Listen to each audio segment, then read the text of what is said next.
Hello, hello, mic test, mic test. Still not up, I got bamboozled. I thought the service was up, so I started streaming, but it's not up yet.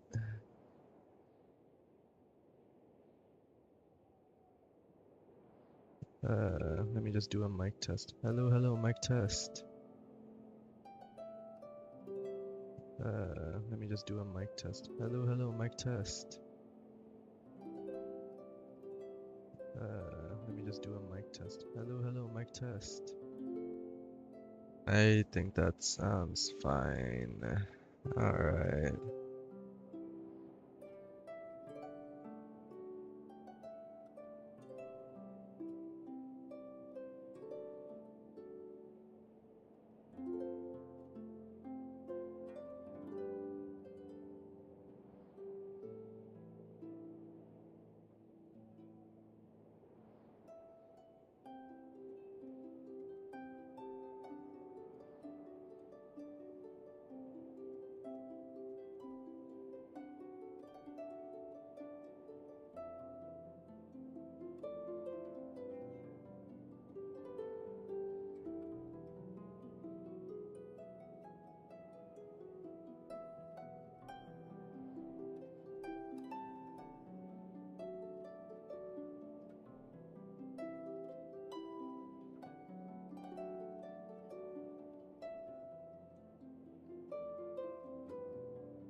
There's still at least an hour before anything.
In the meantime, let's do some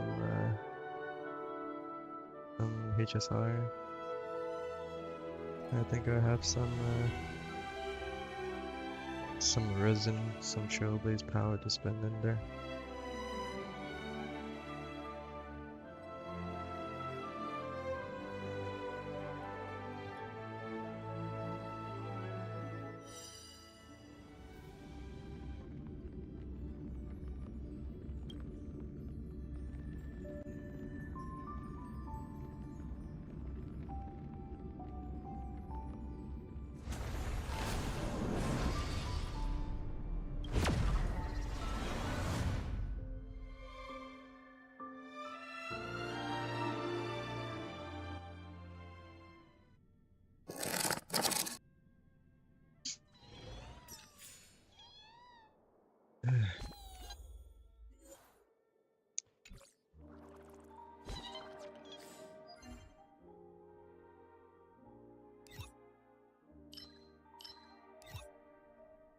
I have 70 to spend in 2 more hours. I'll have 90.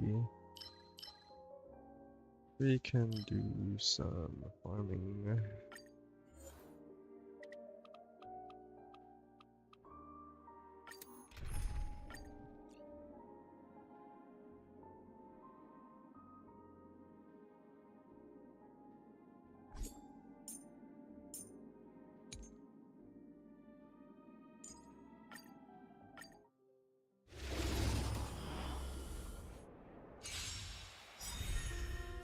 Let me teach you some moves! Hilarious! Baneful clouds scatter!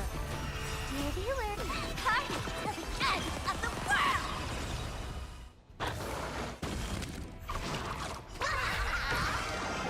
A bad omen. Don't thank me. Don't think. Feel!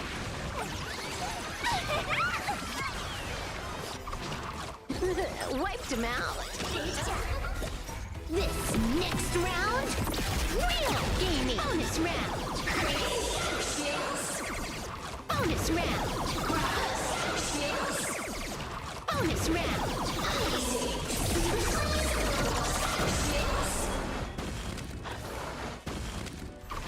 Bonus round.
Let's do some Divergent Universe in the meantime.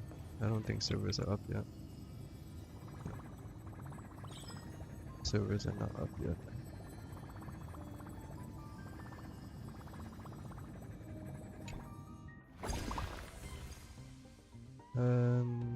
We can just do some random runs.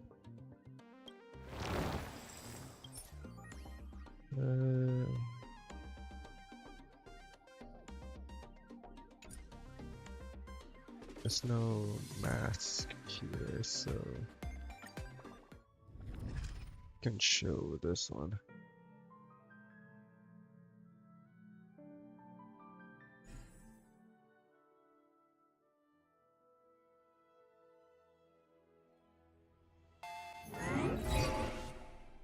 Megatron. I rarely use 2 masks, so I'll put that. I'm pretty sure this is for Vanessa. Light up the dawn.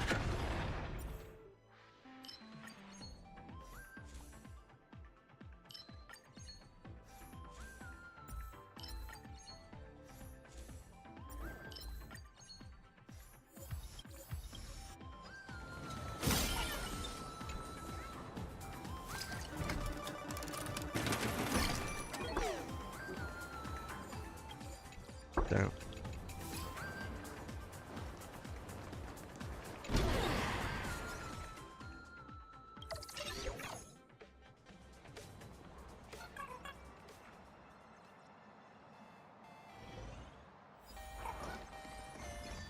Light up the dawn.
Oh shit, I think server's up. Oh fuck.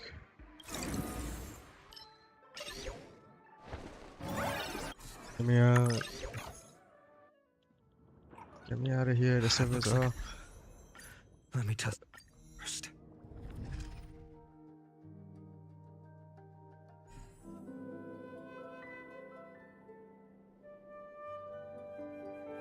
Saving progress. I'm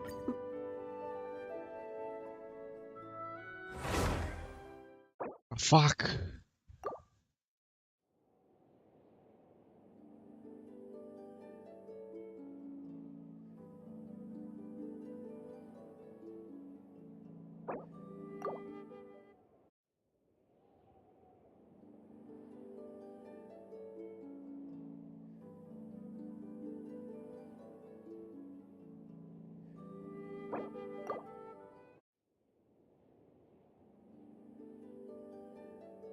Let me in.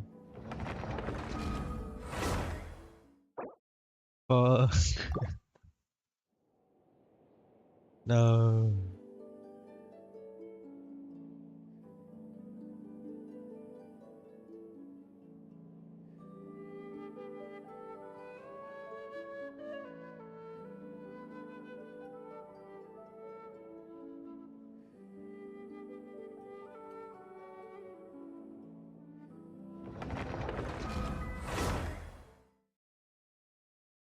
Uh. Okay, I think I'm in. Please, just let me in the fucking games. Some people already got Nicole.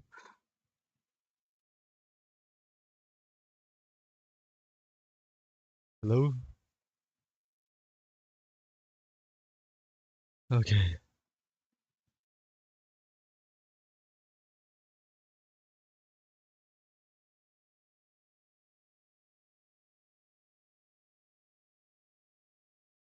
Alright. We're in, boys. We're in. Phew, that should be everything. You two, stop by my lodge if you have the time. I'll put the kettle on, and we can have some tea. You don't need me to show you the way again, do you? Whoa! It's Nicole's voice! Did she redecorate her home or something?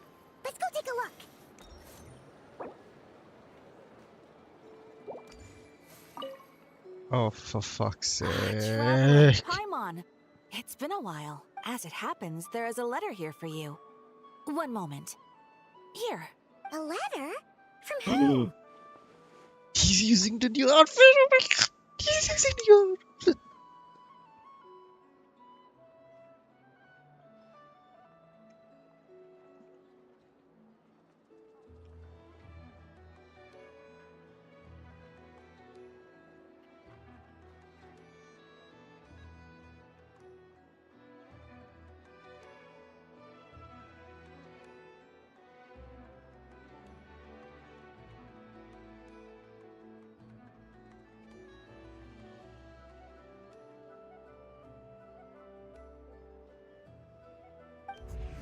Dear Diary, I'm Kale. I work as a trainee forest ranger under my master, Tainari. I'm also studying at the academia.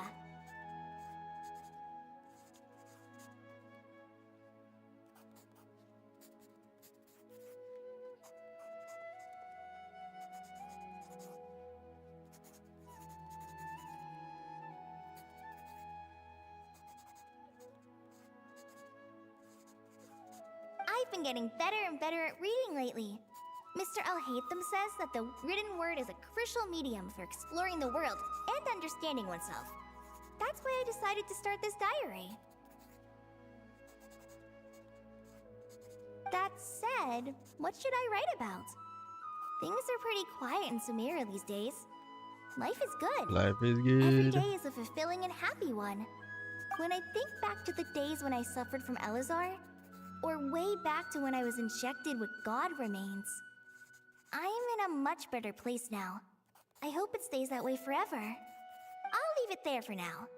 Master said he'll take me shopping in Sumeru City today, which is great, because I've been meaning to visit the toy seller at the Grand Bazaar for a while now. Kale looks Kale. a lot. Time to go. That does. Yes, Master! Huh?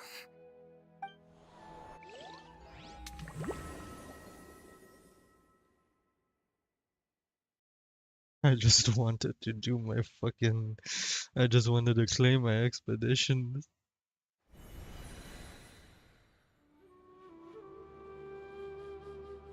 Holly looks a lot What's wrong, Carly? chubbier in that Is there something on my PV just face? now.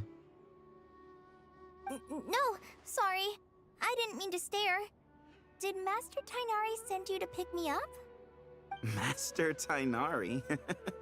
What are you talking about? Tainari is the General Mahamatra. Huh? He's probably busy arresting criminals in Sumeru City. I mean, if that's what floats your boat, I can introduce you, but... Wait, Master Tainari is the General Mahamatra? But what about Mr. Sino? Sorry?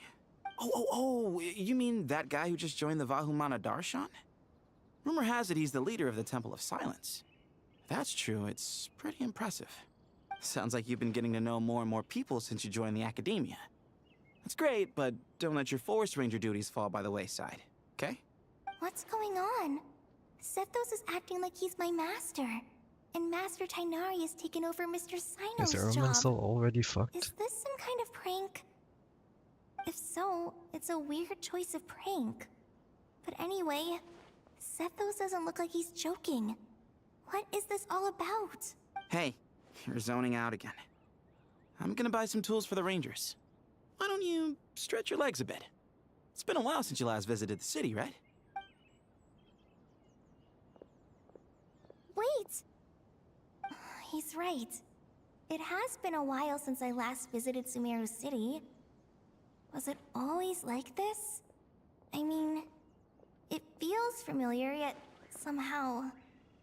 something seems different. Is this really Sumeru City?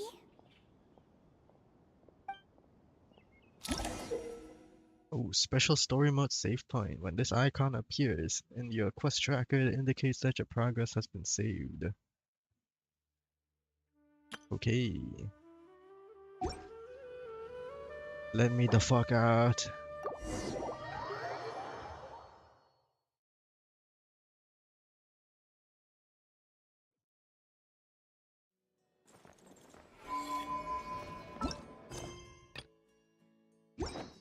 Add at.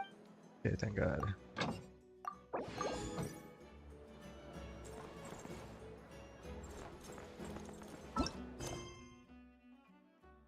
Act 9, my God.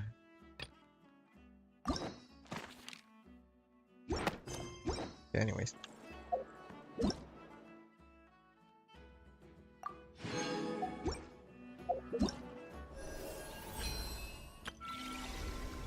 Oh.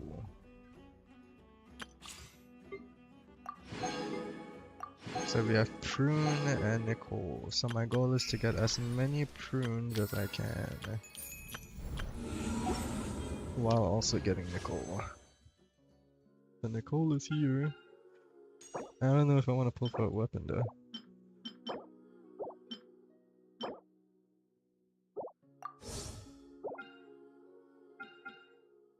So my pity, I'm on 50-50 on, what was it, like 70 pity, so I only need to do like one temple. The only downside is that it is 50-50. So let's go. Bang.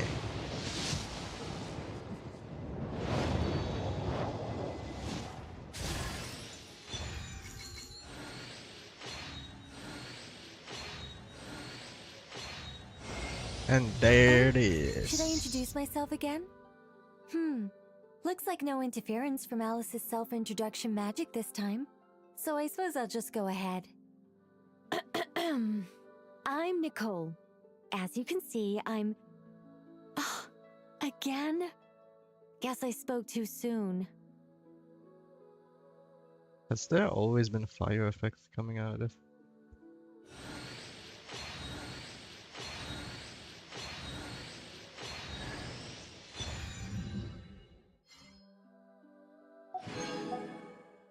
So 5 pity, 6, 7, 8, 9, 10, 11,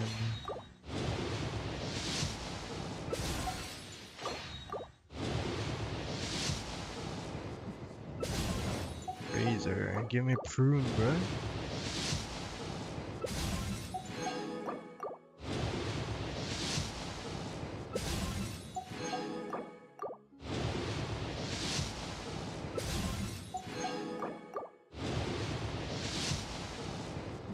Thank you. Jesus Christ.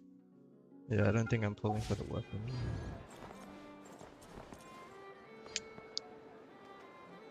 Alright. So, my Barca team just got upgraded.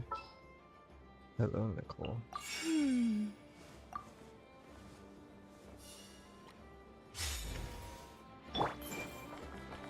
Woohoo! My god. Okay. So for weapons, you will use what's one eye? You need these branches, 3 of them, and some specters.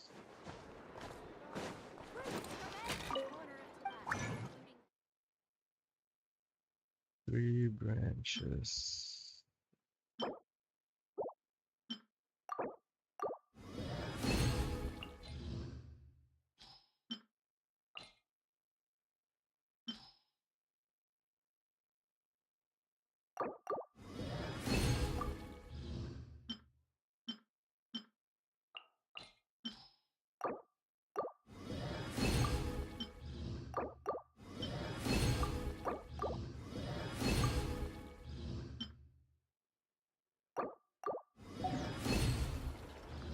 Oops, I forgot I need some specters.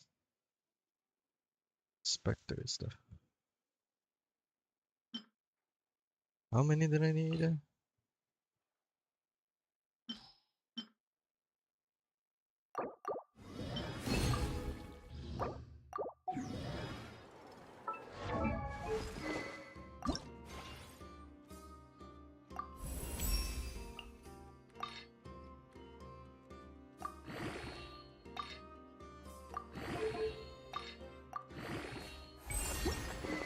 And for artifacts, I don't have any, so I'm just gonna slap whatever has attack percent.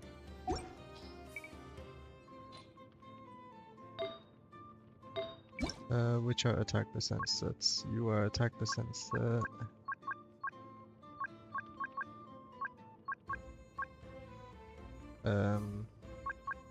You are an attack percent set. Vermilion is attack percent, attack percent. Attack percent.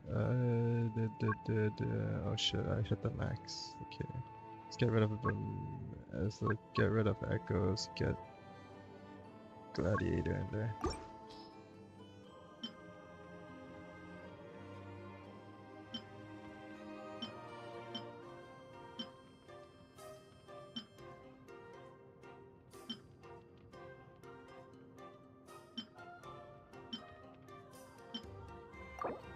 Like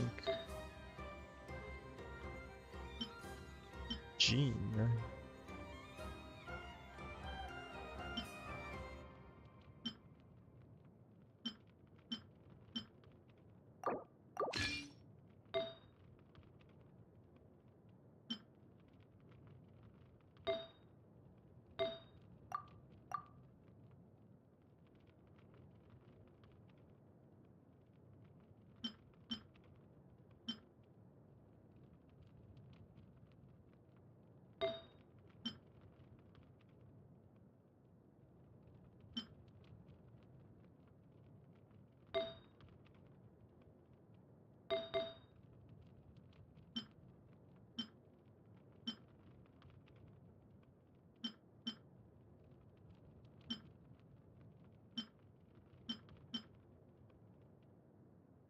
Yeah, this gladiator.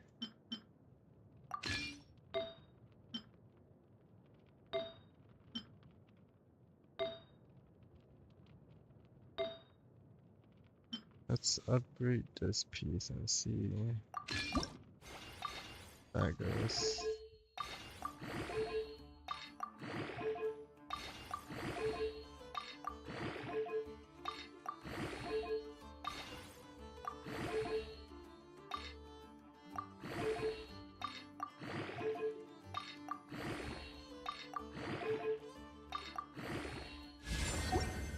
That's not too bad.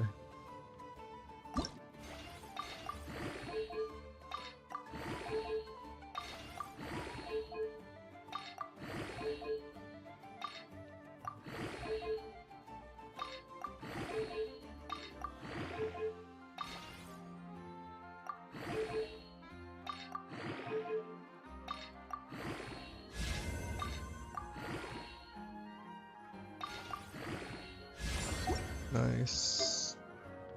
And we'll yank this. Hey, a lot of attack descent. Now, I need to level her up. I didn't pre-farm. What materials do you need? Oh my god, you need that. Fuck. I don't have any of this. Oh wait, I did pre-farm. I didn't pre-farm this. Fuck.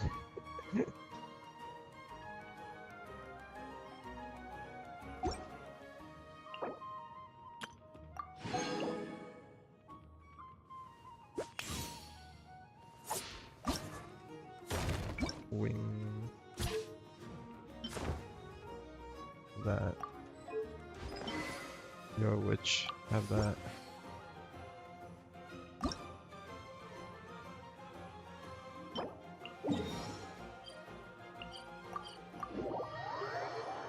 Okay.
Just replace you with the.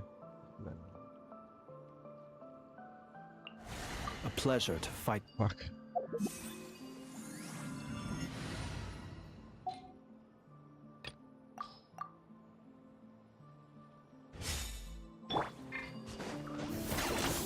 What the fuck? Rev the engines!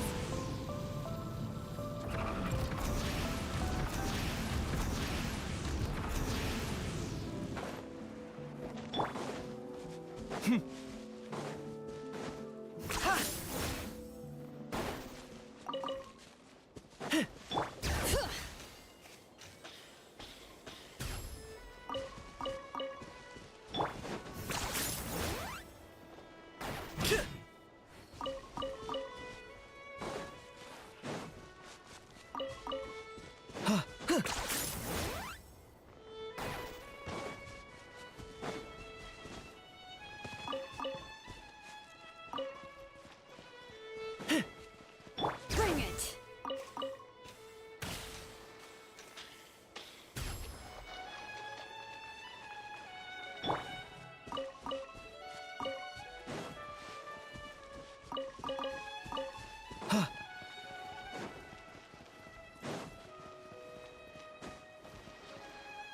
Did you miss the NICOLE pulls? I don't know. Did you? Did you?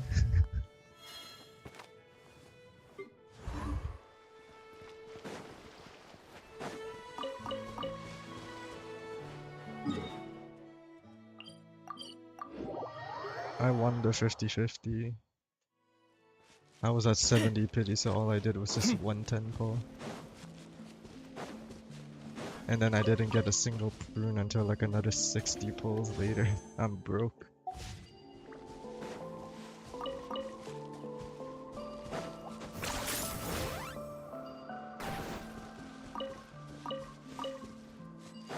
I didn't pre-farm for Nicole. I don't have any of her flowers. Can I borrow your world?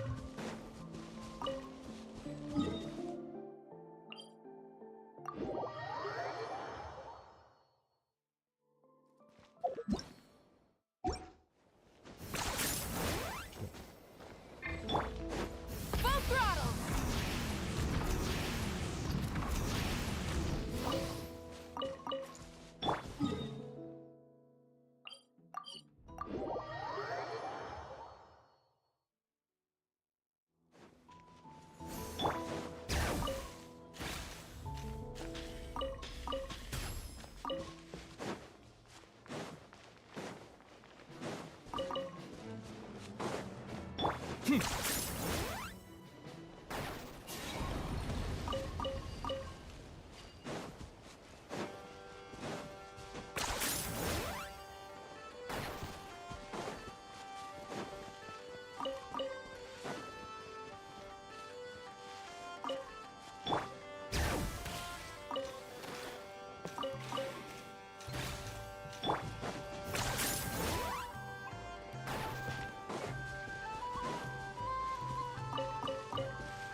Collection in all recommended areas completed.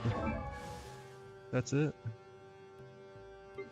Oh yeah, constellations. Is Razor finally C6? Nope, Razor is still not C6 after all these years.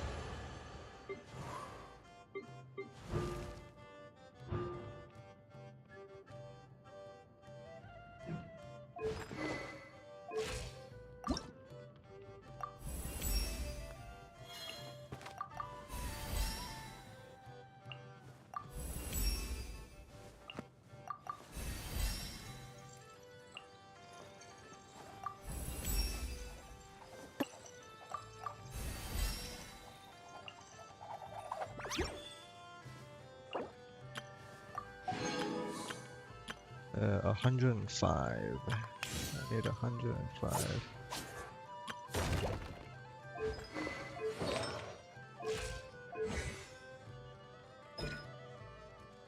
Oh fuck, she has homework, I forgot. Oh my god, did I even farm this? I'm not sure if I even farmed it.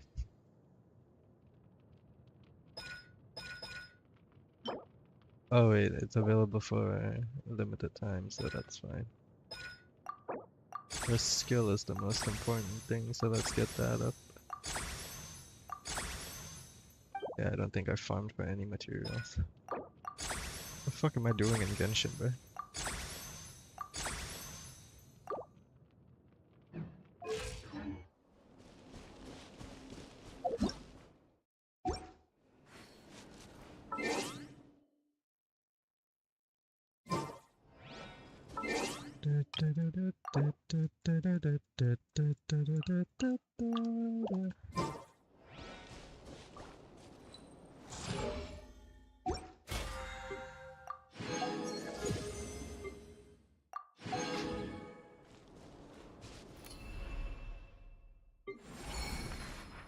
Three outfits, I don't know who I'm gonna choose.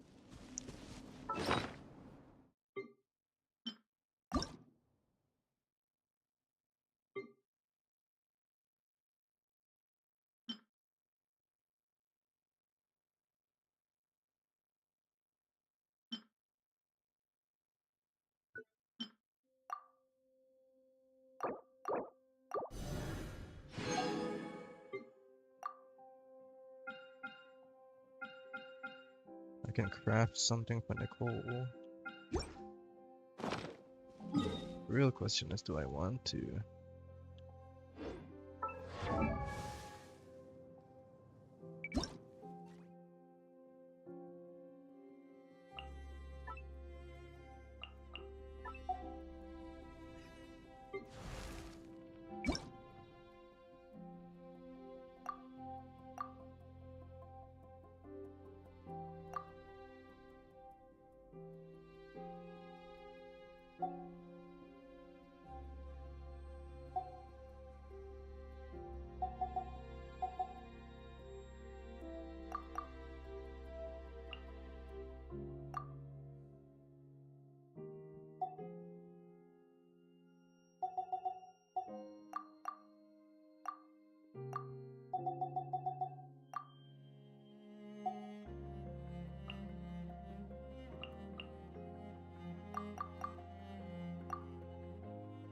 Your PC updating? Alright. Level 70 should be good enough. In the meantime, I should go farm for some books.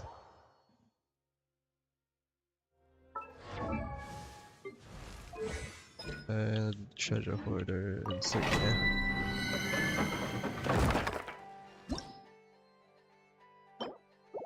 Okay, it tells you.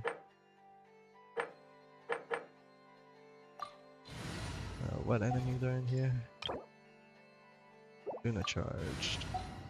Fuck you, I'm gonna use this.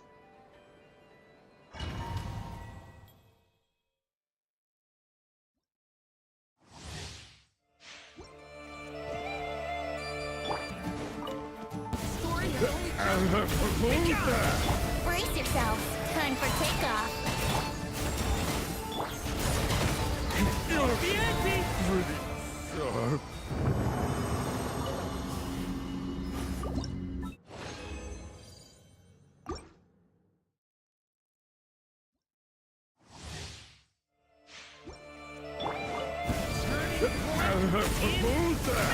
Let's play. Think you can get away?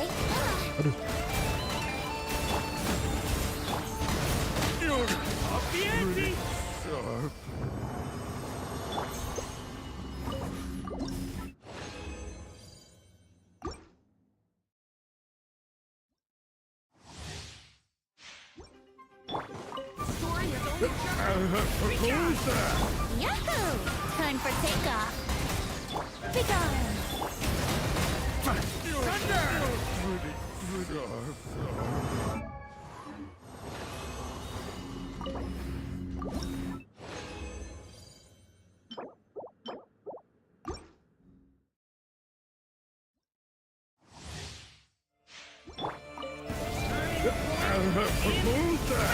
Let's play. Think you can get away?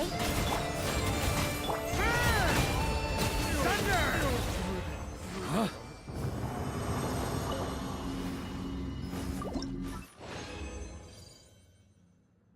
60.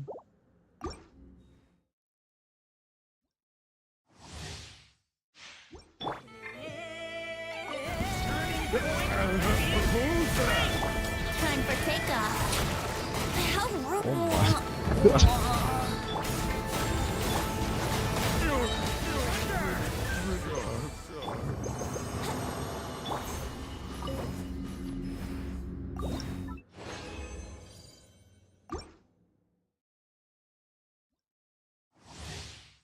How many more materials do I need?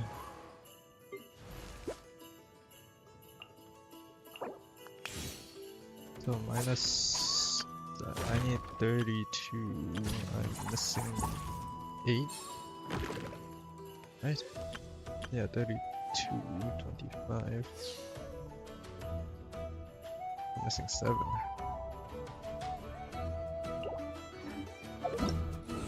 The story only gives 6. Brother.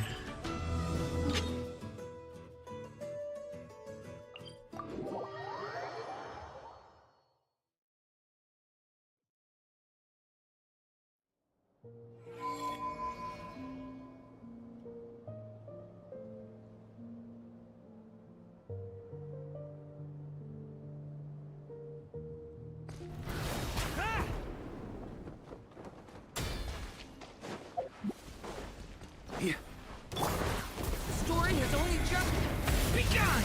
Leave it. Our little secret. Brace yourself. Turn. Thunder.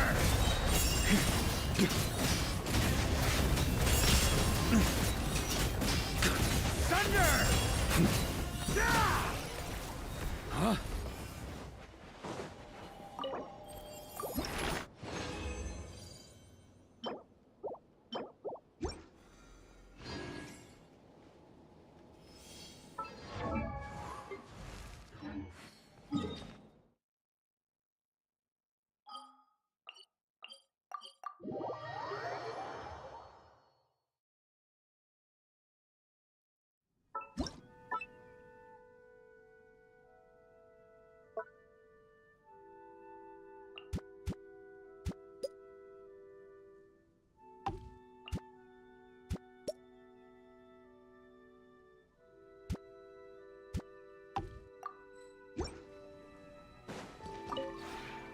This route.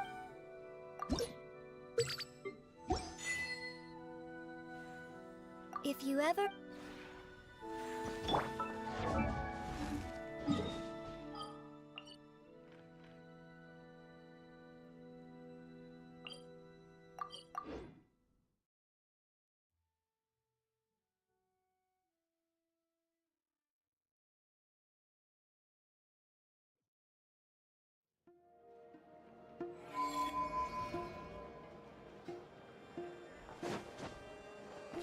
Oh shit.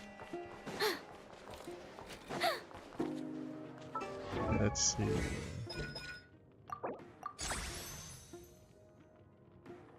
So this is the new Il Dottore challenge. Then what was the previous one called? The Doctor challenge. What the fuck? We have the Doctor challenge and Il Dottore challenge. Wow.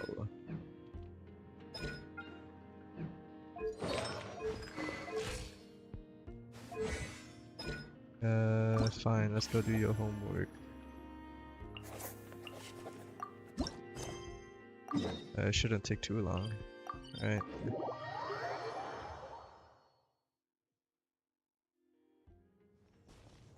Oh, Barbeloth is here. Leaving already? Hey! Barbie! Aren't you forgetting something? Like a whole bunch of stuff you were supposed to give me? Maybe we should come back later. Nonsense. Your arrival is more or Oh less my god, in we're line using with the new Barbie's outfit, holy prophecy. shit. Though, to be honest, I did think you'd be here a little later. Anyway, before we get down to business, it might be best if you two have something to eat? Did Barbeloth's prophecy say we'd be hungry? No, of course not. But my hearing happens to be quite sharp, and I heard Paimon's stomach rumbling a mile away. Whoa! Paimon's stomach is rumbling for two! We must both be super famished. Dude, the new outfit looks so fucking good. It looks so fucking good. It only took them like what, fucking 3 updates? 4 updates? How was I supposed to know that that place would run out of steak? Don't you worry about that. I've got plenty of cookies and cake, and as you know, nothing bad ever happened to hungry travelers who accepted food from a witch. Okay, buddy. We're about to turn into rats or something. You and Paimon munch happily on cookies and cake while gulping down tea. Strangely, no matter how much you eat or drink, the teapot remains half full, and there's always a fresh cookie and slice of cake on your plates. Oh, Paimon's so full. No matter how much she puts in her tummy, there's always more on her plate. We'll have to bring Varessa next time. Is she the champion eater from Natlan's Collective of Plenty? Alice mentioned her to me once. Apparently, she's a fascinating young lady.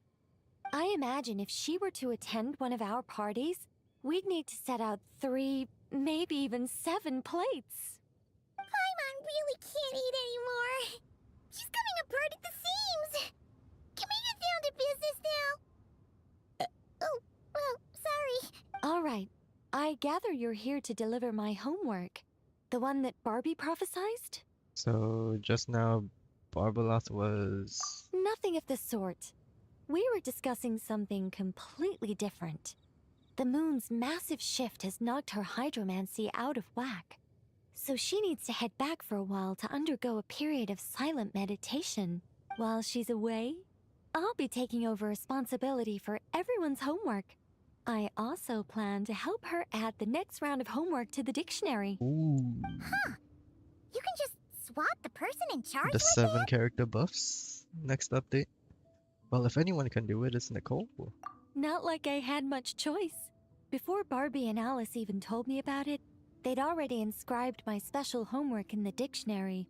As much as I'd like to erase the whole thing and keep on casually observing the world, Alice is busy maintaining Teyvat's borders, and Barbie is off realigning her hydromancy. Octavia didn't bother to come back. And you can forget about Rhindaughter. The other mages all have their own affairs to attend to, so the duty of supervising this homework has fallen to me. I didn't realize the Hexen Circle was so busy. Now that you mention it, there is quite a lot of you. There really are. I don't even know how long it's been since we all got together to make this a proper tea party.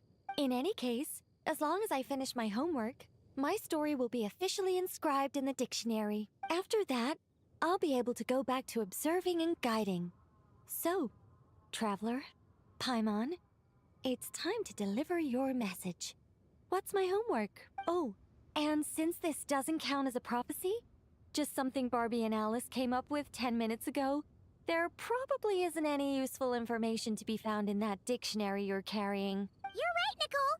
We had a look before coming over, and there aren't any detailed instructions at all. There's only these 2 sentences. Nicole will fulfill her duty. She definitely won't allow you to work for free. That's all there is. All right. That first sentence was clearly written by Barbie, but I bet my bottom Mora it was Alice who added the second. Anyway, let's get cracking on this homework. Just let me think. Where should we begin? Hold on, you actually understood what they want you to do? Huh? Oh, Barbie gave me a rundown of my tasks just now. Basically, I just need to go to a few homework locations, make sure everything's up to scratch, and conduct some field work. Wait a minute. Paimon thought she was giving you a prophecy. How does a rundown count as a prophecy? Well, you see, I naturally view anything Barbie says to me as some sort of prophecy. Besides, when Barbie wrote this homework of mine, all she actually did was flip straight to the final page of my story and tell me the ending in advance. Isn't that a massive spoiler? Does that mean I came here for nothing? Also, the lighting on Ether's face is insane. Holy shit, look at those shadows. My god. The shadows are actually moving across his face. Do you see that? What do you mean? This homework had to be delivered by you. That's a very important step. Certain formalities must be observed in order for homework to count. But we can talk about that later. Anyway, enough dawdling. Come on, follow me. We're going to... Yes, that seems like as good a place as any. Just like that? Hold on. How are we supposed to get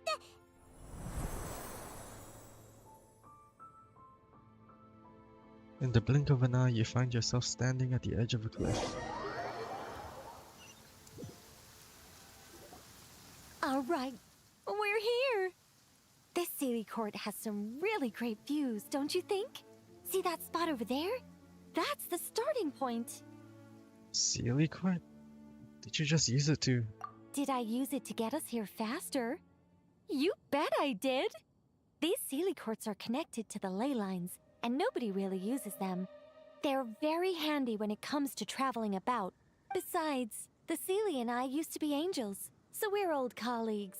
I'm sure they won't mind me borrowing their homes every once in a while. Hey, isn't this... Venti and I once performed a duet on that island in the distance. Yes, I read about that in the dictionary. Based on how it ended, you and Lord Barbados must have played quite a beautiful tune. Such a shame that Barbie couldn't hear a single note. When Alice heard about it, she laughed so hard her hat nearly fell off. How about we head to the next location, which should be...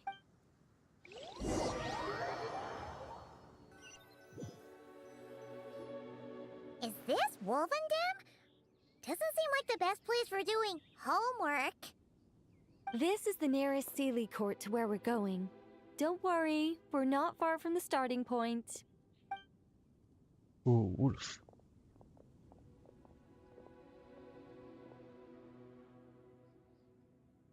Whoa! Where did all those wolves jump out from? Hey! We're not here to hurt you! We're friends with Razor!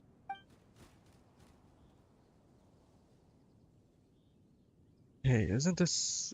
Razor and I once fought here together. That's right. That child already claimed victory in the battle he was destined to fight. As long as he stands beside his Lupacol, I believe he can overcome any foe. I'm sure his Lupacol feels the same way too. All right, that's about it for this place. I could do with a good rest. Come on, let's go. Time to head back for a cup of... Whoa! When did this door appear? There's a note stuck to it. This looks like Alice's handwriting. Let's take a look. Thanks for your help with the homework. Now hurry home and have a hot cup of tea. P.S. There is a surprise waiting behind this door. Hurry home? Wait a second. Why does this door look so familiar? There's no way it could lead to... Your house. Nicole pushes the door.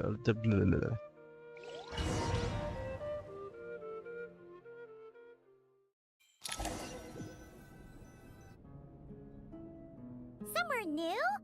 Hey, isn't this... Hold on. Over there. There's a huge Sealy cord in here. No wonder Alice wanted to borrow the lodge key. She said she wanted to set up a tea room, even though I told her I already had one. So this is a gift from Alice? It symbolizes the completion of guidance, the end of a journey, and the fulfillment of prophecy. You've followed Sealy before, right? Only when a Sealy returns to its Sealy court does its guidance come to an end. So, to give this unwelcome homework a clear conclusion, Barbie and Alice must have built a Sealy court right here. This is the only way for my story to be inscribed among everyone else's without interfering with their own homework. But you're not a Sealy, are you? Well, we're not all that different. Once upon a time, we were all angels after all. But that doesn't really matter. What's important is what it symbolizes. It's like writing a novel. As long as the main outline is there, there'll always be a way to flesh out the details so the pieces fall into place.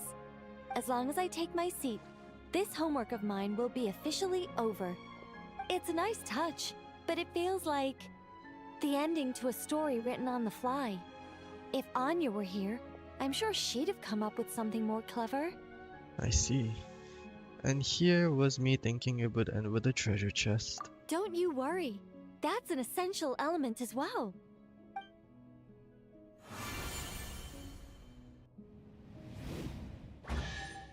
Hey! A treasure chest! Wow, Zach got paid. Now this homework's starting to make sense. So this is what it feels like when the pieces all fall into place. Guess the outline really is key. What did I tell you? It seems like this has been a fruitful little excursion after all. And it seems my story has been formally inscribed in the dictionary, which means that today's homework ends here, and also that there'll be a formal tutor to provide guidance on all future assignments.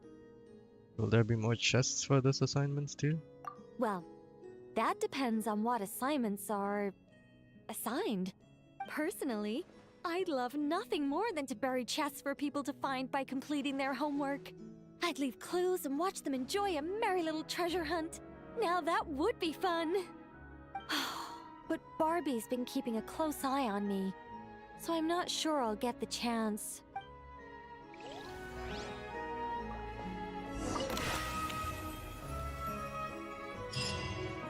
Wow.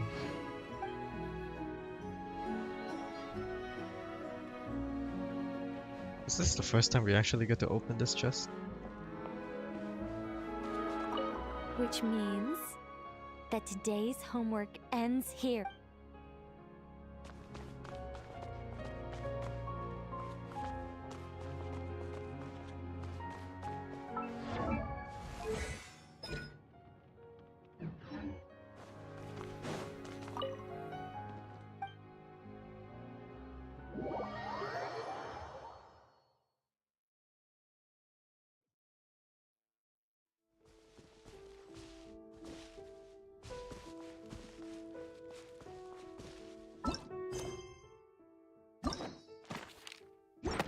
Okay.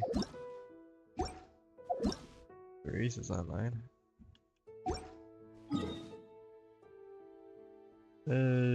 Commission rewards.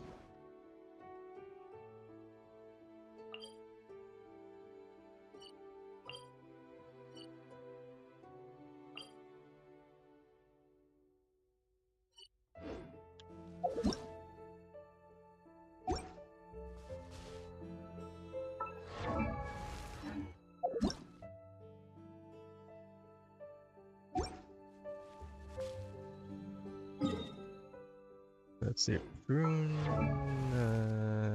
What do you need? Winter Isolate. Oh, hey, would you look at that? Frostnight Harris. I need 5. Hmm.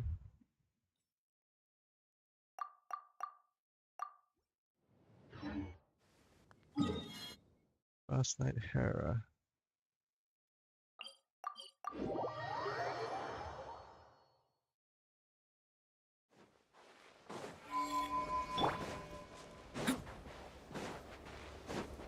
Story has only just begun!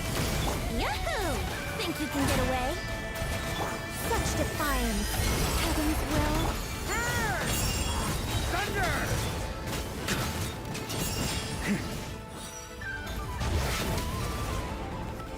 Yeah.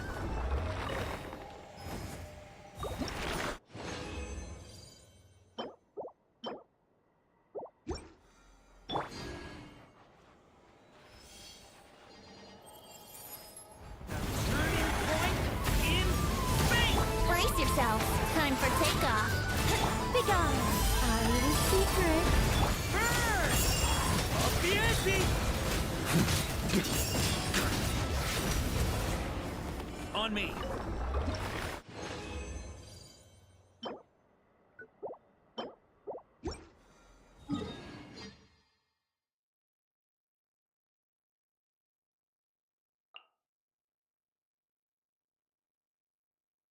O'clock.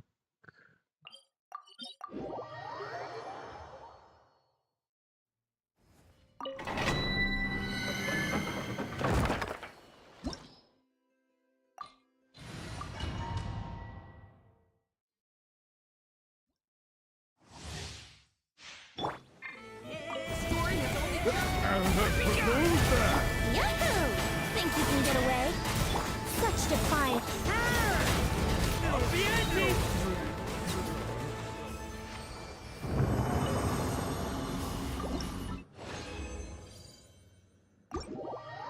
Okay, that should be all for my resin. I would have preferred to have Prune in my party instead of Venti, just to collect friendship XP, but my Prune has no constellations. We do one more.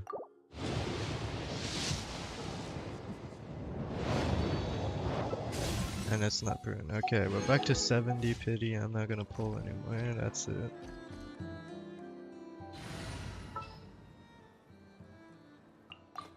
You got it. Add Ash. Thank you for.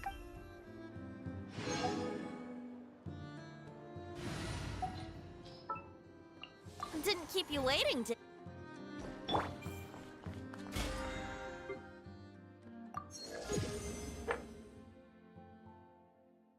Cook and forge.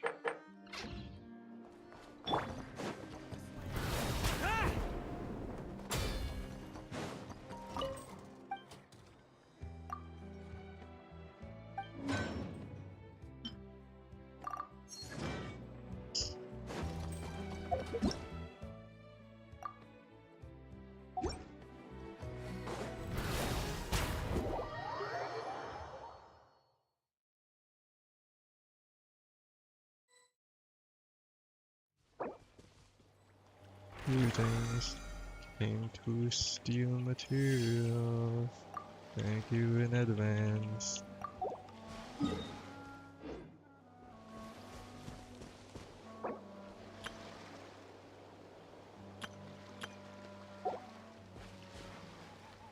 I did not see her message. Whoops.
Oh.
Hello?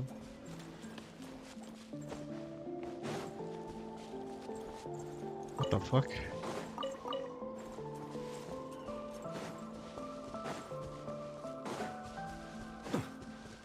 Bro, I swear these flowers are just disappearing. What is going on?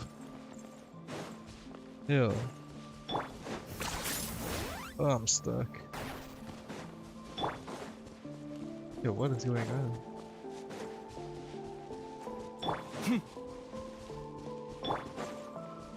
Huh? Yo. What the fuck? This world's got fucking disappearing flowers. What's going on?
Still not enough, but that's enough for level 80. I should be able to get the remaining stuff after finishing the Archon quest.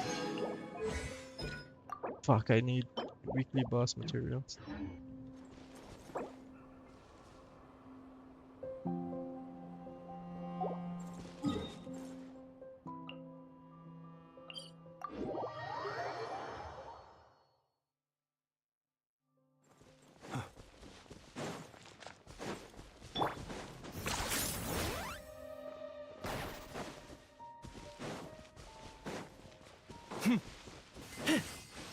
Be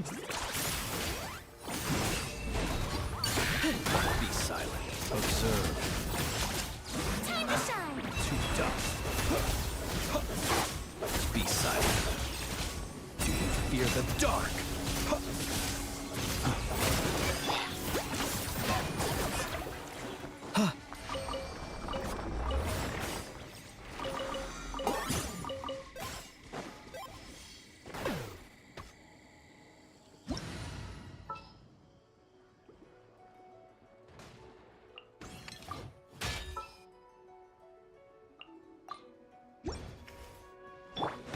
Be gone!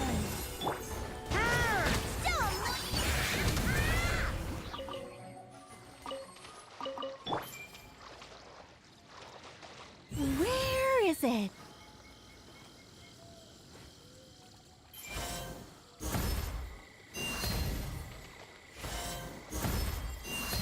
Do I sense treasure?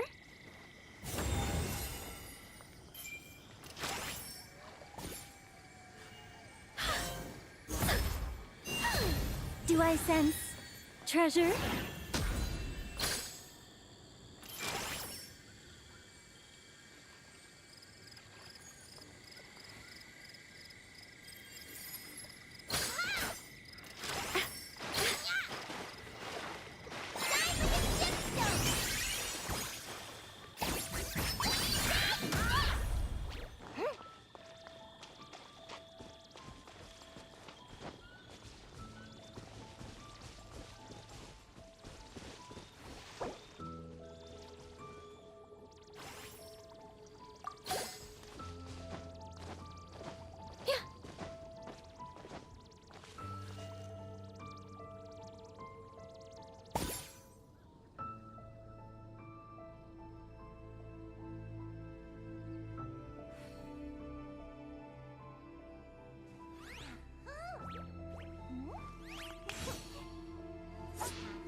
Such defiance. Alright. Thank you to my good friend Reese. Nicole is now level 80 at a usable level. Talents are stuck at 6 because I can't get the weekly boss materials.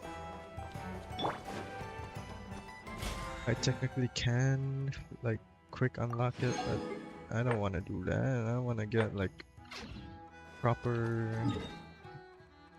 I want to like see the boss properly for the first time.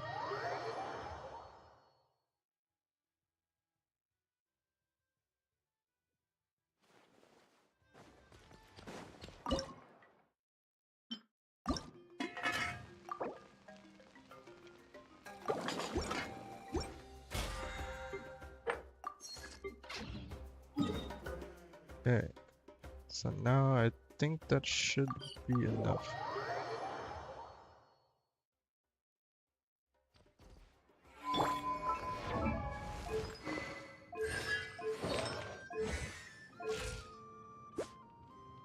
So Nicole's temporarily using a two-piece attack set instead of the proper artifact set that she's supposed to be using.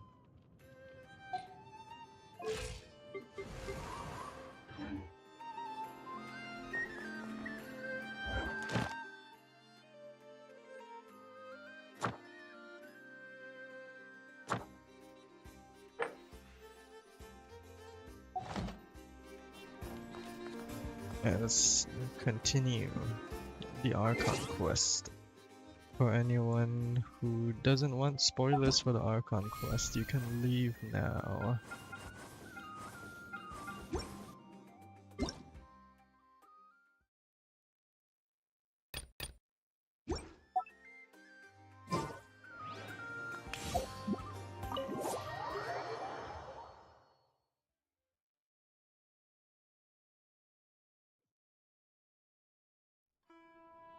So we are back in Sumeru as Kale. It's gonna be a C3R3 King's Wire Triple Crown Kale. Hey, did you see who just walked by? I think she's that famous merc. Hey, did you see who just walked by? I think she's that famous merc. Yeah, it's gotta be her. That red hair gives her away. The Flame Mane. They say she can take down a dozen tough guys with just one hand. Nilu? Nilu's the merc? It takes courage to maintain a peaceful life. Would you like some fruit? Would you like some fruit?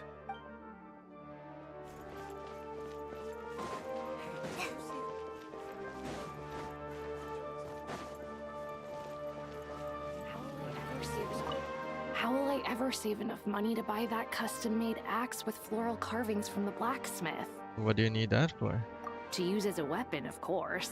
As Hussein's secretary, I must ensure his safety. Don't underestimate me just because I'm a homemaker. I used to be a mercenary in the Corps of 30. Peace is precious. But you must always be prepared for the worst. Sumeru music takes me back. It takes courage to maintain a peaceful life, too. Hello, my name is Hussein. I'm responsible for managing administrative affairs in the Grand Bazaar and Treasure Street on behalf of the Academia. It's always one thing after another. If only everyone was as good-natured as the great merchant Kaveh Bey. What? Kaveh is in place of Dory now?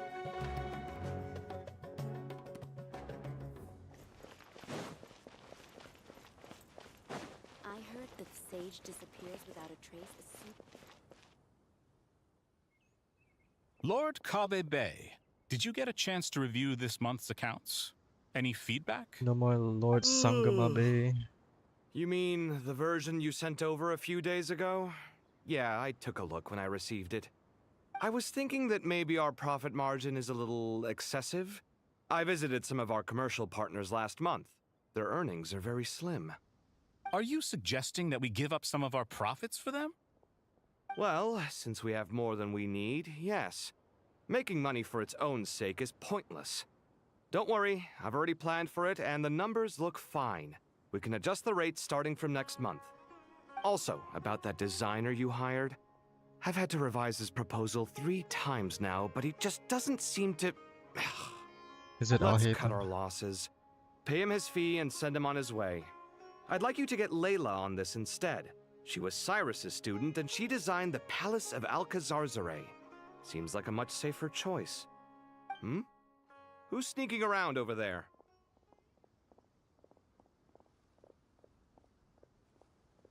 Mr. Kaveh? Do you recognize this person, sir? Yes, it's all right. We've met. This is Kale, Sethos' trainee. He brought her along the last time I went for drinks with him. What brings you to the city, Kale? Is your master here too? No, this is all wrong! Why is Mr. Kaveh saying that too? Tainari is my master, not Sethos. This can't be real. I have to ask someone else. There's gotta be someone else out there who still remembers the truth. Hey, wait! Don't run off! How strange. What's gotten into her today? It's like everyone switched places. I guess I'll keep looking around. Remember a while back when I was working on a renovation plan for the House of Dana? Well, I submitted a report to the Grand Sage and he rejected it. It's infuriating! How does someone with no sense of aesthetics whatsoever even become the Grand Sage? Please, calm down, Lord Kave. Maybe it's for the best that the proposal wasn't approved. Weren't you planning on paying for the renovations out of your own pocket? The Grand Sage just saved you a huge sum of mora. You're right. It's his loss if he doesn't want to work with me. Let him live out the rest of his days in an artless void for all I care. Anyway, enough about that killjoy. There's supposed to be a show at the Zubair Theater today. Are you guys free later? Oh god, it's Tickets are on fucking me if Daya you want going to to be join. dancing.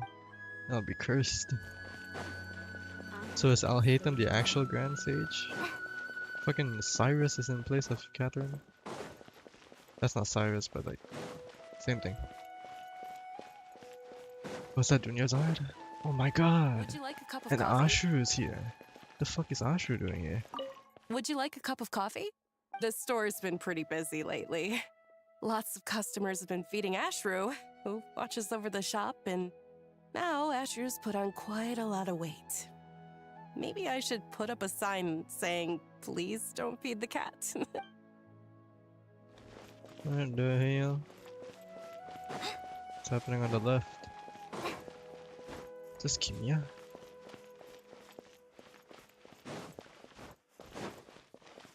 Who the fuck are you?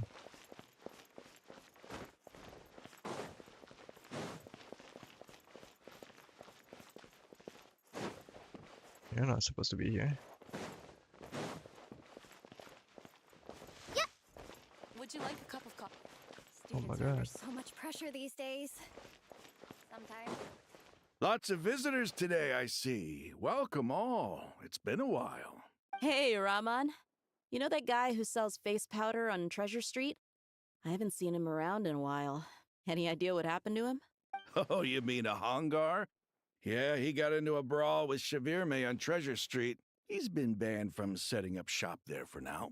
Seriously? Oh, well, that's a shame. I was planning to pick out some makeup for you. Oh, don't worry about it. What? Legendary Yo, what the Flame fuck? Maid discussing makeup with the Zubair Theater star dancer. Now there's something you don't see What every happened day. to Nilu's voice? Wait, the fuck? Oh, don't worry about it. Flaming? You know, I'm not actually sure when people started calling me that. Maybe the other Eremites thought I needed a fiercer title to scare people off? To be completely honest, I think the title would fit you better than me, Dia. You think? Can't say I've I never can't imagined tell myself whether as a they merc. changed it. If I ever give up the dancing, maybe I'll head to the desert and give the Eremite life a try. I can't tell whether they changed Nilu's voice actor or if the voice actor's just, you know, what the fuck? You would? What the fuck is, Is that that voice? so strange? Oh, not at all. In fact, I've actually had similar thoughts before. If I ever get tired of sleeping out in the wild, I think I might go look for a job at the Zubair Theater. I've adored the dance of Sub-Zeros ever since the first time I saw you perform it. If the chance ever came up, I'd love to try it out on stage for myself. Really? If our manager Sataria heard you say that, she'd hold you to it. Probably grab you by the sleeve and never let you go again. Hey, when that day comes, I'll do your makeup myself. How's that sound? Sure. If the day comes, I'd be honored.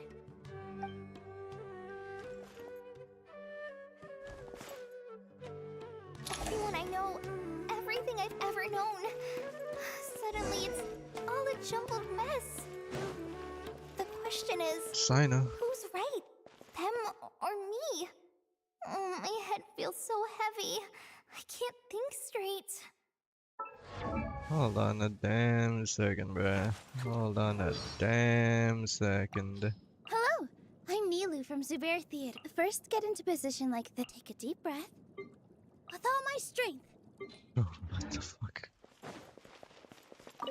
Hi, Mr. Sino. What are you thinking about? There's a chapter in King of Invocations where the spirit of someone who died long ago possesses a living man's body. To the outside world, it looks like he's developed a whole new personality. I was just thinking how terrifying that would be for his friends. Imagine waking up one day to find that a friend of yours has suddenly become a different person. Huh? So what got you thinking about that? I don't know, but something feels off. Everything looks fine on the surface, but can human perception really be trusted? Sino might be cooking.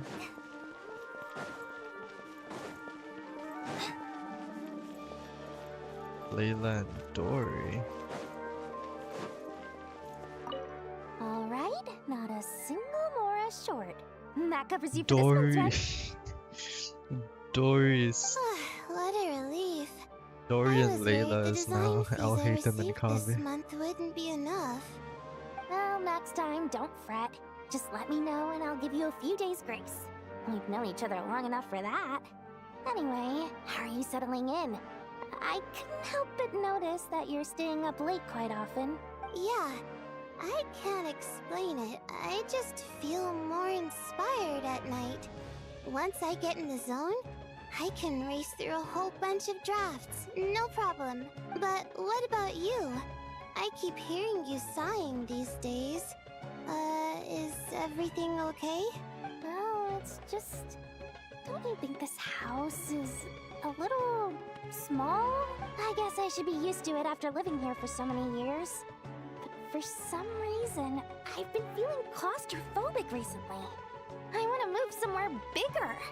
Once I've made enough Mora, I'm gonna buy a huge new house. As big as... at least as big as the Palace of Alcazarzaray. That sounds really expensive. True. I'll never be able to afford it on a scribe's salary alone. I need to find another way.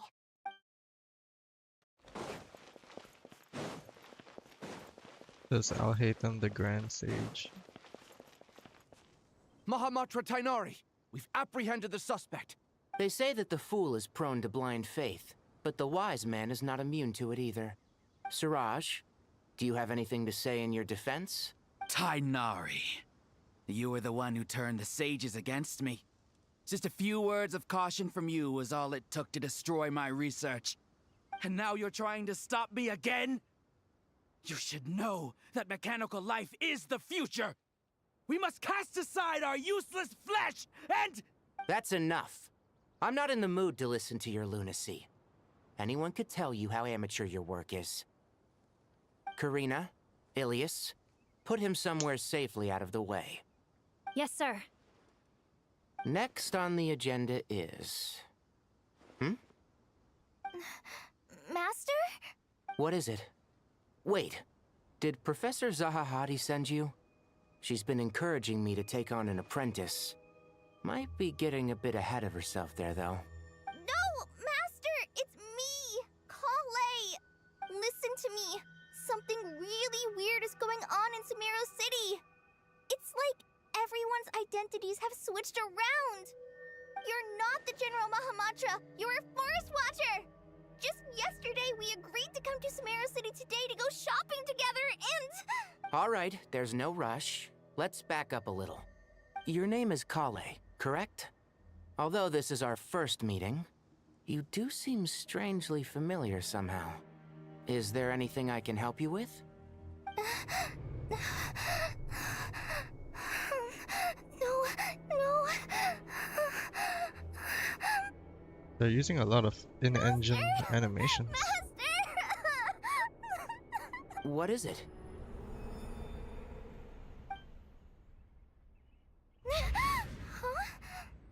Did you have another nightmare?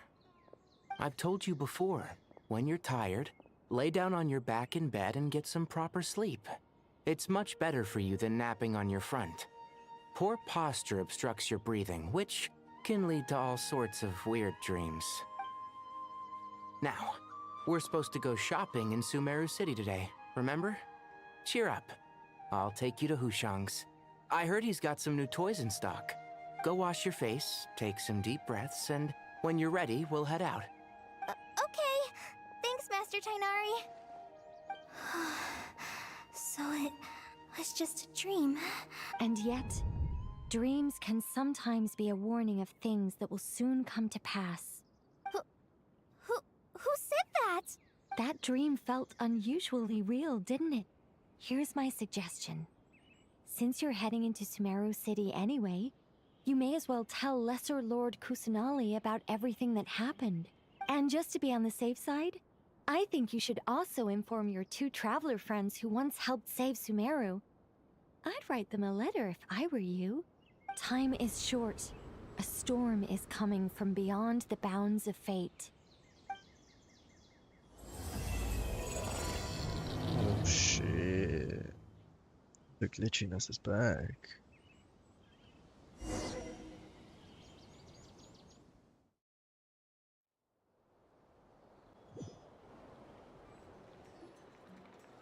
What a strange situation. No wonder Kale was in such a rush to write us a letter. Imagine waking up one day to find that everything around you has changed. You might not even recognize Paimon anymore. Yeah. That's a scary thought. This lady. Let's get to Sumeru and find out what the heck is going on.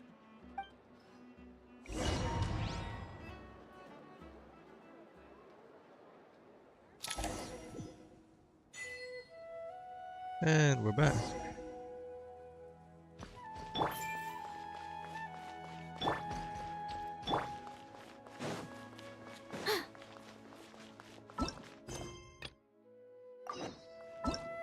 Let me just do that. Fuck. Whatever.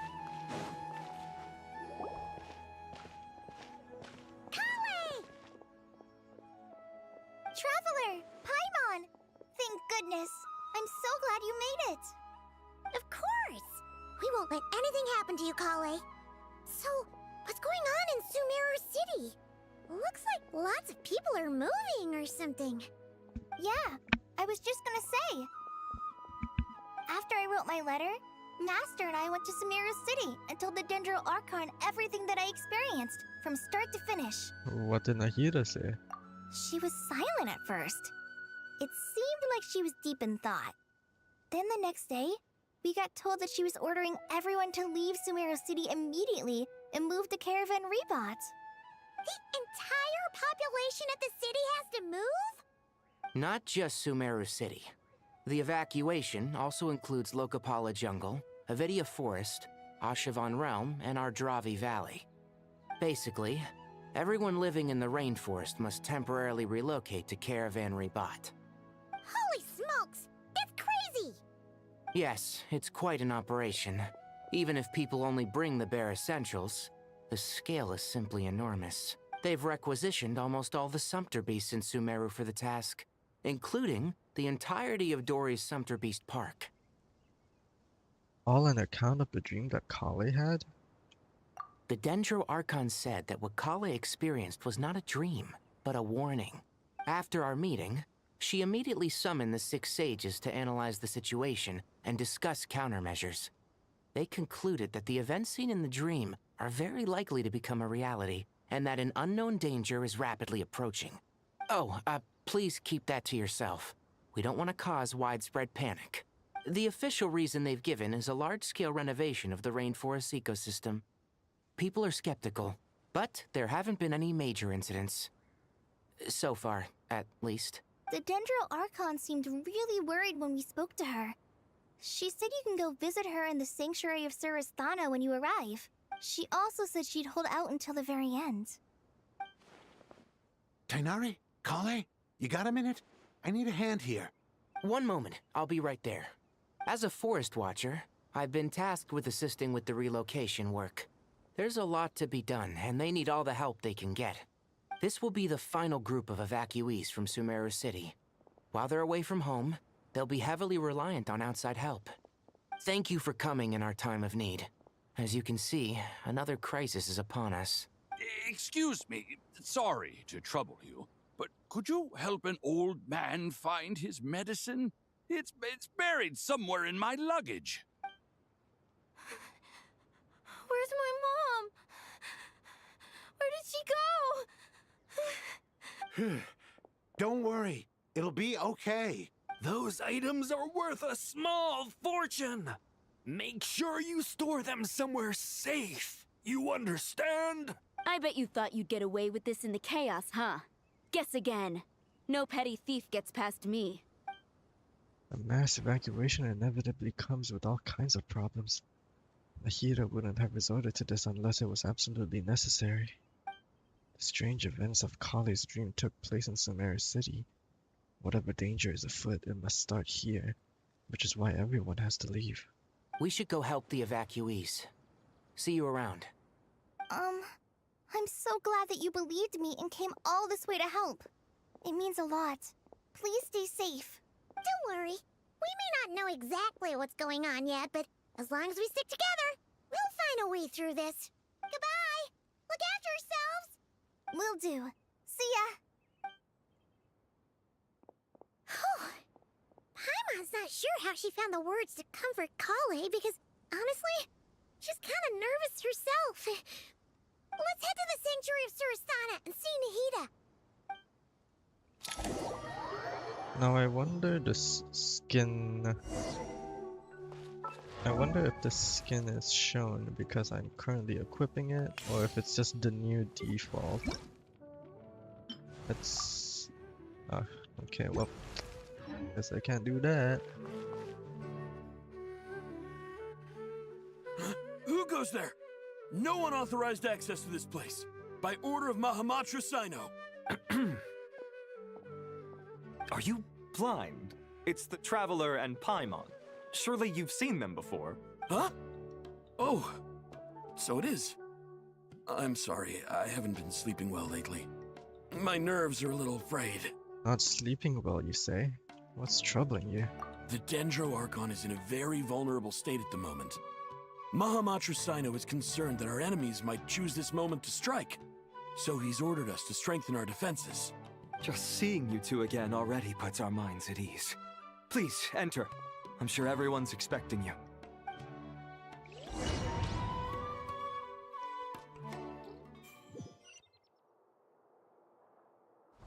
Damn, it's been a while since I've been here. The lighting looks a lot nicer than I remember. I don't remember the lighting looking like this.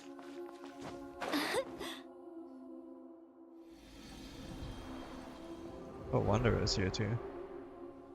Traveler, Paimon, you made it. Alejandro. Aha! Perfect timing.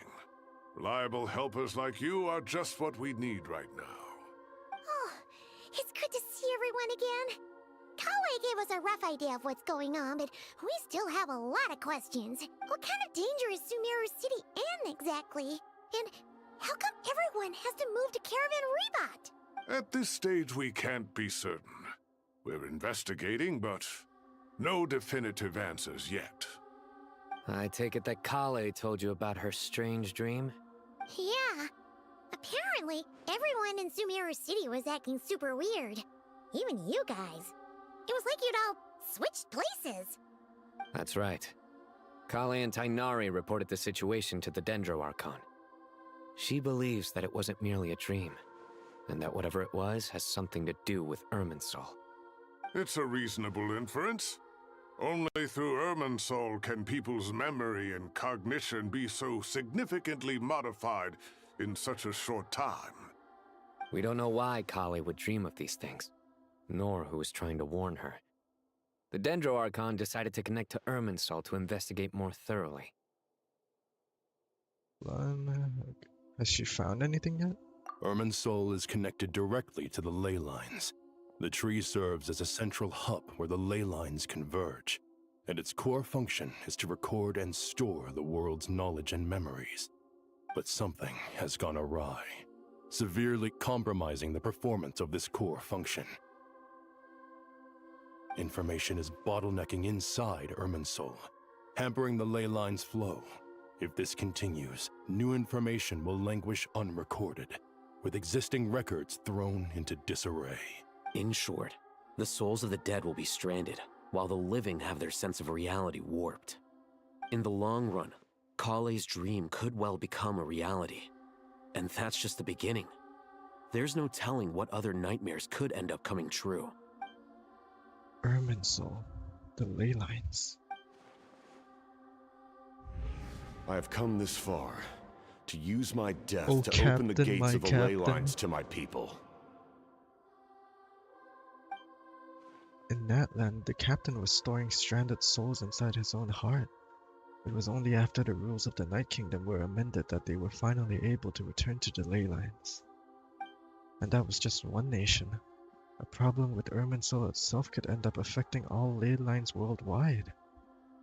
Faced with a growing backlog of information, the Dendro Archon decided to connect herself directly to Irminsul and take over the recording and processing function herself.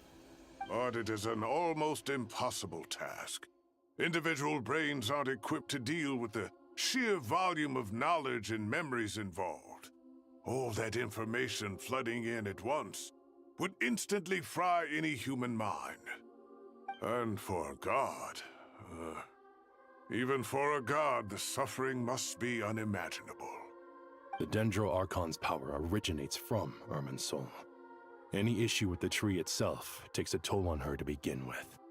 On top of that, she's subjecting herself to the grueling task of processing all that data. It must be torture for her. And despite all of this, she is somehow finding the strength to investigate the Irminsul situation from within and send us her findings. I finished analyzing the latest data. Looks like our working theory was wrong. There's no signs of Irminsul having been attacked from the outside. So it's internal then? Some sort of disease, perhaps? No. I've spent half my life studying the ley lines. If Irminsul malfunctioned this easily, the world would have met its end long ago.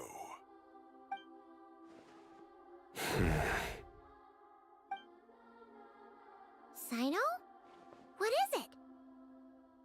Not long ago, I got a tip from the Corps of 30 that a large number of unidentified merchant caravans had recently been spotted entering Sumeru through Beta Harbor. At first, I suspected that they might have something to do with all this, so I sent some people to investigate. But if Irminsul wasn't attacked from the outside...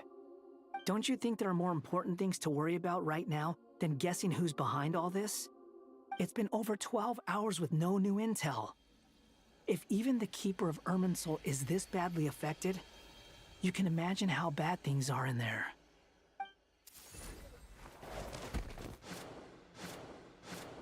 Dendro Archon. Nahida! What's wrong? Her breathing is weak, and her elemental energy levels are dangerously low. Looks like it's time to move to the backup plan. What's the backup plan? Get out of the city and take the Dendro Archon with us. The entrance to Irminsul is directly beneath the sanctuary of Surasthana. That means this is ground zero if anything goes wrong. The Dendro Archon has a very strong connection to Irminsul. But theoretically, this connection should grow weaker with distance. Under normal circumstances, she could unleash her full power here. But with Irminsul out of control, our first priority is to get her away from here. The situation is critical. There's no time to deliberate. Everyone in agreement? I'll deal with it. I'll also let the Matra and the Corps of 30 know to start evacuating. There's a lot of dynamic camera movements now. They've really upped their game. Like every time I experience a new Archon quip, like look at that, wow. Let's go. No sense grieving when there's nothing more we can do. Agreed. We'll be back as soon as this is over.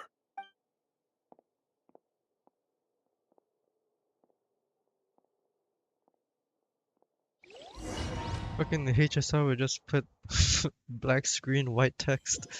The Trailblazer carries, you know, a person on their back and leaves the room. The last group of civilians has been safely evacuated. Dendro Archon's carriage will travel with them. Sino and Hat Guy will protect the convoy. That's good news, but you don't look very relieved. With the Dendro Archon in a coma, we've lost our means of investigating the situation. And with Irminsul still deteriorating, we have no choice but to evacuate Sumeru City. Feels as though we're being pushed along by an invisible hand. Stop moaning, Cyrus. We're the teachers here. We should be showing a little more confidence, don't you think? A wise judgment.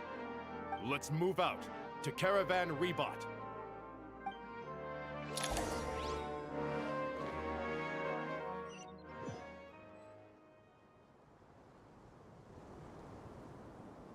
Sir, all units are in position.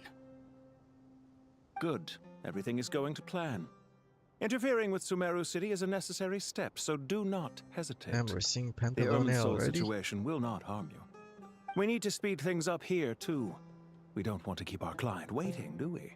No, sir. You have my word. Everything will be completed on schedule.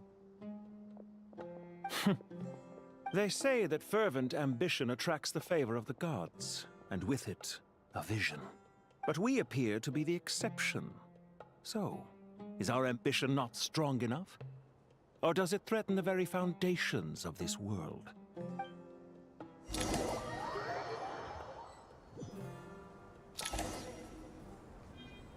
Well, let's take a look at Nahida normally.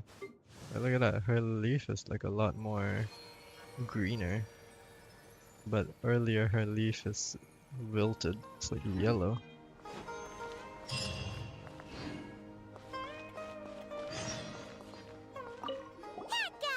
What? Nothing. You just look like you were lost in thought there. Do you have any ideas about what's going on? From what I know about Irminsul, the system doesn't break down that easily. I don't have the faintest idea who could have done this. Actually, one name did cross my mind. But, he's already dead. What if he's not? So, can I assume that this period of time away won't count as part of the rental period? Maybe we should deduct it from next month's payment. Sure. Great! Wait, why are you suddenly being so reasonable? What's the catch? I'm always reasonable with rental payments. Like the time I refused to let you use that wine you brought home as collateral. That was a perfectly fair request, and you know it! Everyone runs low on funds now and then, don't they? And that bottle of wine wasn't cheap. You ought to be thanking me. Anyway, Sumeru City should be empty by now, right? With no one at home, I've been worried about security. I'm worried about burglars.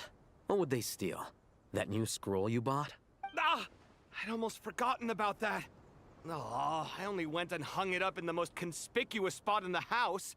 If anyone breaks in, it'll be the first thing they see.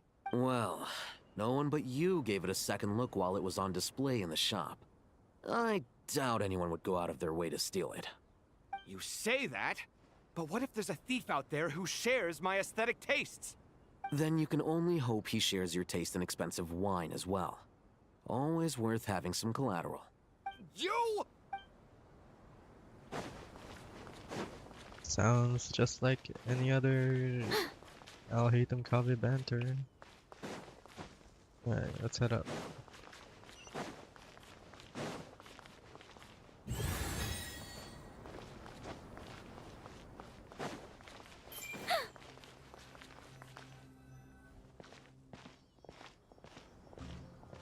How is the Dendro Archon? Her breathing is steady. I prepared some therapeutic incense for her, but it hasn't had much effect. Her vitals are still very weak. Based on the information you've provided, I have a working hypothesis. Her condition is partly due to Irminsul's influence, and partly due to a physiological imbalance caused by the rapid depletion of her power. Elemental energy usually flows through the body at a relatively constant rate. The body grows accustomed to this rhythm, so when it's thrown out of balance, physical symptoms will appear. Is this similar to the ley lines? Overloading and withering both directly affect their vitality, potentially causing irreversible damage. Correct. From a biological perspective, if you overexert yourself, you pay the price with your life. The Dendro Archon is not only drained of power, but her life force is at a critically low level. Is there any way to restore her health? I know the ley lines have strong self-healing abilities. As long as any blockages or pollutions are dealt with, they can quickly regain their vitality. But what about people? Well, gods. What's their capacity for self-healing? Before we think about that, there's a bigger predicament to resolve. Restoring the Dendro Archon's power requires us to heal Irminsul first. But that will be extremely difficult without the Dendro Archon's power. Paimon's already getting lost here. Tighnari and Sino are discussing the current situation at pace. I have to concentrate hard to keep up. Master Tighnari and Sino look so serious. I've not heard Master speak in this tone for a long time. Tighnari. Yeah, the fucking Power Rangers Master are here. Nephis, sages. Tighnari, haven't seen you in ages. Have you gotten taller? Or did your ears get longer? Hopefully the former, Uncle Baladuri. Sino, where's Professor Cyrus? I thought he'd be with you. He went out into the wild to investigate the situation. He said that the Irminsul anomaly will likely start to affect the real world soon. He shouldn't be trotting around alone at his age. Which way did he go? I'll look for him later. Would someone mind introducing us? Ah yes, of course. Allow me to do the honors. I'm sure we're all familiar with the Traveler and Paimon. They're the heroes who helped foil Azar's conspiracy and save Sumeru. These gentlemen and I are the 6 current sages of the Academia. Balduri and I are part of the Old Guard, while the other 4 took office after Azar and his clique fell from power.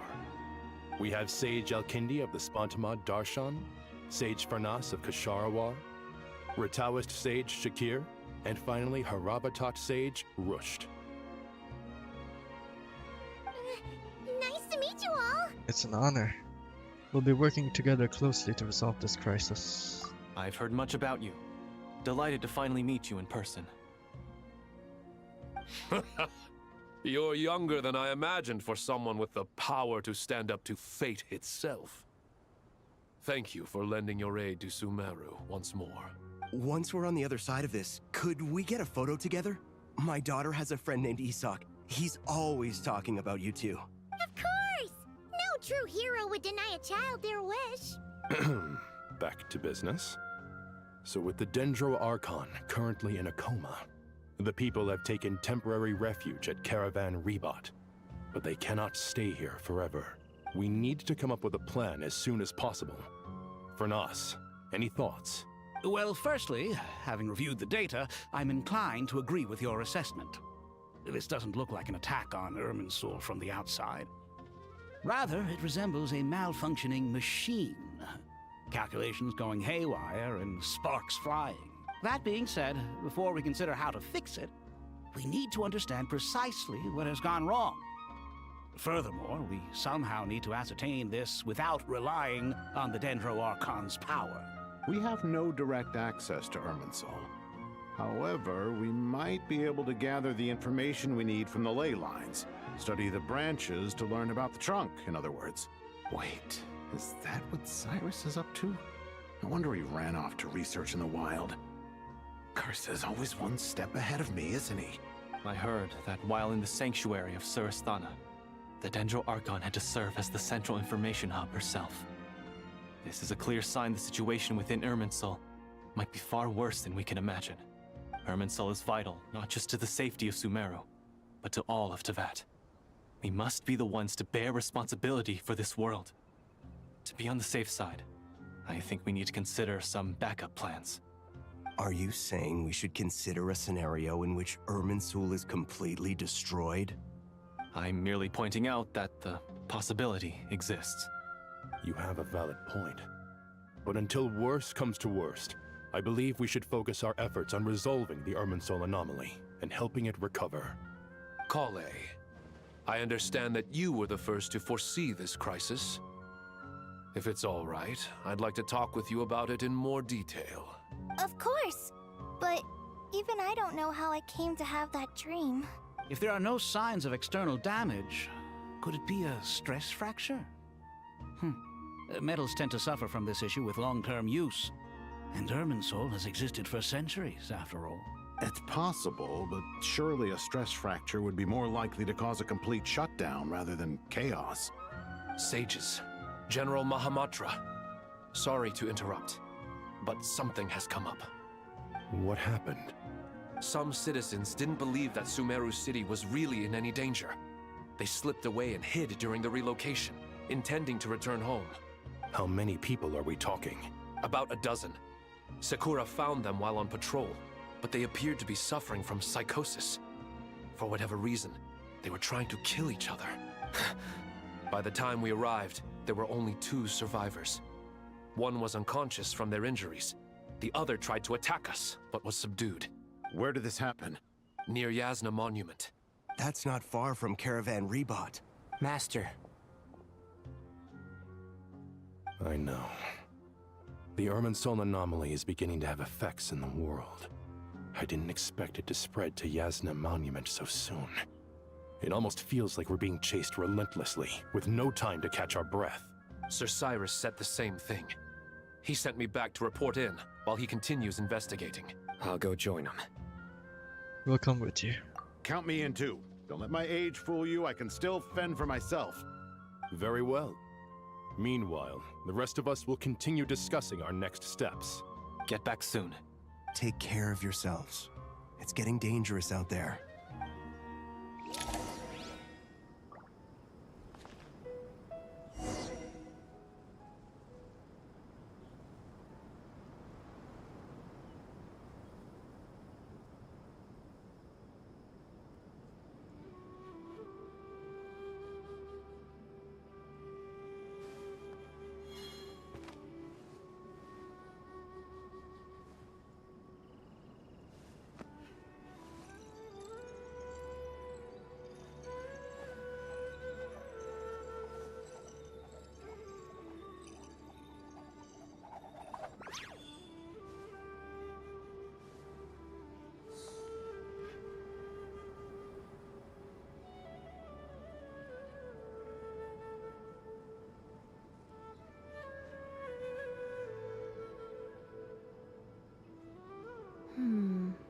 Not the best idea I have ever had.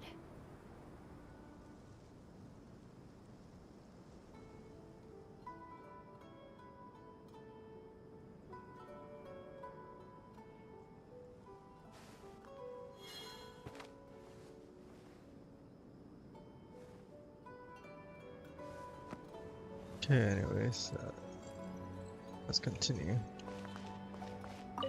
I thought we'd be safer once. If the Irminsul anomaly's sphere of influence continues to expand, our only option will be to move into the desert.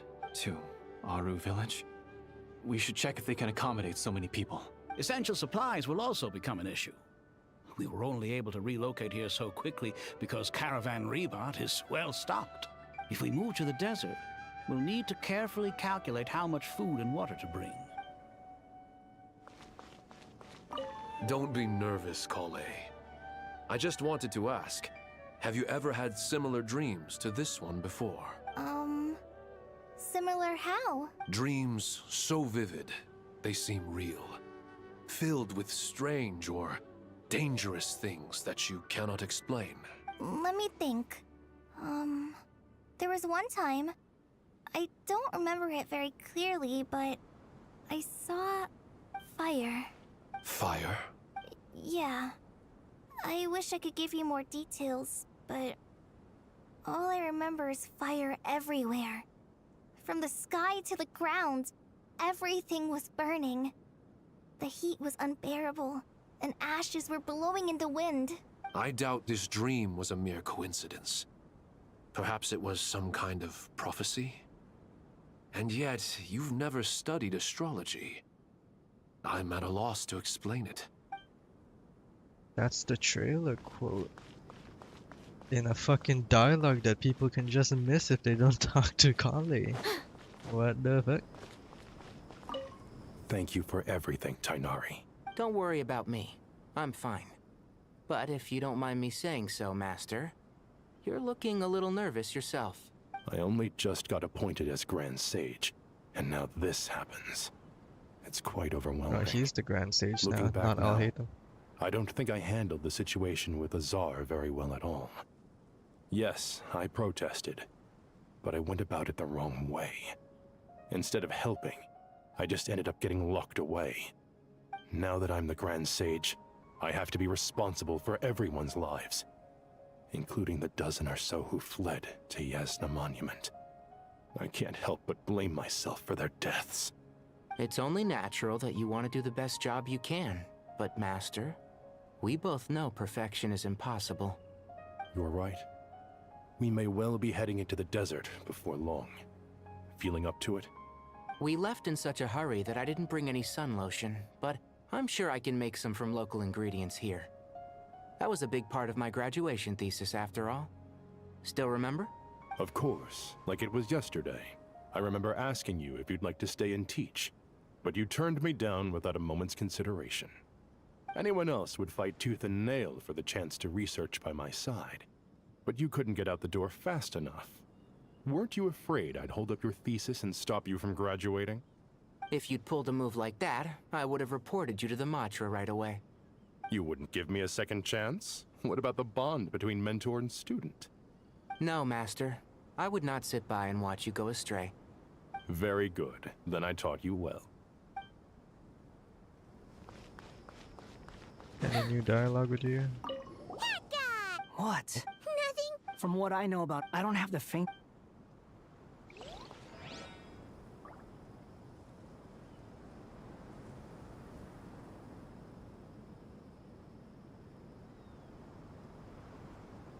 Hold on, give me a second. I got some stuff to handle.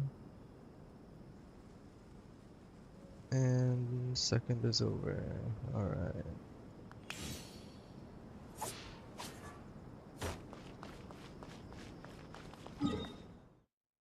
Oh, what the fuck?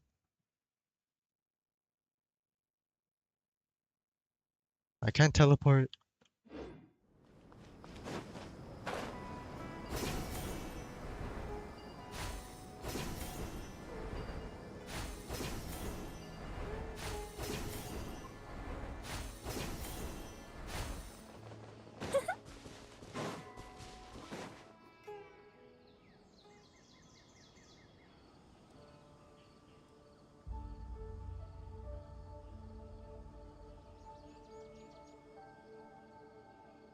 Please, don't go any further.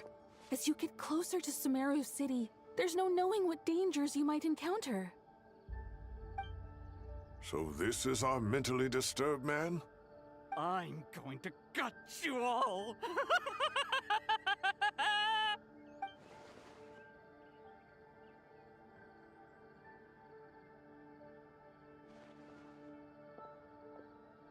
Cyrus, you didn't even bring a single guard?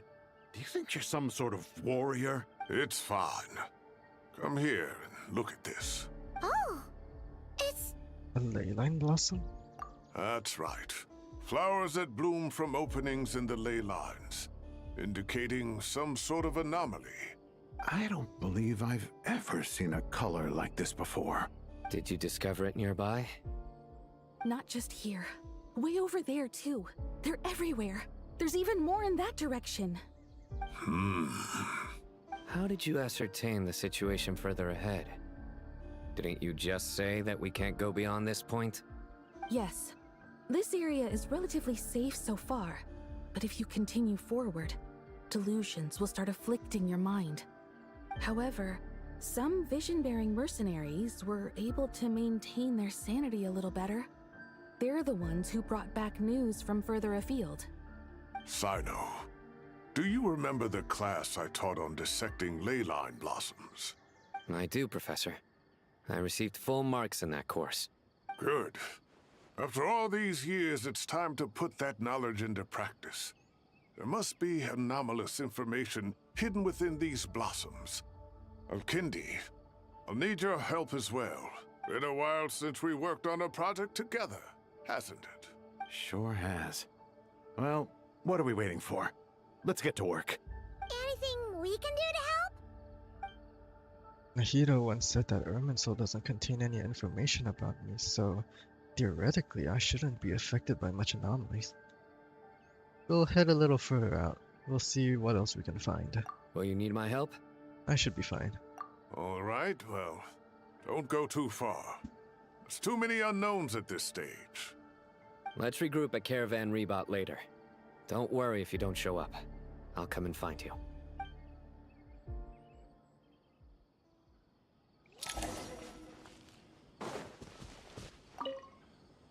All right, well... Let's regroup at So this is the Torre ley line.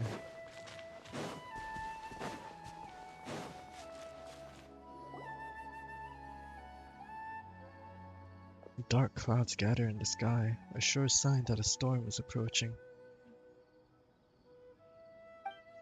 Slowly but surely, the strange weather is spreading.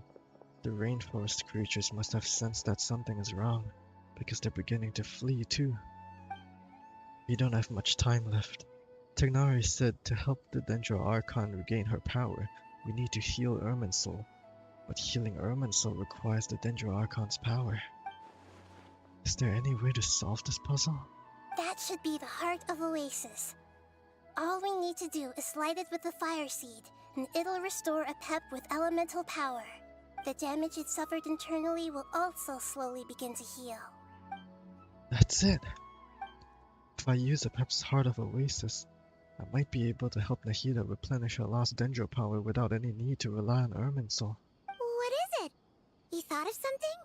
I know a way to save Nahida. Really? Then let's get back and tell the others! Dude, we barely walked like 5 feet, and then we were like, yeah, let's take a U-turn and go back. Phew. Glad to see you've returned safe and sound. Any longer and we would have gone out looking for you. Well, this is a nice surprise. Paimon sure feels better with everyone we know here. We've made some progress, so let's start by giving you and Paimon a quick update. By dissecting the ley line's blossoms, we've been able to deduce that although Irminsul is experiencing an anomaly, it has not completely rejected access from the outside. The Dendro Archon has the power to connect to Irminsul, but there's also another way. I assume you recall the devices everyone was wearing when you first arrived in Sumeru? Akasha Terminal. Devices? Oh, wait. You mean... The Akasha terminals? Zach got paid. That's right. Of course! It's been so long, Paimon almost forgot all about the Akasha. Wasn't it shut down, though? Yes, but although the system isn't currently operational, the technological infrastructure is all still there. And it turns out that a certain someone gets so bored at work that he's actually read through every single one of the instruction manuals. No prizes for guessing who that was. If praising others is that embarrassing for you, you can simply spare yourself the ordeal. As much as it pains me to say anything nice about him, there's no denying his intelligence. He rarely forgets anything he's read. The Akasha is exactly what Sumeru needs at this moment. Between us, we should have all the knowledge and expertise we need to get it up and running again. But if I recall correctly, doesn't the Akasha need a Gnosis to function? That's exactly right. The Akasha relies on the Gnosis as a power source, and in its absence, we'll need to find an alternative. To tackle this problem, it looks like we'll be relocating once again. Namely, to the Temple of Silence. Ring any bells? It's the only major institution in Sumeru dedicated to preserving the knowledge of King Deshret's civilization. You might find the answers you're looking for hiding there. I agree. There's a good chance. Master Nephis and the other sages have discussed it. As the chaos from Irminsul continues to spread, Caravan Rebot won't be a safe haven for much longer. We have to move into the desert next. The scholars and sages will head to the Temple of Silence, while the civilian population seeks refuge in Aru village. The Eremites will keep everyone safe during the journey, and Candace will be there to receive us at the village. This leaves us just one thing to worry about. That Dendro Archon. She's very weak. We can't afford to wait until Irminsul is fixed. There has to be another way to help her. Huh. Wow. Luckily, the Traveler had a eureka moment while we were out investigating. Really? Wow, nice one, Traveler. Let's hear it. You tell everyone about the time you and Nahida saved What the say pep. our Amorta experts? Theoretically, it's feasible. From what you're saying, although elemental life and elemental energy have their differences, the Dendro Archon has explicitly stated that she can imitate the power of the former, in which case, as long as a Pep is willing, she should be able to convert her own power into a form that the Archon can use. It wouldn't be difficult for her at all. The only problem is convincing her to help. I'll find a way to persuade her. Yeah! Even though she wasn't exactly friendly the last time we met, she didn't refuse to talk with us. When she realizes the danger that Nahida is in, surely she won't turn a blind eye to it. Well, hopefully not. Either way, we're not exactly spoiled for choice here. Hey, it's better than having no options at all. I agree. Without Irminsul's aid, the legendary Dendro Dragon Apep may well be the only living thing in Sumeru who can help our Archon recover her power. There's no time to lose. I'll bring this proposal to Master right away. If he and the other sages agree, we'll split into 3 teams. The academics will go to the Temple of Silence to look for a solution to the Akasha problem. The Eremites will escort the civilians safely to Aru village, and the Traveler and Paimon will take the Dendro Archon to see Apep. There's still a long road ahead, and no knowing if we'll make it. But at least we have a direction now. I'll take it over floundering around in confusion. If there are no objections, then let's proceed. But before we adjourn, I would like to leave you all with some parting words. No matter the distance between us, there will always be an invisible force tying us together. May the bonds forged in the past shine bright like stars and open a new path before our feet. Huh. Is that from King of Invocations? No. This one's from King of Invocations, the sequel. What's the difference? The sequel's much cooler. Couldn't agree more. Well, it was very apropos. Once this is all over, I'll give everyone a copy of King of Invocations and the sequel to show my gratitude. Come on, let's get moving. Quest progress saved.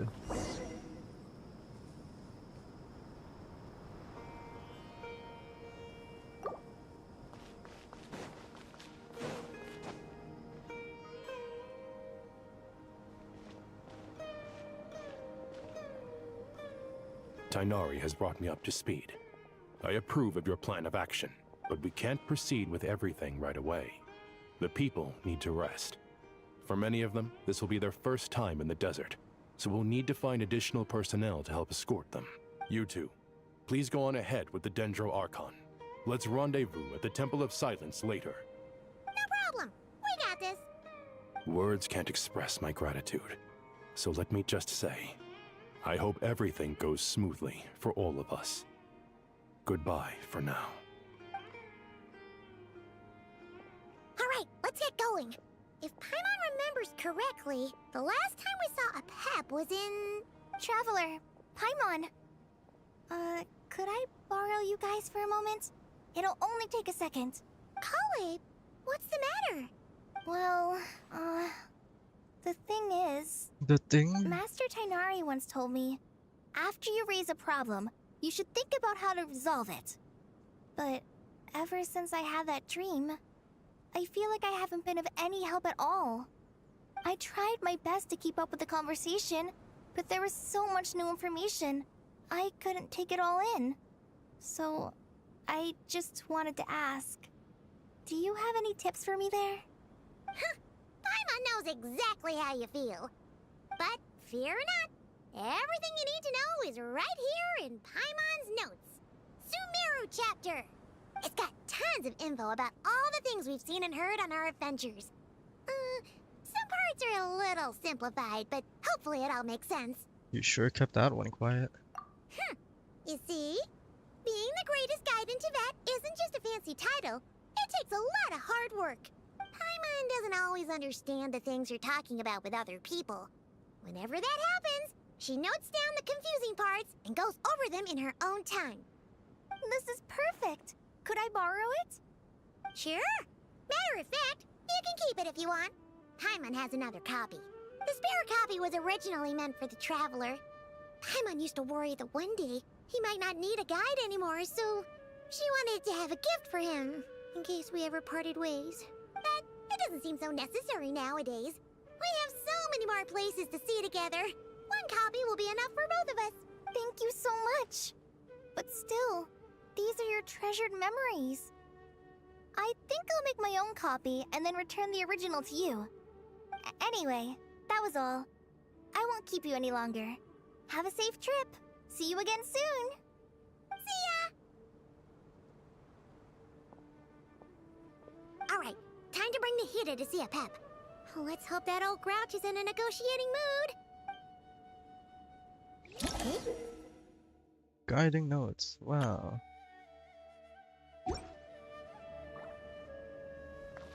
Actually, Oops, sorry. Fuck, did I just skip the dialogue? God damn it.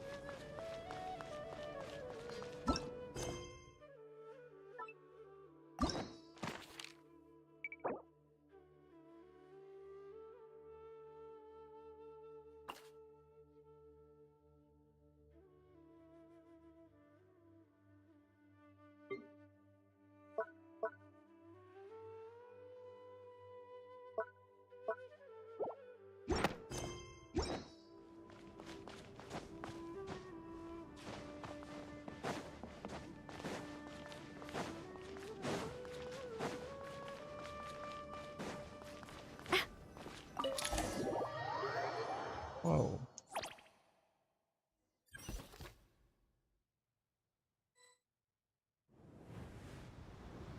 Oh shit.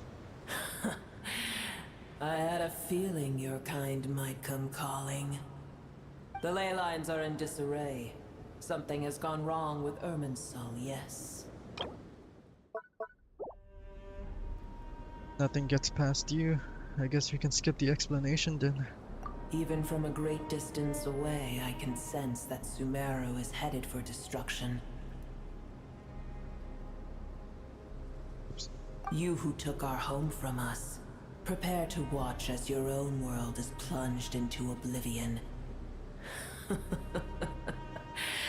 Oh, how the cycle of history comes to a poetic conclusion. this isn't a joke, Apep. Nahida's in grave danger. Can you please help her? Is she now? Then do explain. For what reason should I lend Booer my assistance? Because you owe a debt of gratitude, and this way you can repay it. Apep, if you truly despise gods and humans so much, well, after the great humiliation of being helped by a god in the past, shouldn't you be jumping at this chance to balance the scales? Now that is a compelling reason. When El Ahmar plotted against me and I was tortured by forbidden knowledge, it was Booer who saved me from agony. And though I regard with shame the pity of my enemies, to receive aid without repaying it would likewise tarnish a dragon's dignity. Oh, tiny Booer, puny humans. Just this once I shall deign to show you the true power of dragonkind. Whoa! It's happening again! We're gonna get sucked in! Hold on to me.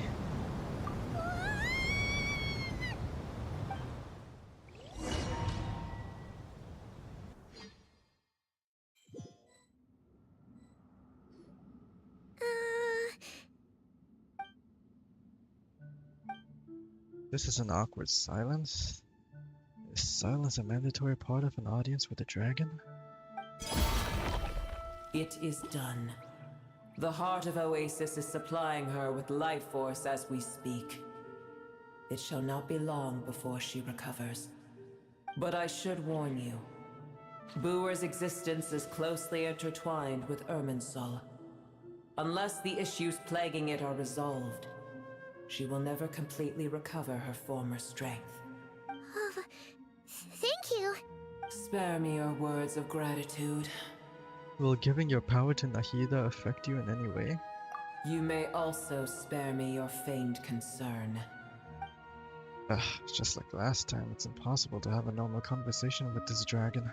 A dragon's sovereign's power is far greater than you can imagine. While I was indeed weakened when the heart of Oasis ran dry, providing Tiny Booer with a morsel of my life force shall have little consequence for me. Oh, good to hear.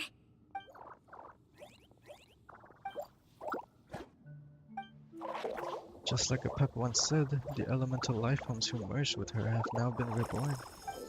The knowledge, memories, and emotions they once had are gone. They're brand new individuals now. And yet, for some reason, they seem drawn to Paimon and me. Ever held in high favor, I see. Oh, well, you know. The compliment was sincere. Simply accept it. Come to think of it, I'm curious how a Pep sensed the leyline anomaly from so far away, and immediately guessed that something was wrong with Irminsul. Could she know something that we don't? Pep, do you know much about Irminsul? I did once. That tree was not planted by the heavenly principles. Irminsul existed before they ever arrived in Tevat. What? Lore drop? There was a time when it belonged to Tevat, to dragonkind. Its appearance and function then differed greatly from today. The ley lines flowed with an abundance of a familiar, primitive form of elemental energy. You may know it as the power of the Light Realm. The heavenly principles usurped and refashioned Irminsul, made it serve humanity, and used it to anchor the fate of the world. Yet in the end, humanity has failed to protect it. Heavenly principles, God of gods. It makes me sick. The enmity between your kind and mine can never be bridged. Even so, you still agree to help us. As things stand today, holding a grudge against you would serve no purpose. But there will come a day when we reclaim this world for ourselves. The opportunity will arise no matter how long we must wait. I can already sense that far away from here, the Hydro Dragon has wrested his authority from the hands of the usurpers. Though we have yet to meet, I know that we are both preparing for our revenge day and night.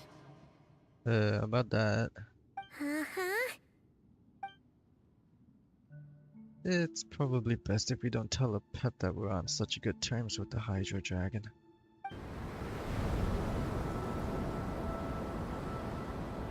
I hear a great disturbance out there. Huh? What is it? Sandstorms come. The Jinn. I see. What happened? Another calamity approaches. You both seem restless. Let us part ways here. Booer is safe with me. Once she has recovered, I shall return her to your side. Oh, thanks again. Take care, alright? I told you already I have no need of your feigned concern. There she goes again. We've done what we came here for. Time to check what's going on out there. Huh? Nahida? You're awake! Are you okay? Cease your interrogation. Yes, she awoke for a brief moment, but she has now lost consciousness again. Take it. We shall talk more at another time. The statues of the gods hang inverted from the heavens, but one alone is unique among them. Location is... Remember, tell no one. The moment I touched the key Nahida handed over, a mysterious piece of information appeared in my mind. I don't know what it means, nor how to decipher it, but I will firmly commit it to memory. This must be incredibly important information. I don't know why Nahida would keep it a secret from everyone, but it's probably best that I do the same for now.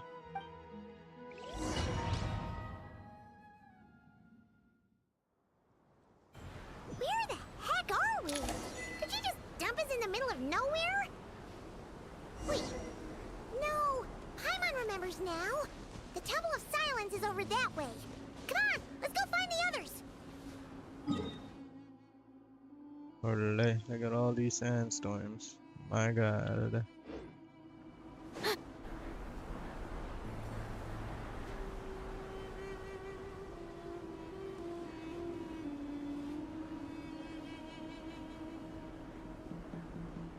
There's no need for everyone to stay here. I'll protect the sages. The rest of you, return to Aru village. Yes, Mahamatra Sino.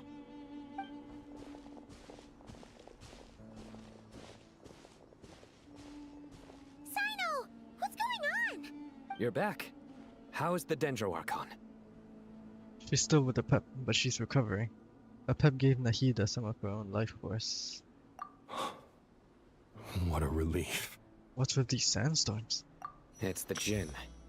Countless Jinn have stirred up violent sandstorms across the desert, blocking our path to the Temple of Silence. Tainari and Kale have returned to Aru village to help.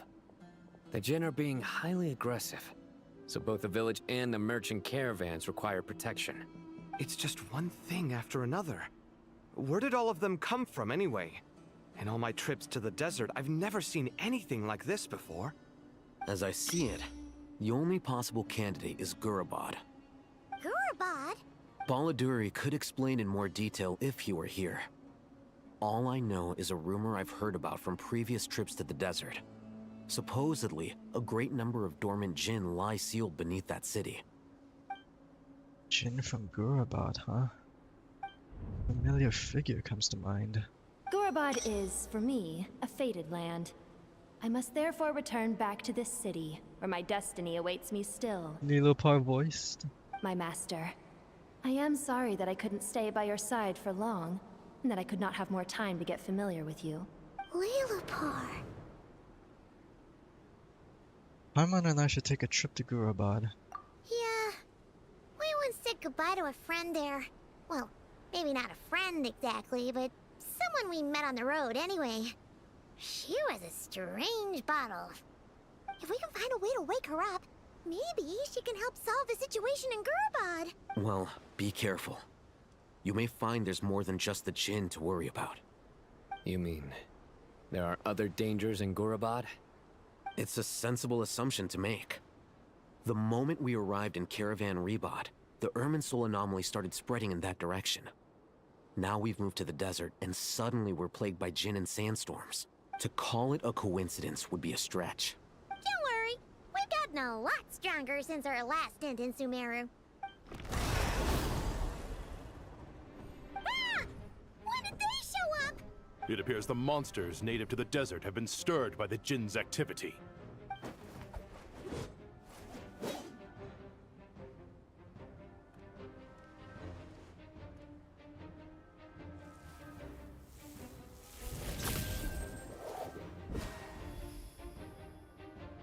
You should get going. We'll take care of things here.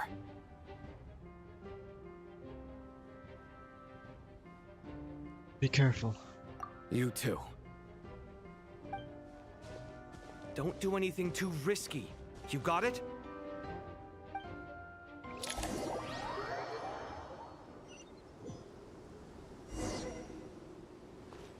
Party setup.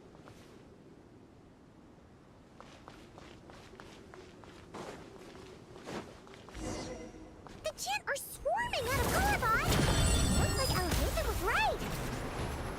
Let's get inside and see what's going on!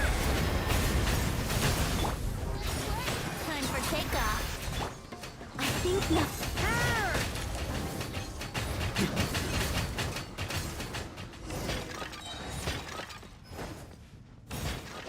They just keep coming! How many of these things are there? Target spotted! All units at the ready. The Fatui! They must be using this place as a stronghold! Are they the ones behind all this? Thunder! Thunder! Thunder! Okay, they infinitely spawn. Fighting Jinn with one hand and Fatui with the other? This is pure chaos!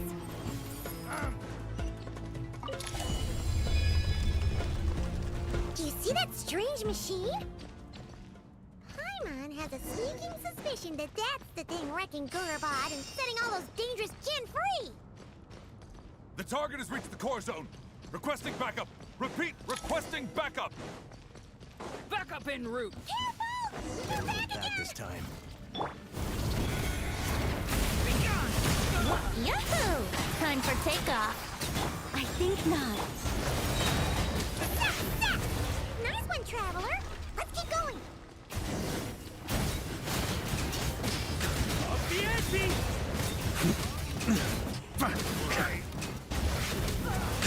Huh?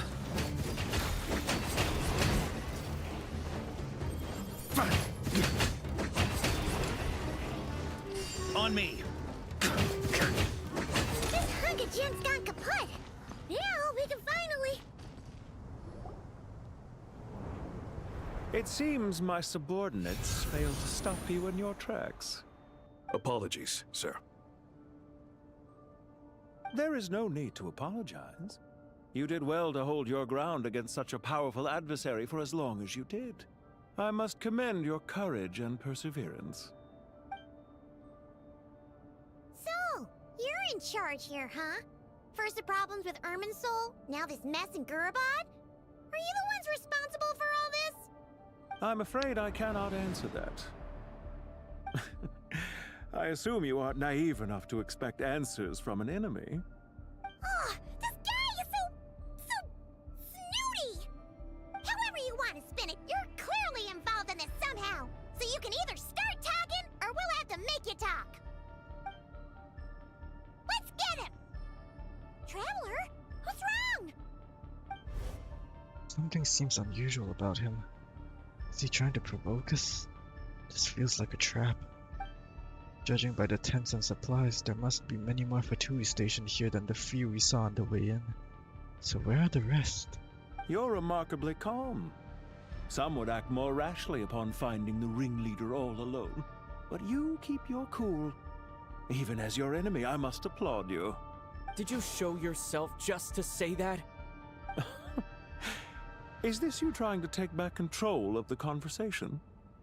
Unfortunately, I really don't have anything to say to you. I am here merely to indulge my own curiosity. Your names are well known among the Fatui. Naturally, I wanted to observe you up close while I had the chance. Hey! Don't treat us like we're some kind of exotic animals in a zoo!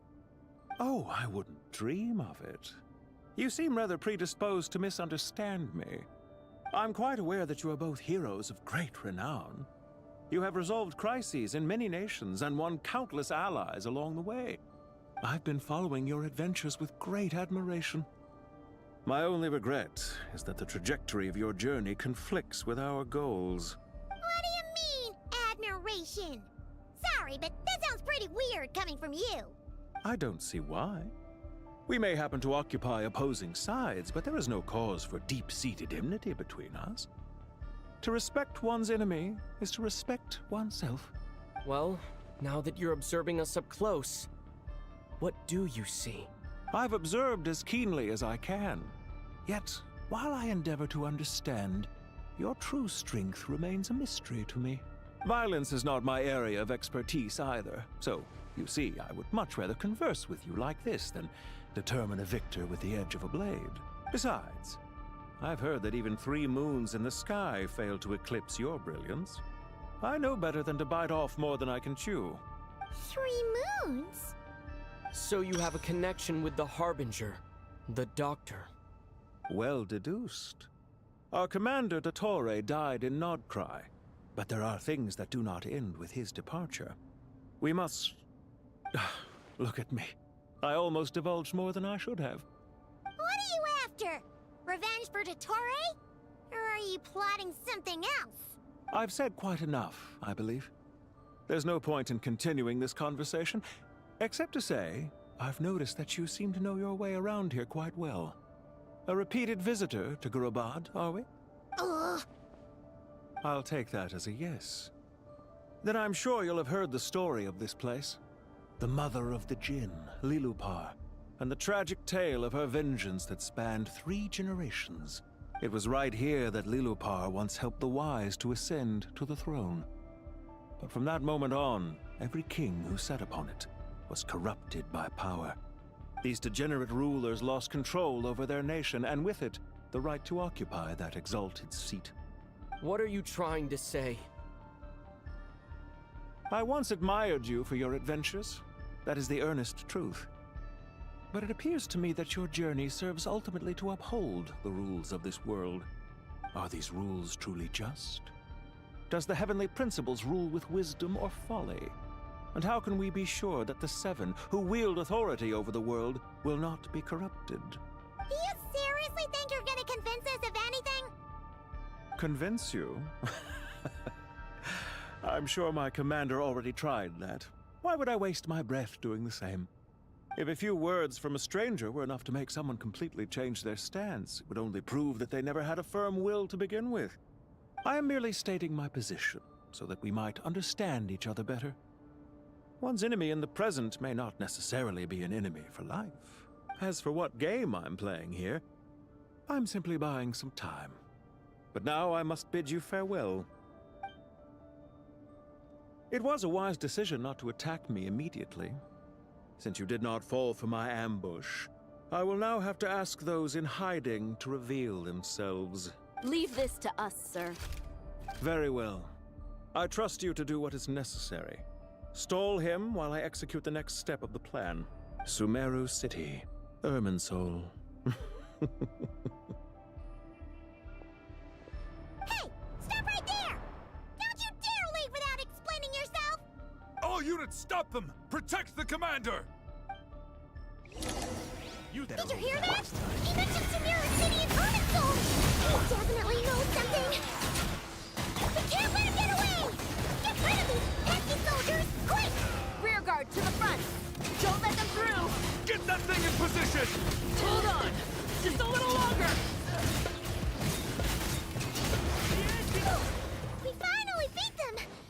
That mysterious guy can't have gotten far! Let's catch up with him! Yeah.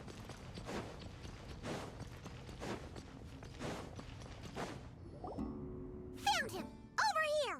You're very persistent. Hey, you! Stop running and explain yourself! What are you trying to... Paimon, wait! What's this? Relax. A small trap like this won't be enough to hold you. The sandstorms from Gurabad will die down soon enough, but this small window of time was all we needed to launch the next phase of our plan. So there was more than one ambush. I shouldn't have let my guard down. Don't be discouraged. I knew that someone would come here eventually, so I planned ahead. Where to chat with you, which door to exit from, even which mechanism to wait by for you. I thought through every detail. You, meanwhile, know nothing of who I am. So far, you've only heard my voice, and for all you know, it may not even be real. But not to worry. This is only our first meeting. It shan't be our last. Just answer me one last question. Why do you continue to follow Dottore? He has conducted countless cruel experiments, even on his subordinates. Follow isn't quite the right word. Let's just say even those you see as villains have their friends, even if they aren't the most sincere of friendships. When any set of rules is established, there will be those who benefit and those who lose out. People will do anything to justify what they have gained, or escape from the hardship imposed upon them. Neither he nor I are tolerated by the rules of this world. We were both searching for a new order. Our ideas of the final form that should take may have differed, but our journeys took a shared path. Goodbye, Traveler and Paimon. I wish you a timely escape, albeit not too soon. I will need a little more time to prepare, after all. Hey! Come back! Wait, this dark wall. We've seen these on our adventures before. It swallows people up! Oh.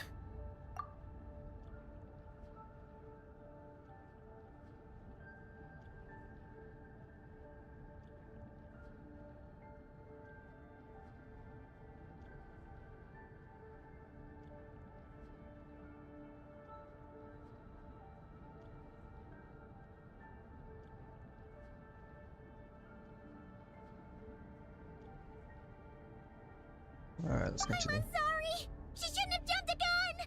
It's not your fault, Paimon. Let's just focus on getting out of here. Okay. He may have fooled us this time, but we'll get it back!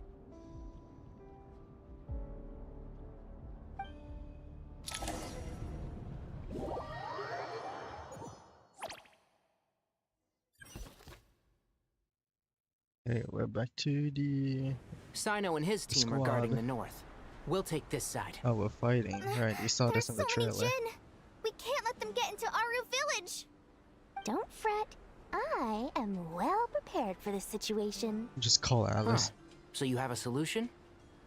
Perhaps you're unaware that I have a trusty genie partner of my own, Plumpy.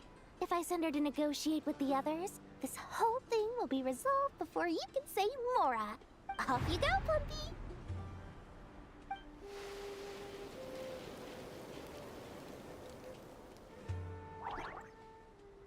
Come on, what's the holdup? 5,000 Mora. 20,000 Mora.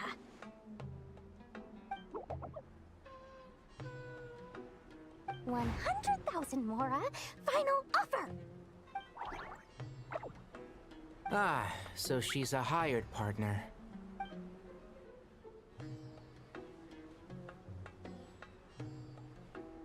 Hired partners are reliable too. Plumpy here is a very skilled negotiator. You'll see. Just a few words from her and... And she's dead. Plumpy!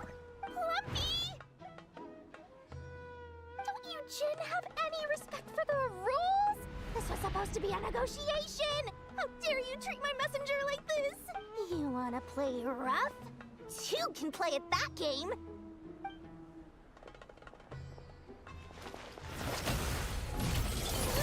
Jesus Christ. Dory got fucking juggled. Looks like it's up to us now. Be careful, Kale. Yes, Master.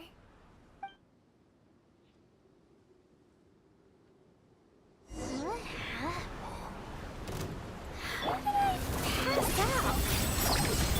Never mind. It's time for revenge. You know, this reminds me of when you first arrived in the forest. What the fuck? You were trying to help a child retrieve a lost toy when you stumbled upon Spino Crocodile territory by mistake. Yeah, I remember. Our first time fighting side by side. Fighting side by side? I seem to recall swooping in to rescue you with a team of forest rangers. There's too many of them! I can't believe I used 12 rare items in one battle! Ugh. I shudder to think how this is going to affect this month's accounts.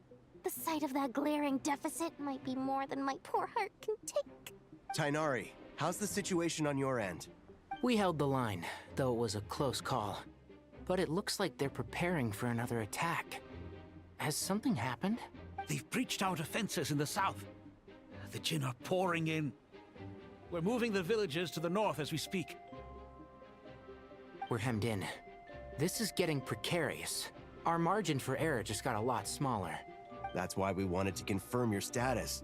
We need to consider our next move carefully. Bad news! Another line of defense has been breached. Kale, go with them and assess the situation. Dory and I will hold the line here. But Master! Even with 3 of us, we barely managed to... This is not a discussion, Kale. Don't worry about us. She clearly still has plenty of tricks left up her sleeve. Wait, you can't pin all your hopes on me? Oh, great. I've almost run out of the things I brought with me, and the rest is back at the caravan. I should be able to hold out for a little longer, but still... Master! Need any help? Huh? What is it, Kale? If things continue like this, it won't be long before Aru Village is overrun by Jinn, and the sandstorms are sure to follow in their wake. I do have a plan, but I can't guarantee it will work. I don't care. whoever you are, please just help us.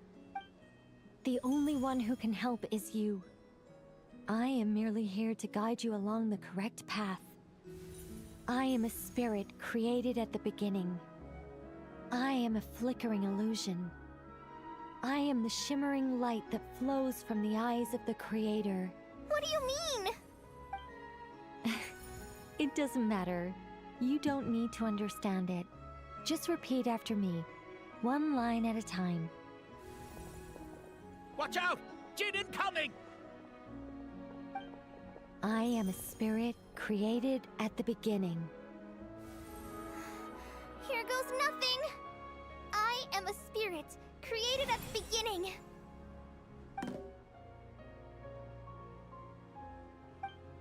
I am a flickering illusion.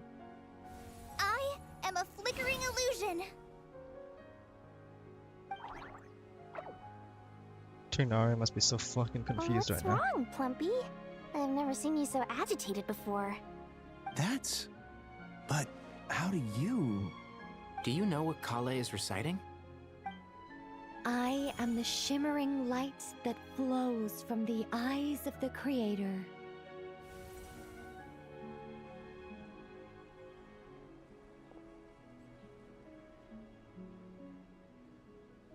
I am the shimmering light that flows from the eyes of the Creator.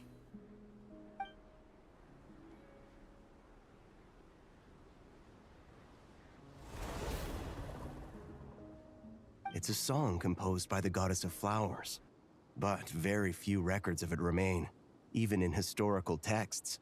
All we have is a few fragments.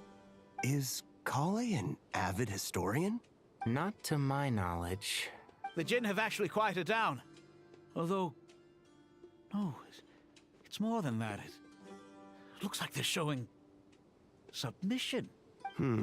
Clearly the songs left by the goddess of flowers have a soothing effect on them. At the very least, they're much calmer now. Really? Let me try. I am a spirit created at the beginning. Okay, buddy. Don't stay away. I'll stop. I'll stop. It seems like the song only works when Kale recites it. But why? Whoa, look at that lighting. Kale.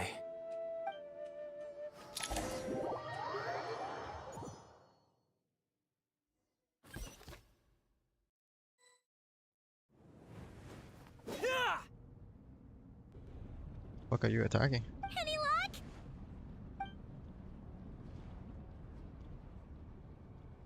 The only way out of here is by brute force. But too much force and the entire ruins might collapse. The mechanism is right outside. Maybe there's a way to...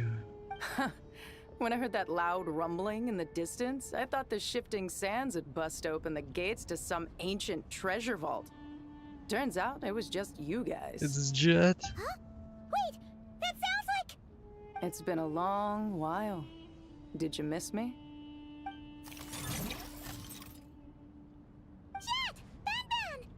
Let's save the catching up for later.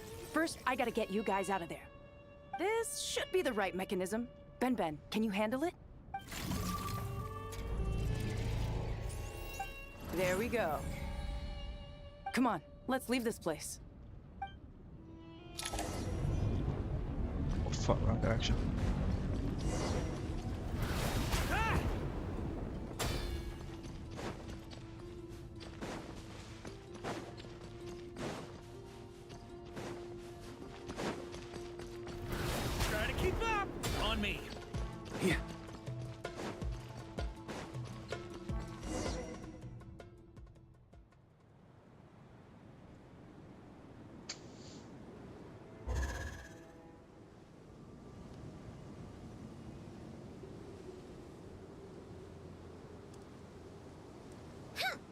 Fatui sure made themselves scarce. It's like they were never here. The Fatui? They came to the desert again? Yep. No idea what they're planning this time. They were being very coy about it. How have you been, Jet? Well, since we last met, I've started my own band of mercs. We've actually made quite a name for ourselves. Oh, yeah. On a slightly different note, I have some good news. I finally took care of Masaira. Not much to write home about. It was just another day. Found his hideout. Dragged him out of his cozy little bed. He tried to talk me into seeing his point of view, as usual. But I'm way past that by now. There was nothing he could say to save his life. So the Masaira chapter has finally come to a close. What about you guys? Bet you'd forgotten all about me and Ben, huh? Of course not! We're super duper best friends! Wow. Sounds like I should make time to visit some other nations too. Anyway, what brings you to Gurabad? Oh, right. Paimon almost forgot. We're here to look for Lilupar. Oh, that bottle? Yeah! We need her power to calm the Jinn and stop the sandstorms. Here's hoping we actually manage to find her, after all the trouble we've been through. Surely, with everything's been going on in Gurabad, she must have woken up, right? Only one way to find out.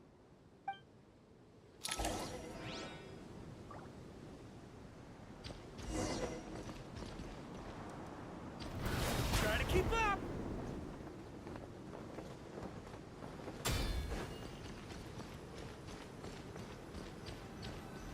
Trigger chess piece.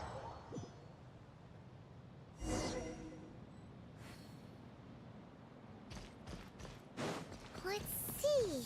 She should be around. Aha! Found her!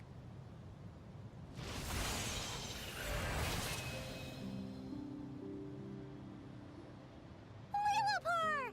What a long dream that was. It's been a while, my master. Oh, and you're here too, little wildcat. The four of us back together again. Imagine that.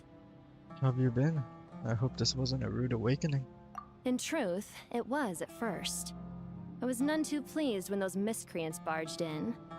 But it did give me the chance to reunite with you, dear master, so I shall overlook their folly.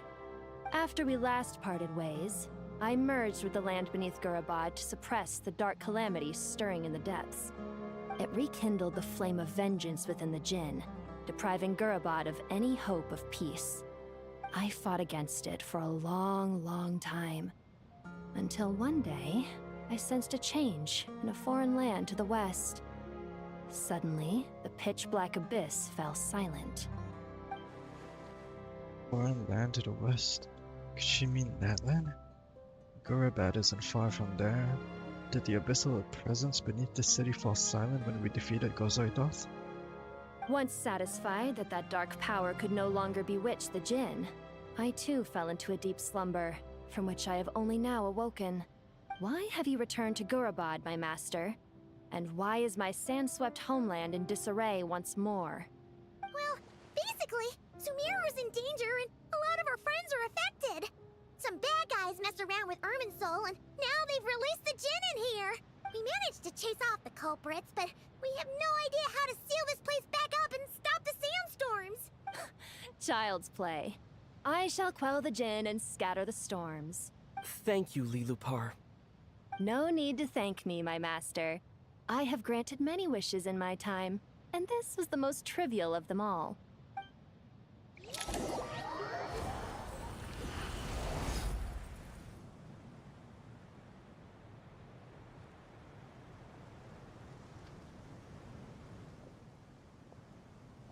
The sandstorm's gone. The sun shines bright again. When I said that we'd meet again under a lovelier sun, this was exactly how I imagined it. Yay! Although, honestly, Paimon would love to hang out with you more, even if the weather sucked. That goes for me too. Well, there shouldn't be any more Jinn breaking out, right? Are we okay to head back? Yeah, let's all head to the Temple of Silence. Sounds good. You can introduce us to your other friends. Another adventure begins. Lovely.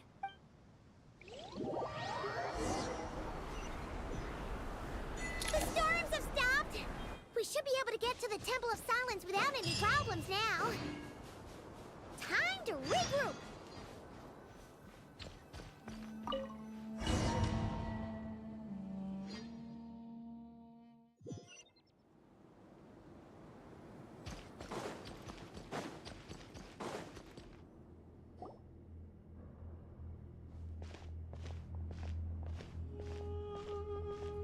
So, this is the Temple of Silence. I've heard the Nagarjanites mention it in passing, but I never imagined it would be this big. It's colossal. I thought the temple moved to the rainforest ages ago. When did they scamper back into the desert? I don't know. This plan sounds a little too risky for my liking. Even in King Deshret's day, this was experimental technology. We have no idea what could happen if we activate it. Well, unless you know of another viable alternative for the Akasha terminal, I'm afraid this is our only option. The plan is sound, and the risks are manageable. However, if we are to proceed, we must act quickly. The scale of this project is enormous. Even with Carvey, Faruzan, and every other scholar of mechanics working on it full-time, the proposed modifications won't happen overnight.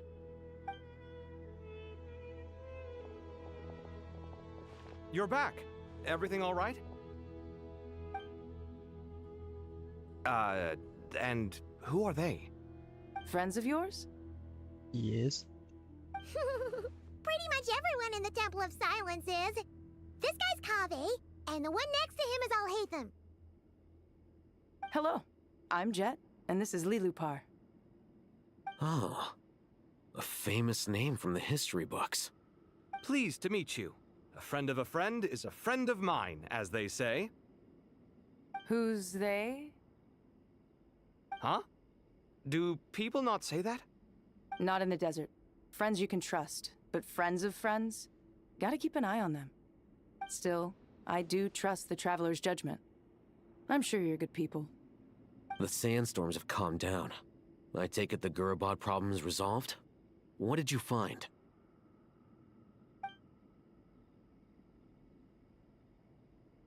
And after getting all smarmy with us, he trapped us there.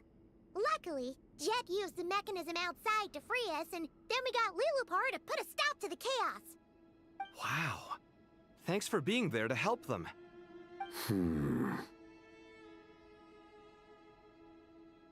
So, this mystery man openly admitted that he was merely a Harbinger subordinate.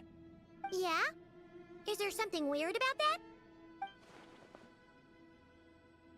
Now that you mentions it, it is a little strange. I assume you aren't naive enough to expect answers from an enemy. Well deduced. Our commander, Dottore, died in Nordcry. He was clearly unwilling to answer our questions when we first met, so why would he admit to being Dottore's subordinate later? Are you wondering about his true identity? Or do you think there's a big conspiracy behind all this? I wouldn't go as far as to call it a conspiracy.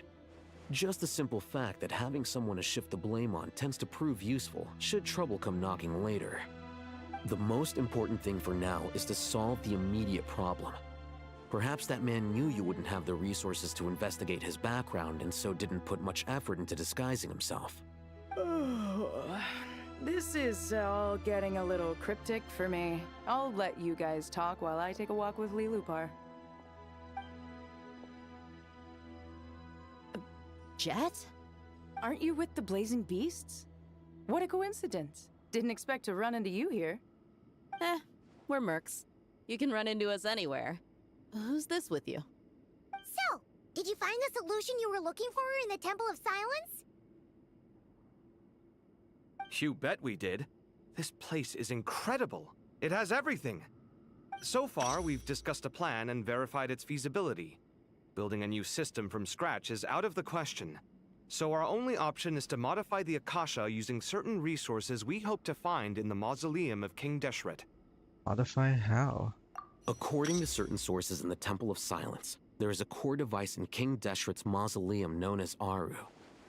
Little is known about this device in academic circles, which suggests it was hidden quite effectively. If these sources prove correct, the energy contained within Aru may be sufficient to power our Akasha renovation plan. However, this raises difficult questions regarding technological integration. The sages are still debating it. Yeah, but I'm sure they'll reach a compromise once they've argued it out. The people of the rainforest are always cautious when it comes to desert technology. But times of crisis like this leave us with little choice. Wait, Paimon has a question. Is this the same Aru we've heard of before? It's sealed off, right? Some sort of prison where the Goat King, Ibis King, and Crocodile King are locked up. Well remembered. Yes, that's exactly right.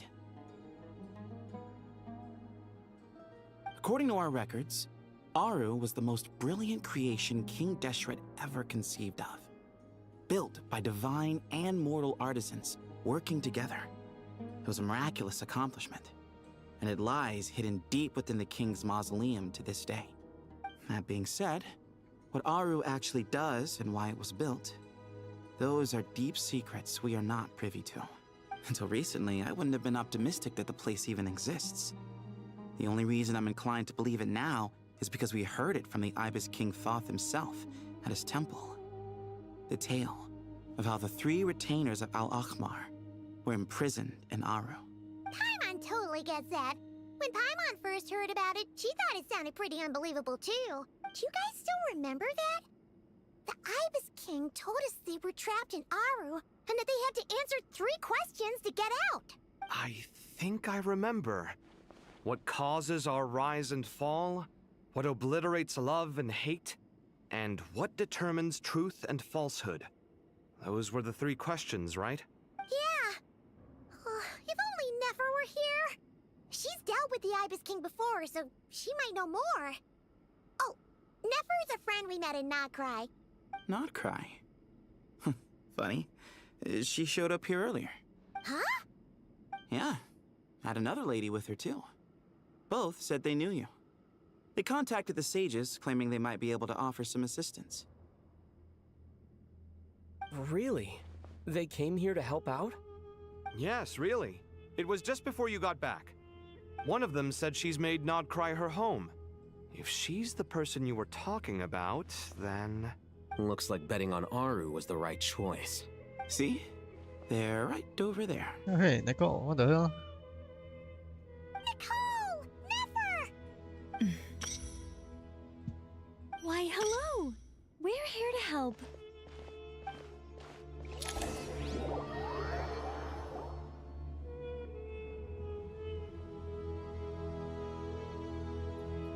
It's a good thing we left early. We almost got locked out. Locked out? What do you mean? Oh, you haven't heard? An invisible barrier has appeared around Sumeru's borders, cutting off all travel in and out. No one can leave and no one can enter. Sumeru has become a lonely island. Are the Fatui behind this too? Actually, no. This has nothing to do with them. I suspect it's a defense mechanism within Irminsul itself. Irminsul is the source of Tevat's ley lines after all, and Sumeru is the nation closest to it. I imagine this function was put in place to seal the entire region off in the event of serious damage, preventing the disaster from spreading to the rest of Tevat. It may have been implemented long ago. But doesn't that mean that the people here won't be able to escape to other nations if the anomaly keeps spreading? Currently, that does appear to be the case, which is precisely why I am here. This is a critical moment for the world, and Sumeru is the eye of the storm. So you brought Nefer here? Paimon's surprised you managed to convince her to come back to Sumeru. Indeed. Even for someone of my wisdom and eloquence, this tested my skills to the limit. And why should it concern me that Sumeru's in trouble? Surely you don't think I still have feelings for that place? Judging by your tone, I suppose you don't. Sounds like you don't know much about my past. And here I thought you knew everything. All I know is that the Ibis King is the source of your power. He was quite a prominent moon envoy once upon a time, so I do know a thing or two about him. As for your past, I have ways to learn the full story if I wish to. But everyone has secrets they'd rather keep to themselves, wouldn't you say? I'm glad you see it that way, Miss Nicole. I've chosen to call Nodcry home, which is why I did my part in its hour of need. That doesn't mean world savings become a habit with me. I have no particular desire to play hero in Sumeru, thank you. Nefer's voice sounds weird. Human emotions do not appear and disappear without cause. There is always a reason to be found behind both salvation and destruction.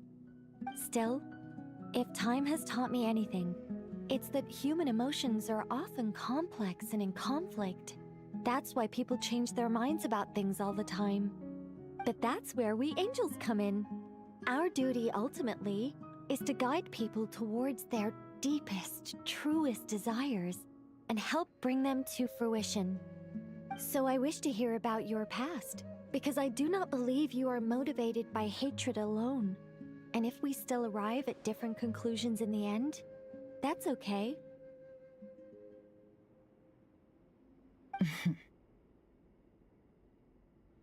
I refuse. Wait, what? But I set the atmosphere and everything. Isn't this supposed to be the moment when we finally open up to one another? Is it? Maybe I'm not so good at reading the atmosphere. You're right, Nicole. There's more to me than just hatred. Had it consumed me, I'd be left stuck in the past forever, never living in the present. Yeah, Nefer's voice is But like I don't think that your guidance unprocessed. can change my mind. The all-consuming sands, It's either the unprocessed or bloodshed, too both processed. deserved and undeserved. Those old emotions cling to me like a shadow. Do you wish to shake them off? No. I hope to remember them forever. Those emotions and memories shaped me into the person I am today. They'll always be a part of me. In that case, would you like to hear my perspective, at least? Sure. It's not every day you get to hear an angel's opinion. A long, long time ago, when the angels still walked freely upon the earth, I found life tedious. Monotonous work, lukewarm relationships. Things weren't nearly as interesting as they are now. And yet, since the angels' demise, I have found myself missing those days on more than one occasion. Human emotions are often attached to a person, a place, or an object. When those things are gone, the memories quickly fade, and the emotions slip away along with them. If Sumeru were destroyed, both rainforest and desert would be no more. With the object of your hatred wiped from existence, it would not take long for the memories buried deep in your heart to slowly fade. Both love and hate are intense emotions, but they are nothing compared to the void left behind when they disappear. Most sophisticated, Miss Nicole. But anyone focused on the future could only ever applaud the destruction of the things they hate. Still, I'm a special case. Someone once told me that human memory is more selective than a Mora-hungry merchant choosing between customers. We all need a reality check once in a while, so we don't forget the truth. As much as I dislike Sumeru, this is no way for it to perish. All right, you win. I'll help you out a little, but I won't work for free. How much will you need? You're not gonna milk this for all it's worth, are you? What do you think? I'll be upfront with you. I don't have much more on me. If that's what you need, I could borrow some from Alice. Or perhaps I could pay in sculptures. The ones I carve are actually worth quite a lot. Just cover my travel expenses. Huh? Is that all? That's all. Given all the people I owe favors to, I can just about justify a trip to Sumeru. Yehoda! Here, boss! What do you need? I'm going back to Sumeru for a while. While I'm away, you'll be in charge of the curatorium. charge? Whoa. Don't worry, boss. You can count on me. And that was how the ingenious angel Nicole brought you the perfect person for the job in your hour of need. Hip hip hooray! That was far more detailed than necessary. Not lacking in embellishment either. I never thought I'd return. Especially not the desert. But life doesn't always go as planned, I suppose. What's Candace up to? I don't think I've seen her yet. She is still taking care of things in our village. Should be joining us before too long.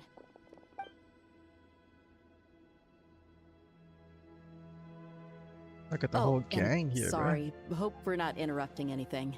We have some good news, though.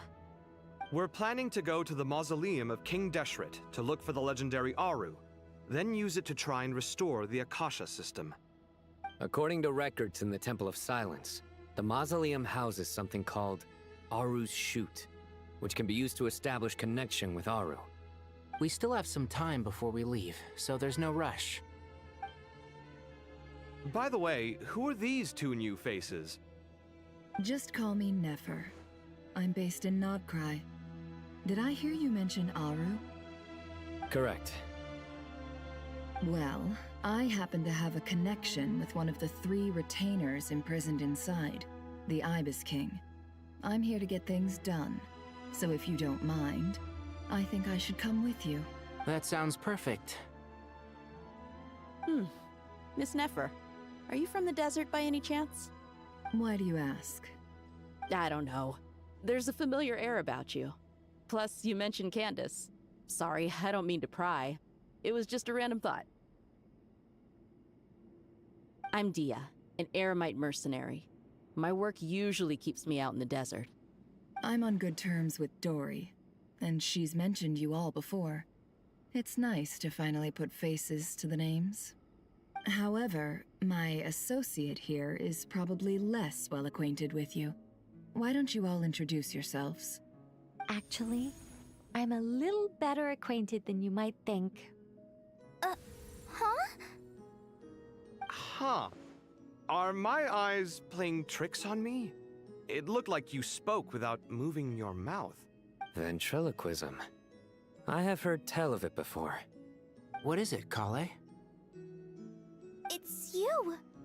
You're the voice who's been speaking in my head, aren't you? You encouraged me to report my dreams to the Dendro Archon, and got me to recite that magic prayer. Mm-hmm. I have many titles, but let's go with the most pertinent one. I am Nicole Rain, an angel who has lived since ancient times. An angel? Sounds like a big deal, but, what exactly is an angel? Oh, Well, we're a rather long-living race of beings. Not gods, technically, but we can still tell you a lot of stories from ancient history. Yep, and she's also an amazing sculptor. You could say she's a real creative type. Well, ma'am, if both the Traveler and Paimon give you rave reviews, you must be pretty impressive. Oh, please don't call me ma'am. I find it so awkward when people get too formal with me. Just relax and be yourselves. No need to be nervous. Miss Nicole, if it's okay, could I ask you a few questions? Yes, you may. I can see your heart is filled with confusion, and you are desperate for answers. I also know which questions you want to ask me. Why did you dream of Sumeru City in disarray? Why did those verses soothe the Jinn only when recited by you? I can guide you to the truth, but it involves a personal secret of yours. I'd prefer to speak with you alone, if possible.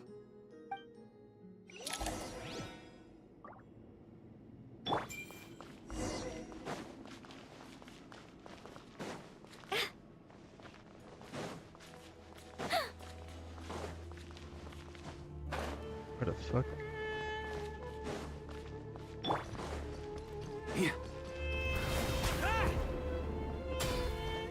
Let me up.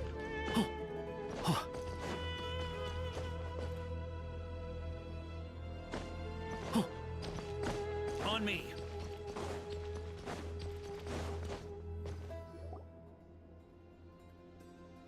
I thought we were going to speak alone. This is a lot more people than I was expecting. What's wrong with it? Even the doctors at Dar al-Shifa allow patients to be accompanied by family members. Well, if Kale doesn't mind her secret being revealed, I have no problem with it. Thanks for being so considerate, Miss Nicole. I don't know what secret you mean, but whatever it is, there's no need for me to hide it from my closest friends. Closest friends? It's so nice to hear that. We're here to support Kale through this. All right. In that case, I'll get right to it. Kale, are you aware that there are god remains inside your body? I am. When I was young, I got sick with Elazar. Nothing could cure it. The Fatui convinced my mom and dad that they could help, and I was sent to an unfamiliar place. There were a lot of other kids just like me there. This creepy guy injected us with some strange medicine, which I heard contained god remains. I can still remember the pain like it was yesterday. But thanks to the friends who've stuck by me all this time, I've gradually been able to overcome those memories. Manga reference. My god. Anyway, so you're saying that what happened to me has something to do with the god remains they injected me with? Yes. Those were the remains of Nabu Malikata, the goddess of flowers. What? Huh. Fascinating. You don't seem surprised like the rest of us. Why? The possibility crossed my mind when Kale recited the Goddess of Flowers song and calmed the Jinn. You made Paimon jump! What are you doing here, Lilupar? I was merely passing through when I heard the name of the Goddess of Flowers. Be assured that I share your surprise. You, with the hat. Are you certain? I sense no trace of the Lord of Flowers within her. Well, it is a very small fragment. Unless special methods are used to manifest its power, even her closest acquaintances would find it near impossible to detect. After the goddess passed away, her remains were scattered across the desert. King Deshret gathered all the pieces he could find and buried them in the Eternal Oasis. But some fragments remained unaccounted for. Eventually, the Fatui must have found a way to track some of them down. Presumably for use in some experiment. It's not an uncommon occurrence. You're more shaken than I thought. In one sense, you've been extraordinarily lucky. So many people who yearn for this kind of power never attain it, yet you have coexisted with her all this time without even realizing it. I don't know what to say. I'm glad that I could help everyone with this power, really. But knowing that a fragment of the Goddess of Flowers is inside my body is... it's a strange feeling. Well, people value their autonomy very highly. Even a well-intentioned intruder can shake one's sense of self. I understand how you feel, Kale. But once you get used to it, you'll find it's nothing to be concerned about. Huh. I guess you, of all people, have a good reason to speak on this. 2 good reasons, in fact. Incidentally, 3 is the maximum number of Hermanubis' Ba fragments that I could bear. Let me guess. Because 2's company, but 3's a crowd? Thanks for helping to explain the joke, Tainari. Not my intention. Goddess preserve me. I should take my leave. This boy in his wolf's head hat speaks much too differently from the Hermanubis I remember.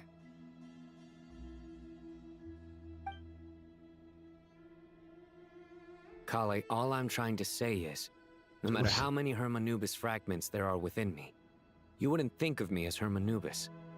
In the same way, you are simply you. Yeah, I know what you mean. So about that dream I had, was it a warning from the Goddess of Flowers? Yes.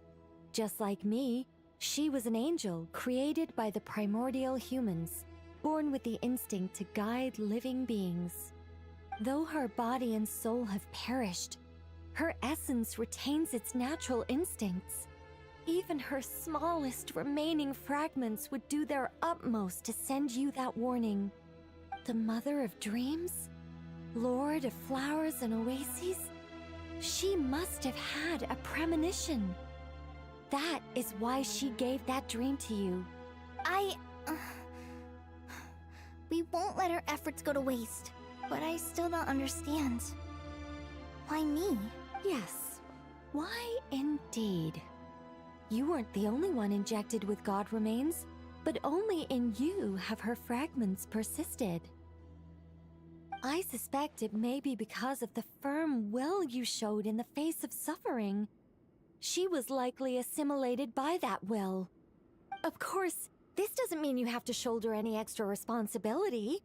As this young man said, you are who you are, and that will not change. All right, any further questions from the family members of the patient? If not, we should head to the mausoleum of King Deshret. Let's move out. Time to put our plan into action. We all hope it'll work. But will we really be able to open Aru? And even if all 7 pillars of King Deshret agree to let us proceed, the scale of the work to follow is daunting, to say the least. Haven't you handled other big projects before? I mean, the biggest project I've worked on to date is probably the Palace of Alcazarzaray, I guess? But this is orders of magnitude beyond that. It's a total nightmare. Look on the bright side. At least this time you're actually here when Sumeru needs you most. You won't have to come asking me for details after the fact.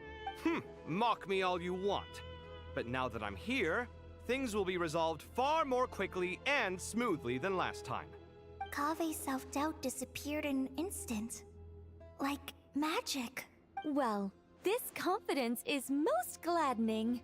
Now, go and pack your things. We'll head to the mausoleum as soon as you're ready.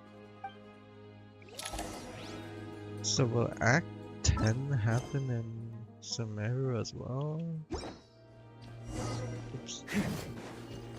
Here. On me. Ah! Huh? Oh, hey, Farazan's here. Oh, Miss Nicole. I heard you're a very talented sculptor. Is that true? Oh, I don't know. I wouldn't want to blow my own trumpet. Honestly, even though Kasharawar is best known for its focus on mechanics, plenty of Kasharawar scholars are quite serious about sculpting as a hobby. So if they rate your work, that's enough for us. We just have to take a look. Who's we? Myself and a few other scholars. Kashif, Daneshvar, come take a look. Oh, well, if you insist, I suppose there's no harm in showing you.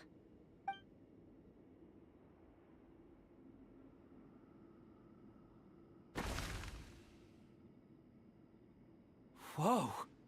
Where did that come from? Look at the level of detail. It's so lifelike. The squirrel descends from the heavens like a champion, and the earth trembles beneath its feet. What do you think?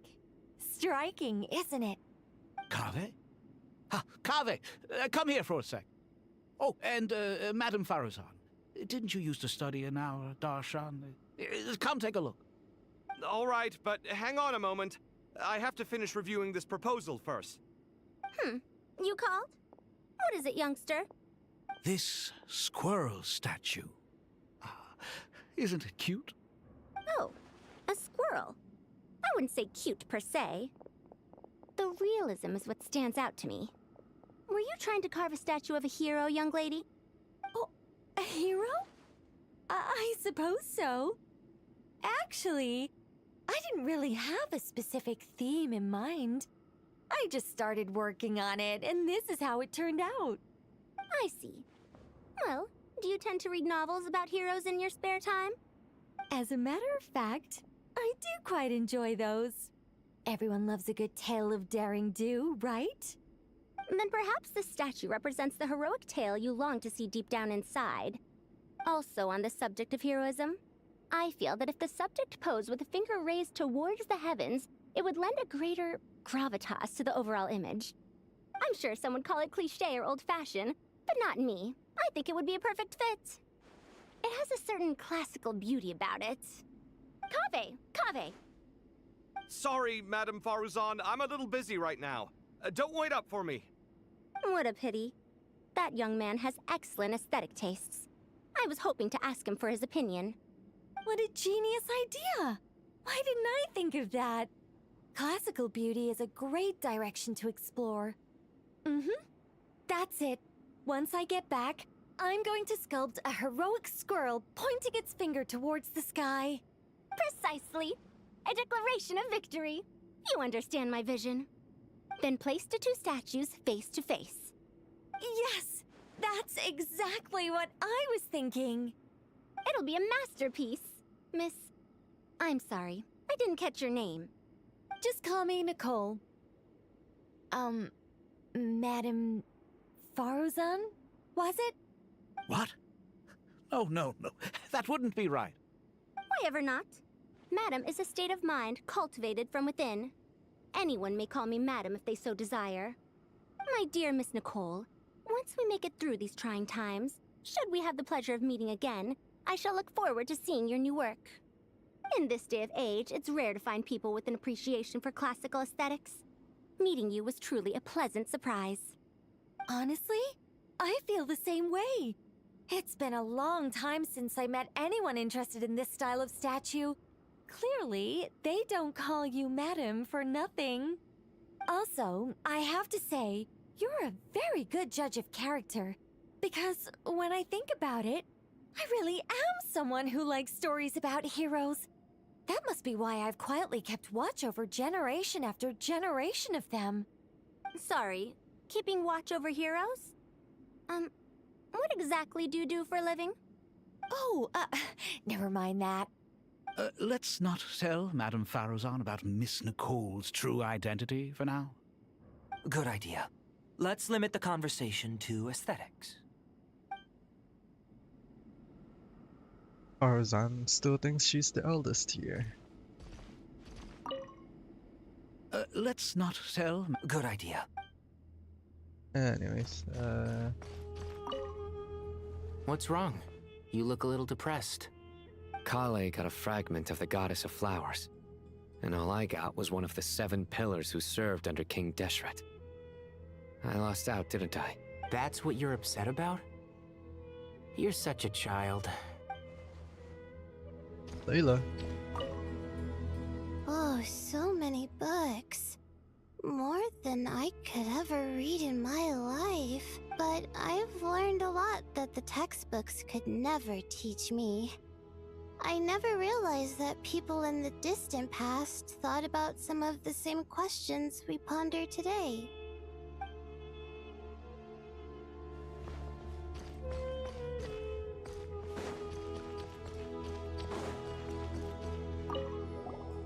Paimon! Thanks again for your notes. I'm done copying them, so here you go. You're welcome. Just let Paimon know if you ever need help again.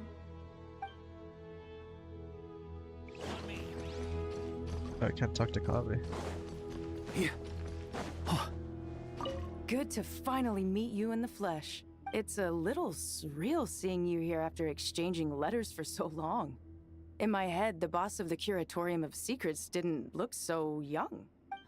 Sounds like you have some history then? Any budding mercenary group needs a steady supply of intel. They, in turn, can prove an exceptional source of the same. The Curatorium of Secrets is happy to cooperate with friends from all over the world. If you're interested, you'd be very welcome to join our network too, Miss Dia. Can't say no to a solid partnership, especially out here in the desert. Having intel can mean the difference between life and death. But cooperation's built on mutual trust, and there isn't much contact between the desert and Nodcry. So I'm guessing you reached out to Jet first, Miss Nefer? What's behind your interest in the desert? Nostalgia? Or is there someone you're looking to take care of? Let's put all our cards on the table first. Things will go more smoothly that way. I like your style, Flame Mane. Actually, I had this same discussion with Jet before we started working together. To be clear, I have no intention of using you for any ulterior motives. And I have no enemies in the desert as things stand now. Were that to change, I wouldn't drag outsiders into a conflict that doesn't concern them. There's no point in doing certain things if you don't do them yourself. Wouldn't you agree? Well said. Taking responsibility for one's own affairs is the way of the desert folk. Huh. It's like you're one of us. You sure that's a compliment? Absolutely. I'll take it. Perhaps we can discuss our cooperation in more detail now? Sure. I love working with no-nonsense people. And you certainly fit that description. I look forward to a fruitful partnership. As do I, my friends.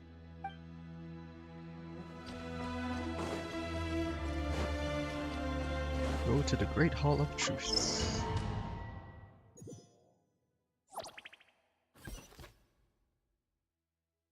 The whole gang pulling up. We got Jet's side profile. Wow. I hope everyone's ready. We'll be arriving at our destination very shortly.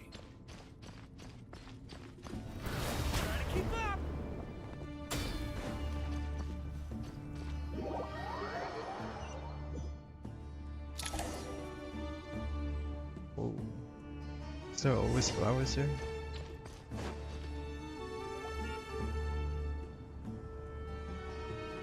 Why, we've not seen so many visitors ever, really. What is this place now, a tourist attraction? Ah, closer inspection reveals many familiar faces. To what do we dusty old fellows owe the honor? Surely you're not just here to chat. You surmise correctly. We are here to carry out a rather enormous project. Ho, enormous, you say? How large, then? Larger than the gaping void in our lives? Why, you've even put a smile on Goatee and Crocco's faces. All this activity is making for quite the special day. I know that laugh. Lilipar? What on earth are you doing here? Oh, this is hilarious. Turns out good things really do come to those who wait. As long as you stay alive long enough. When did you three get locked up in here? And still you act all high and mighty, putting on a show for the younglings. Truly hysterical. Why, you... Yes, I know. No need to shout. You're right, Lilipar. Goatee, Crocco, and I all have the same problem. But didn't King Deshret seal you away? How did you break free, and how did you get in here? Who knows? Perhaps you can ask my master one day, should you ever get the chance. Behold, the executioners of old. Some have turned into fragments residing in human bodies, and others are imprisoned eternally, leaving not a single shard behind. It's almost tragic, watching lowly prisoners like you act all self-important. Curiosity gnaws at you, doesn't it? Your interest in the outside world threatens to burst you at the seams. I'm starting to take a liking to this magic bottle lady. Time is of the essence. Let's get down to business. We come to you, O three ancient lords, to request your assistance on behalf of the Academia. If we can help you regain your freedom, then please consider lending us your aid. As for precisely what we need your help with, it's a long story. So, to demonstrate our sincerity, we are prepared to first resolve the problems that plague the three of you. All right, stop arguing, Crocco. And Goatee, don't you start. What's the harm in letting her speak? It's not worth getting so angry about. Forget about her. The three questions are the crucial thing here. But do you really have a way to answer them? You once answered the final question, Nefer, but the seal did not open. Unless, with the passage of time, you have found a new answer? You could say so. When you first asked me what determines truth and falsehood, my answer was a liar's soul. Liars are the best at seeing through the falsehoods of the world. But if you want them to tell you the truth, you have to reach their soul. I think that makes sense. I found it quite compelling myself, and I told Nefer so. Unfortunately, it brought us no closer to liberation. Well, that's simply because it was my answer, not the one King Deshret was looking for. Can you guess which answer Al-Ahmar wanted then? Time. And that's not only the answer to the final question, it's the answer to all three of them. All things wax and wane with the passage of time. Love and hate eventually fade into nothing. Current affairs are always fraught with conflict and controversy. Only time can distinguish between right and wrong. You once described King Deshret as a proud man. I'd say that the prouder someone is, the more inclined they are to believe that only time is qualified to be their judge. Time. Well. Indeed. Perhaps in building Aru, our king was in fact attempting to reverse time, to bring love and hate, right and wrong, the rise and fall of all things back to their point of origin.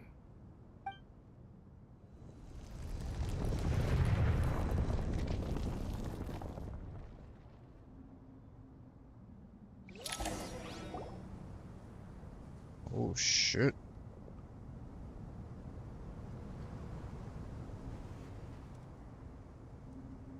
Look at these three. This is the most eventful day I have experienced in a long time. You have my sincere gratitude. Are those 3 of the 7 pillars? Turns out the statues were quite faithful to the source. You three seem to be in good spirits. Prison can help a person grow and learn to cherish what they have. Nevertheless, after everything you've done for me, I sincerely hope you never have to experience it for yourself. Hello, Nefer. It's good to see you, Thoth the Ibis King. Nice. Definitely puts my mind at ease, seeing you two getting along so well. Should we maybe introduce ourselves, or... Sure. I'm Sethos, the current leader of the Temple of Silence. This is General Mahamatra Sino, and this is the former Spantamad sage, Cyrus. But I'm guessing none of that means a whole lot to you.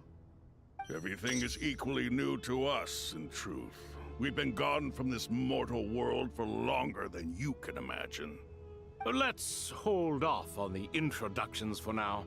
We can always ask Nefer about you later. It'll give me something to talk about with my chosen disciple. You're like a helpless parrot. Gods and people of yore are not necessarily welcome in today's world. Arnold and Brandon starting to go Self-awareness is one fucking of crazy when my they see finest these three. qualities. I thought I ought to share its fruits with you two. Is that so? Well, I think we'll take it in stride, just as we did with the 3 questions. Let's not forget, it was my persistence that won you both your freedom. Fair point. I have to applaud your persistence. And I must praise you for your wisdom. Now, state your wishes, young ones. I'm sorry? Why, your tremendous accomplishments deserve a reward, do they not? You must let us do something for you in return. General Mahamatra, what do you think? I won't beat around the bush. Sumeru is facing a crisis the likes of which have never been seen before. And we need your help. Sino and Nephis recount the various incidents. Okay. Every calamity throughout the ages has been connected to us in one way or another, whether we were its cause or consequence. Whatever is wrong with Irminsul, it severely affected the Dendro Archon. She fell into a coma, and is currently receiving treatment from the Dendro Dragon. The Dendro Dragon? I'm sorry, the Dendro Dragon is helping to heal the Dendro Archon? Not a pep, surely. Not vicious, cruel, a pep who possesses no virtues aside from her basic instincts. Ah, good heavens. Oh, I shudder to think what could have caused Lesser Lord Kusanali to suffer such a plight. Still, why would the Dendro Dragon lend you her aid? She has always held nothing but contempt for the Archons. I suppose she and Kusanali must have some history. You can help us make history too. Smooth talker. Well said, lad. Currently, no one can connect to Irminsul. We hope that by opening up Aru and making some modifications to it, we can use its technology to our advantage. Unfortunately, Aru is an imperfect creation. King Deshret never managed to realize his full vision before his death. Much remains to be done if it is to be pitted against Irminsul itself. Besides, I hear your reasons, but to give Aru up over such would be... The archaeological records clearly indicate that although Aru's construction took a long time, it was not beyond human means to achieve. Modern technology should solve the efficiency issues. We have no choice but to go all in on this. This is by no means a threat. But the only reason we helped you escape from Aru was to gain the necessary leverage to negotiate with you. You asked us to state our wishes, and we have. Each one of us here needs your help, as do all the thousands of people living in Sumeru. They need you, and they need Aru. What do we think, my fellow old fogies? Shall we lend our support or not? Since you ask so nicely, naturally. Naturally what? Are you for or against? I simply mean we shall do what comes naturally. You claim that you wish to open Aru. Know you then that the golden slumber created by King Deshret is preserved within? We do. We understand the risks involved. In all likelihood, the mortal world will never again be able to replicate King Deshret's work. Never will there be another chance to come so close to creating a utopia.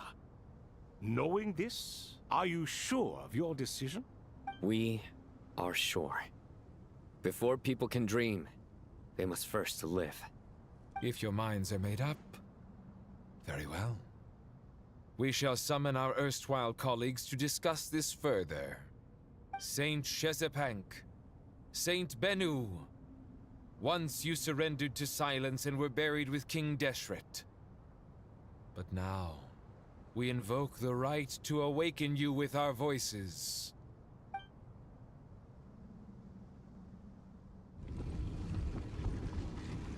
I can feel this strange sensation. The ground is trembling, as if answering the call of the Goat King. Saint Bennu, responding to your call. 3 kings detected. Initiating autonomous will. Saint Shezbank, responding to your call. 3 kings detected. Initiating autonomous will. Ah, Lord Herreshoff. What a long time it has been. I trust you are keeping well. Then your trust in my well-being has long outlived your physical body. You have always opened with that same phrase, in life, death, and now even beyond. Al-Akhmar is long gone. What is the reason for this meeting? You're awake? Good. We are voting on whether to give the people of present-day Sumeru access to Aru and permit them to perform technological renovations. You have the right to support or oppose the motion. Aru is the pride of Al-Akhmar. Opening Aru requires the unanimous consent of the 7 pillars. I hope you have a convincing reason to present to us. Sumeru is currently in the midst of a major calamity. Let us not forget that while Al-Akhmar was a stern ruler, he was also a teacher of wisdom. A god without his people shall cease to exist, and King Deshret's greatest wish was to provide protection for his people. Let us then honor our God King's wishes as we consider our decision. I do not mean to mock these proceedings, but what is the point of a unanimous vote when we know that the last of the 7 pillars, the Dendro Dragon Apep, will never communicate with us? This will no doubt surprise your mechanical mind, and I have no intention of trying to persuade you it is true. But a pep is, in fact, healing the Dendro Archon as we speak. Huh? Can someone attest to this? Do we have any proof? I ask the three kings. Can any of you vouch for the truth of this claim? Naturally, the Ibis King, Thoth. What? It was Thoth's disciples who revealed the truth to us. We need not debate its veracity. Simply let Thoth bear accountability. That way the rest of us may have a clear conscience. Perish, you diabolical fiend! I awakened our former colleagues for you, supported your opinion, and backed your decision. What sort of fiend would do that? I miss the days when Hermanubis was still around. At times like this, he would offer to take accountability. What are you trying to say? Is my word worth less to you than Hermanubis's? Hypocrite though you are, Lord Thoth, you are humorous in equal measure. How could we bear not to associate with a character such as you? I, Saint Shezpenk, approve the Goat King's proposal. Since King Deshret is no more, we shall receive no reprimand for acting beyond our remit. Nevertheless, I sincerely hope that those before us understand the significance of what they intend to do. Remember, the moment that Aru is liberated, the myriad souls residing within the Golden Slumber will return to the ley lines. And once the ley lines flow again, these souls shall in turn be received by Irminsul. To take this step is to bring the perfect afterlife created by our king to a permanent end. We understand that well, and we have decided to proceed regardless. Furthermore, the contemporary human perspective would contend that confining souls in this way is no act of benevolence. The deceased have a right to rest in peace. King Deshret's creation is clearly a place of rest and peace. It is just that many do not see it this way. But no matter. Saint Binu approves. Hermanubis' representative and the Dendro Dragon Apep made their choice ahead of time, while the Goat King, Ibis King, and Crocodile King have also granted permission to liberate Aru. By the grace of His Majesty, guided by his wisdom and will, let the gates of Aru be reopened.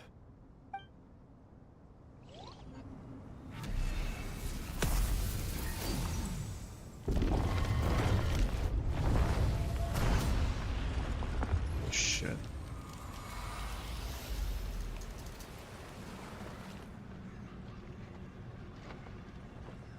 Is that Jet's father? Hey! Look at that! What's this? Are we under attack? No. Wait, it's... These look like souls. Silhouettes approach us from within the light, then pass through our bodies like wind through a veil. Here you are, through the sands of time. I see you. Father. Father, is it really you? It's Jet's father, Jibriel! That's right! He entered the Golden Slumber, didn't he? I smell blood and sand on you. You've grown, strong as a wild beast, and without shedding a tear. You have to leave, don't you? Please, just answer me this. What should I do for you? This meeting is a blessing from the gods. My soul, once imprisoned along with that of Semayu, is finally free. I am truly grateful for the chance to see you again. That the dead should meet the living is itself a miracle. One brief, precious moment is enough. Enough to set my heart at ease. Do not weep for me, Jet. I know you will accomplish many great things in your life. You will go further and climb higher than I ever did. All I ask is that you take good care of yourself.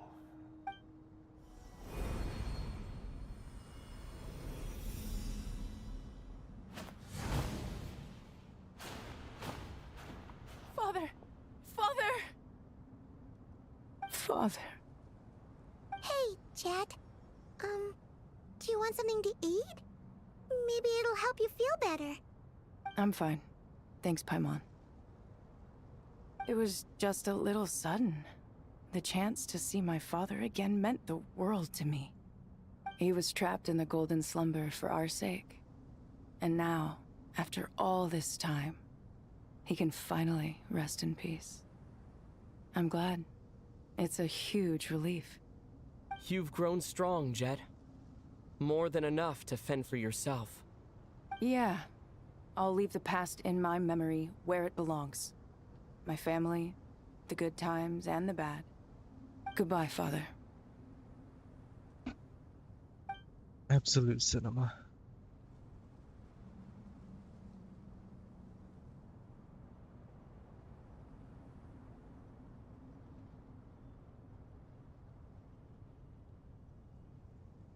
Ah, me, what a touching reunion that was.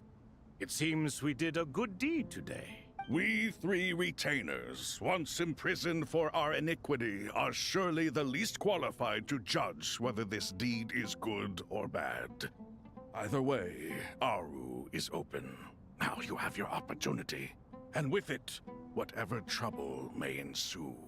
Although Aru was created by a god, human craftsmanship was nevertheless required to build the gate that connects it to this world.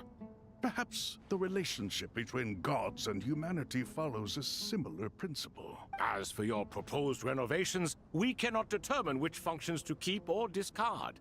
Proceed as you see fit, but please entrust the task to your most accomplished scholars, or Bennu will be most displeased. It matters not.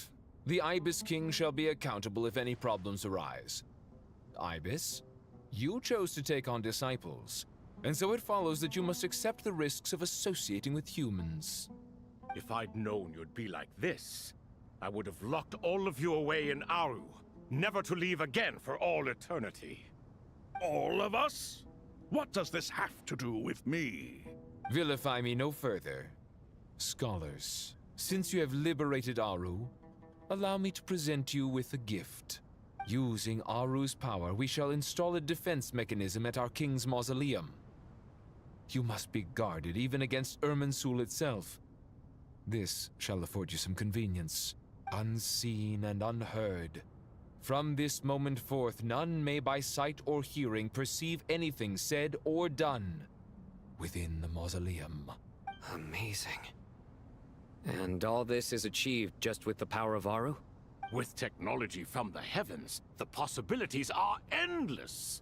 Just because King Deshret did not use it for this purpose does not mean that it cannot be done. So, marvel away. This is the reward you have earned. All right. Well, that resolves the issue of confidentiality.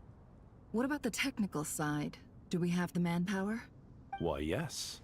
I've already contacted them. They'll be here soon. Oh, so that's Act 9. So Act 10 will happen in here too.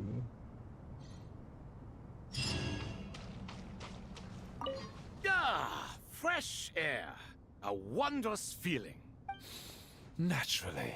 I have a sudden urge to stretch my legs. Can anyone recommend a suitable leisure activity? I might have had some recommendations for you were this the past. But here and now, for someone who has just left prison, there could be no greater joy than simply being outside of it at last. I could not agree more.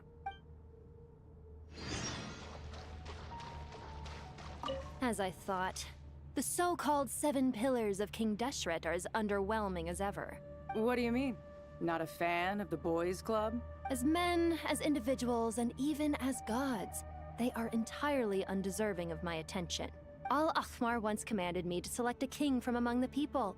So naturally my eyes will open only for one who is worthy. Ugh. Can we talk about something else? It all sounds pretty complicated, and I haven't read that many storybooks. You think this is a mere story? Well, many would also say that the journey you shared with your father is not but a tale. My life, your life, they are nothing but stories. Little girl, it appears that you really have grown. In the past, you would have flown into a blind rage at my words, but now you are unperturbed. Oh, it's nothing. I just feel like you're right.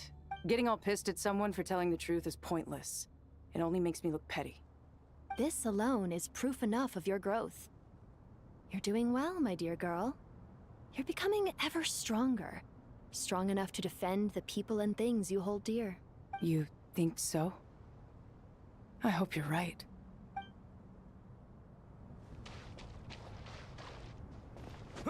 Anything else around here?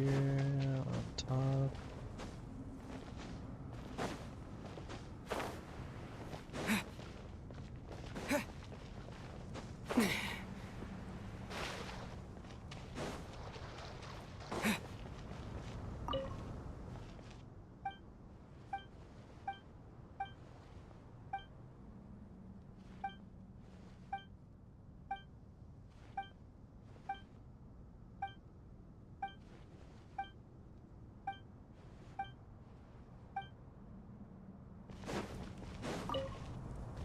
Do you hear that?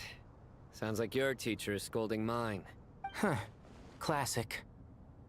Did you see her? She's a former Vahumana student who dropped out of the academia and went to Nodcry to work as an intel broker. There's more to her than meets the eye. How can you tell? Do the Matra have information on her? Some, but nothing telling. I'm basing it on the fact that she seems to be an expert liar. She can fool many with her words.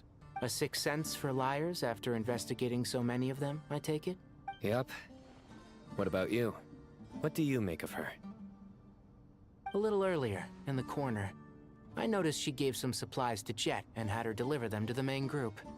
She's meticulous and highly observant. Besides, what was it you said? Making it to the top is no easy feat in any profession. Anyone who's at the top of their game has to have some sort of edge over others. It's true, but she's not the only one at the top of her game. I also am, and so are you. Sure, but what's to guarantee she won't overhear us talking about her? Don't worry, I have my methods. Sethos is distracting her. Ah, I see. And then when we go talk to her, she's gonna be like, so why are they two talking about me? You must be Sethos, the successor to the Temple of Silence. Hello. Yep, that's me. Nefer, right? That's what I heard the others calling you. Judging by your outfit, I'm guessing you come from the desert too? That's right. Started off in the desert, went to the rainforest, then went from there to Nodcry, where I work as an intel broker. Huh. Well, this is interesting. You don't seem to talk about yourself all that much. Yet here you are, volunteering your life story to me. However abridged. Maybe I'm looking to make some new friends. I like making friends too. I'm easier to talk to than Sino and a little more streetwise than Tainari. Which is why you came over this way, giving me the chance to strike up a conversation with you. Was I that obvious? I think you did fine. You were mindful of my attitude and hoped to lure me in through sentiment. Lure you in isn't exactly how I'd put it. I see it more as an invitation. An invitation to what? To put down your luggage. Lay down your burdens. To return to your homeland. And be truly welcome in the place you once felt so estranged from. You're a more interesting heir to Bamun than I was expecting. Since you're familiar with my grandfather, I'll assume you're aware of our situation. I'd like to make friends with you. And I think you'd be a great asset to us. Not to mention the power you and I both hold. Originally belonged to the same organization. Aha. There we go. Now we're getting somewhere. I think that's about it. So I think we're gonna continue with Act 10 now, of Myriad Paths, Flux and Dissolution. Slightly disappointed that the quest is not called Truth Amongst the Pages of Piranha, but Oh well. I think this is Nicole's thing. So we'll take a short break real quick.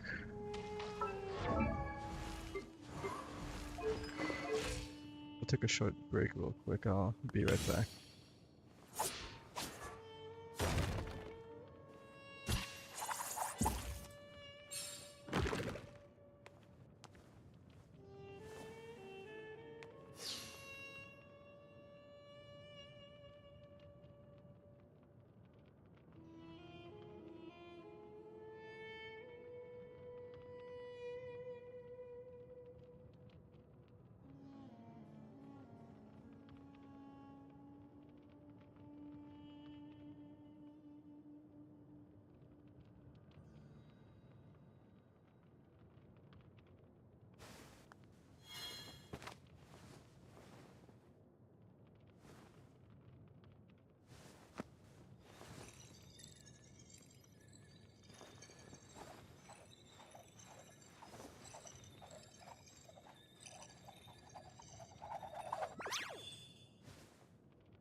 Gangarang, welcome back. Your boy is back. I got a little lunch.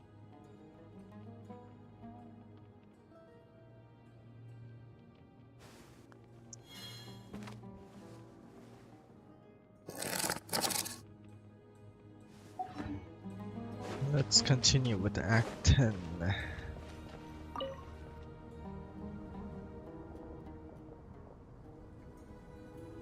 You must be the ones tasked by the Academia with renovating Aru? That's right. Good afternoon.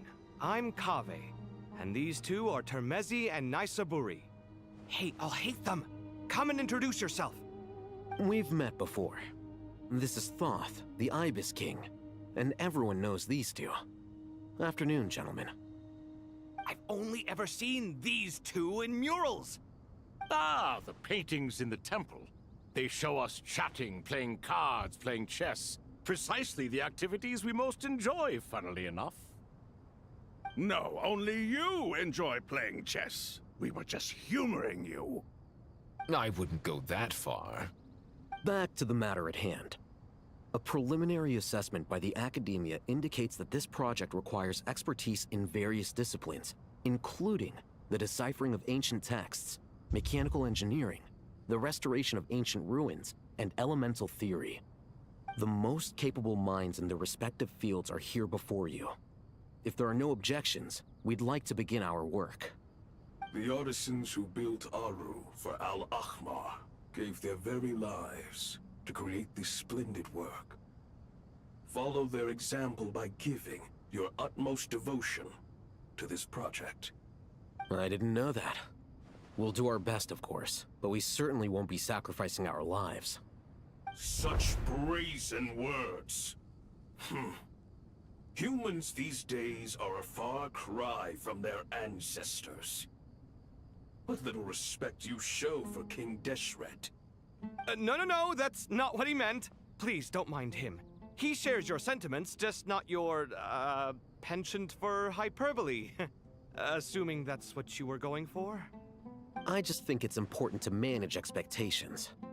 Forgive my lack of courtesy, but we simply can't sacrifice our lives to the gods on completion of the project like people in the legends of old. Here's a first draft of the project proposal for your perusal. Please let us know if you have any requests. Normally, I'd have made it look a lot more visually appealing, but we were really pressed for time on this occasion. I hope you'll forgive me if it's a little rough around the edges. Naturally.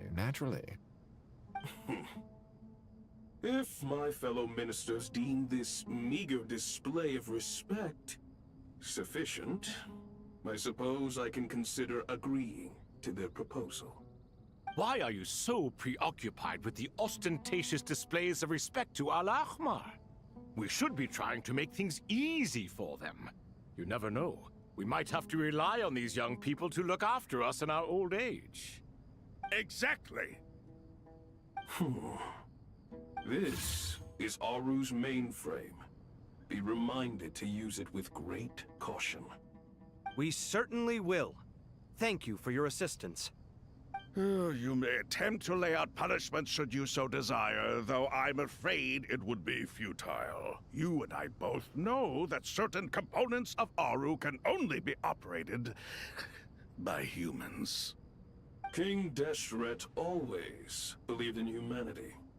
Still, the reason that Aru's modules are designed that way is not so much because he trusted them, but more because he was wary of you.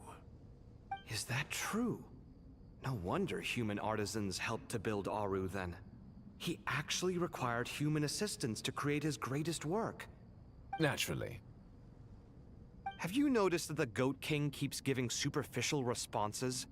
It's like he's just going through the motions and leaving the real debate to his colleagues. He understands the art of perfunctory speech. That's what earned him his position as the Minister of Ministers. It seems the rumors about King Deshret being a poor judge of character are baseless after all. Excuse me for being blunt, but it sounds suspiciously like you're putting yourself on a pedestal and mocking me. You're mistaken. And while there's nothing strictly wrong with making every Alright, conversation get a room, about you two. yourself, It's not exactly a positive tendency either. You? Whatever. I knew it'd be like this working with you. All right, let me past. I need to look at this console. It's your job to activate it after all. Let's begin. Everyone, please proceed with the external checks and preparations as per the procedures outlined in the engineering plan.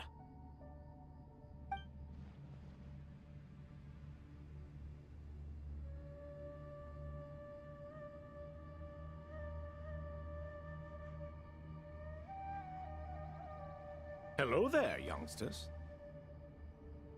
Whoa, the Ibis King came to life. What do you mean, came to life? I've been alive the whole time. You did say we could start our research, right? Are you having second thoughts now? I've reviewed the proposal. The work you're planning to carry out on this grand device is ambitious in its scope. You have ample confidence in your abilities, I take it? I wouldn't say I'm feeling hugely confident, but given how bad things are, I'd rather at least try something than sit around waiting to die. You are the top scholars of your day. I trust you are aware that there are countless links between Aru and the Akasha? Aru and the Akasha? But I thought the Akasha was the Academia's greatest technological accomplishment, created years ago by the Dendro Archon to help her people access knowledge. And you too? Do you not know either? You've read the instruction manual, right? You tell them. An instruction manual? The Akasha has an instruction manual? The Dendro Archon is a kind and thoughtful god indeed. It used to sit on a shelf in the corner at the House of Dana. Not the most popular read. If the manual is to be believed, Aru was in fact the original inspiration for the Akasha system. What? But there are so few records about Aru anywhere. And practically none of these scientific expeditions into the desert had anything to do with it. Ah, but this is something you could not possibly have known. You may have heard many stories about the desert, but what is the most important aspect of history? Consider this a quiz. Anyone from Vahumana present? Jesus Christ, bro. God damn.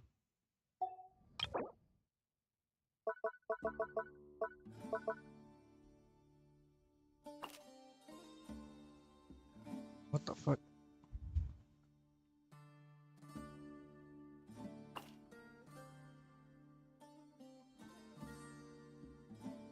Oh, the Torah.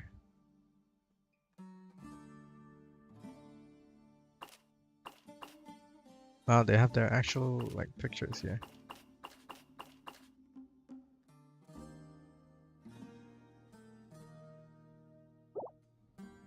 I'm from Vahumana.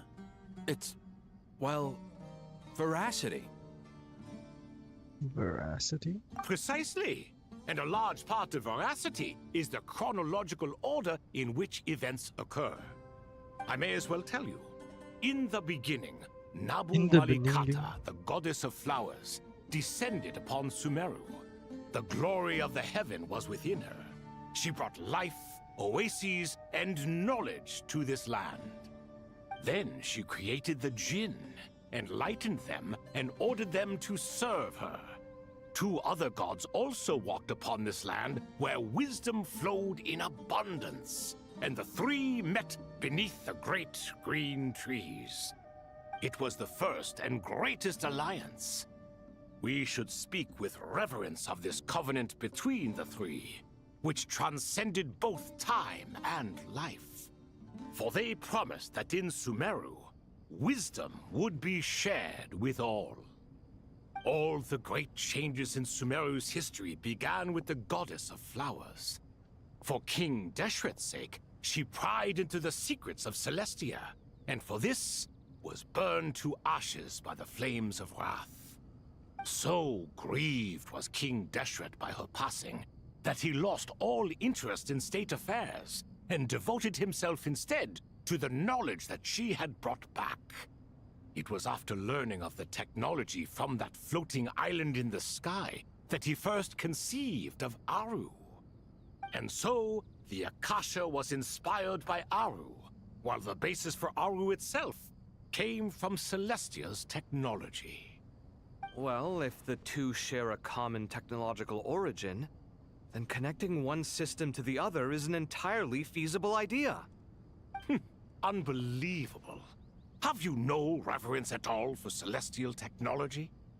No, I do, but there's no time for that. The schedule is too tight. Blame it on the deadline. Perhaps you could try coming up with our cutoff dates. You know what it's like having to turn around 5 different drafts in one day? I wouldn't wish it on my worst enemy. Yeah, also, Sir Ibis, King, you don't plan on getting directly involved at all, do you? Yes, well, you strike us more as having come to give a popular science lecture. Or, wait, does this count as more of a first-hand witness statement? Neither. Anyway, this sounds like far too much work for me. Still, if Aru is so powerful, why didn't King Deshret use it for more ambitious ends? Because it was never fully completed. King Deshret had grand plans, but he perished before they could come to fruition. In the beginning, his wish was to create something that could rival the very world itself.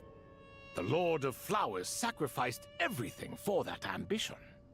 What he desired, she bestowed, and thus was knowledge brought into the world.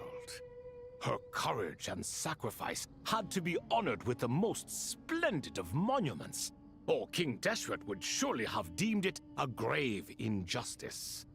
And that monument, built from knowledge and technology, etched with a sacrificial and courageous love, even in its unfinished form, it deserves to be treasured. At that time, King Deshret said the following to the Lord of Dendro. Since we share an eternal covenant, I shall never be your enemy. Hence, the fruit of wisdom from the heavens is not to be devoured. Remember, it is not that I lack the power to become the enemy of wisdom. Yet you and she have taught me much and shown me kindness. For this, I cherish you both. This is all good lore, but In holy the end, fuck, there's a lot of Aru was yapping. only God used damn. to store a portion of the souls. It was but a primitive form of the masterwork the king had envisaged.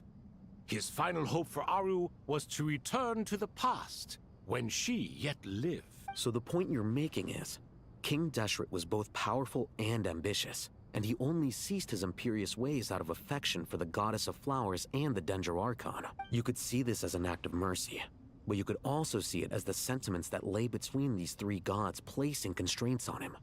This was, after all, the foundation of the alliance between them. This explains why Aru was both a prison and a monument, and why the answer to the 3 questions was time. You have to be careful who you get involved with, or you invite all manner of misfortune. This is as true for gods as it is for humans. Love is the same. It is both a prison and a monument. All right, let us pause the story here for now. Seeing as you've been so diligent, I'll offer a little help. Who's in charge again? Is it you two? Ah, yes, me and him. Now then, close your eyes.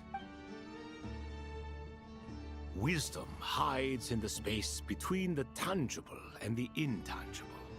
It is to convey the incommunicable through the simplest of mediums. By the power of King Deshret, I shall grant you a glimpse into the unseen secrets that lie at the threshold of existence. What the fuck is happening? Where did this come from? Is it a new mechanism? It looks more like some form of externalized information. You've rendered it visible? Just as the Akasha allows you to access a greater range of knowledge, the power of our king permits one to perceive ingenuities that do not belong to this world. This is no ordinary mechanism. It reflects the internal structure of Aru. Whether you choose to increase or decrease, keep or discard. Come, Use these to achieve the outcome you desire. Looks mechanical to me. Better let me handle it, just in case. But wait, how do I get up there? Turn around.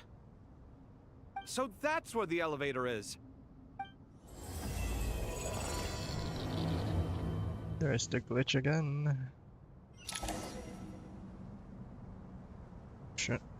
Okay.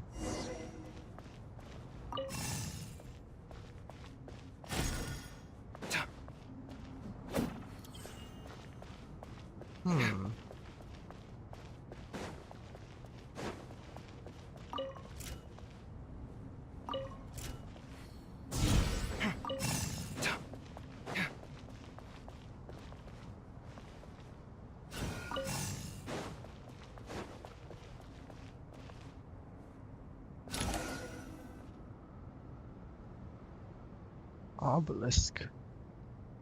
Obelisks were used to record important information in the ancient desert civilization. Hey, Alhaitham, there's some writing here I'll need you to decipher. I've sent it to your screen. Do you see it? Got it. It's a little blurry, but I should manage. Take a look and tell me what it says. Oh, and I'll send any other similar text directly to you from now on. Let's start with this one. It's a variant of an older script. Herein lie verses written for the Yellow Sands. Looks like cultural information from the age of King Deshret. If so, I suggest you delete it. Words thrown together merely for fun. I had no idea Aru kept a record of this. Well, as long as you're certain that this is strictly private information, that's fine. It is unimportant. All right, well, I guess I'll start now.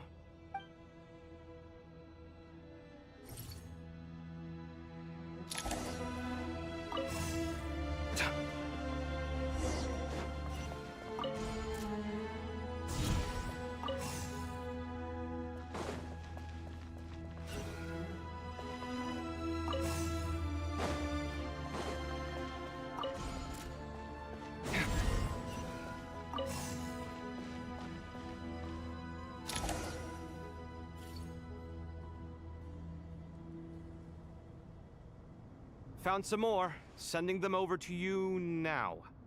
These are all reports about the Gurubad conflict. Can we delete them? I'd say so. Most of this information has already been archived anyway. What if there are details in there that Vahumana missed? What are we supposed to do if they come after us in the future? They'll just have to live with it. If we don't resolve these issues now, there won't even be an academia in the future, let alone a Vahumana Darshan. Yeah, you're right. Okay, done. There's some other similar monuments nearby. I'll check them out.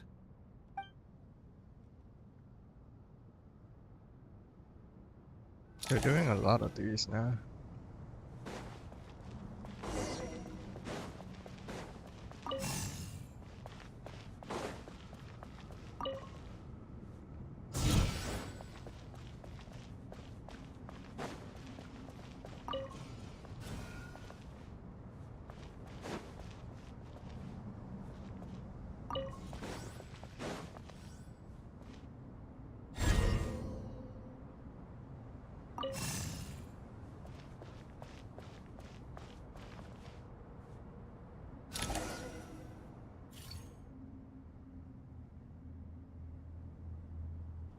Another monument. Hold on.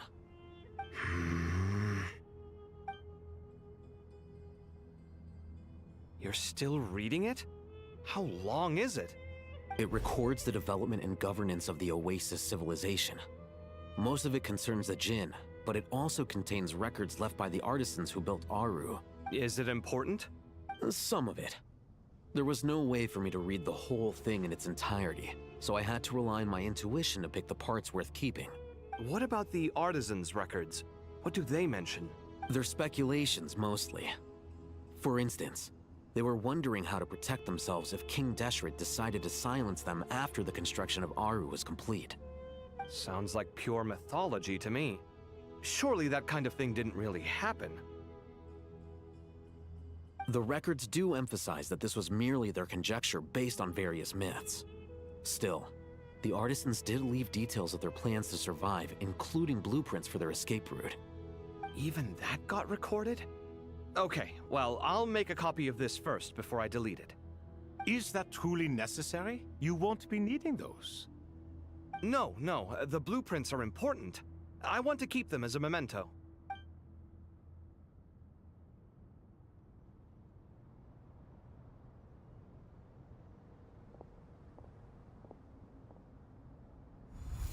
I think that should just about do it. It meets the requirements of the contingency plans, so we should be good. I gotta say, it's the strangest feeling, this cross between reality and the intangible.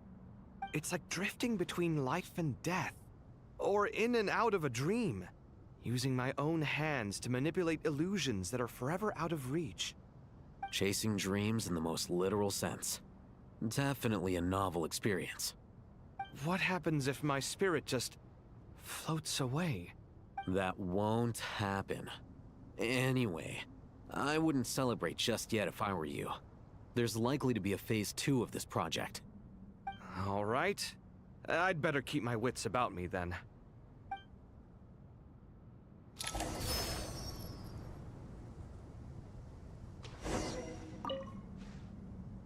I expected that the outside world no longer respected the ancient gods, but even so, I do find the tone of these youngsters to be dreadfully impolite. It should hardly come as a surprise to you. I remember you saying the same thing last time. I assumed that was just a one-off. I did not realize it was the norm. Don't you think that young lad's matter-of-fact tone sounds familiar? It bears a rather uncanny resemblance to you, Goatee. Surely a sign that he is a man of rare intelligence. The rest of them, though, much better. The blonde-haired one, for instance. So sincere. That's the kind of kid I can respect. Oh, really? Well, what about your disciple, Nefer? She's about the furthest from sincerity that a person can get. And now you hit the crux of the issue. Thoth is spouting lies again. He cares nothing for sincerity. He likes Nefer simply because her personality is just like his. Thus, in giving his approval to Nefer, Thoth is simply validating himself. The rest is but smoke and mirrors. You have some nerve saying that. There really is no helping you two. Shut up, chess rookie. What nonsense is this? How dare you tell me to shut up? How can you engage in such banal chitter-chatter at a time like this? Aru has been opened. The glory and splendor of a bygone age is about to sweep over the earth like a flood. And you're here squabbling like petulant children. All three of you are insufferable. King Deshret was merciful, indeed, giving you a chance to be released from prison. I say, you should have been locked up for good. Ah, but Bennu, look on the bright side. Had they not been released, we would not have been awoken. Oh. You've been here this whole time. You should be scolding them along with me. I miss Hermanubis. It's not a real reunion without him here. And now you're avoiding the topic and talking to yourself. Why King Deshret designed your personality like this, I will never understand. Isn't this simply proof that our king supports my free will? Oh, look at those two rust buckets. Suddenly, you two do not seem so bad after all. Here. If being stuck together for thousands of years fosters no friendship, I cannot say what would. Naturally.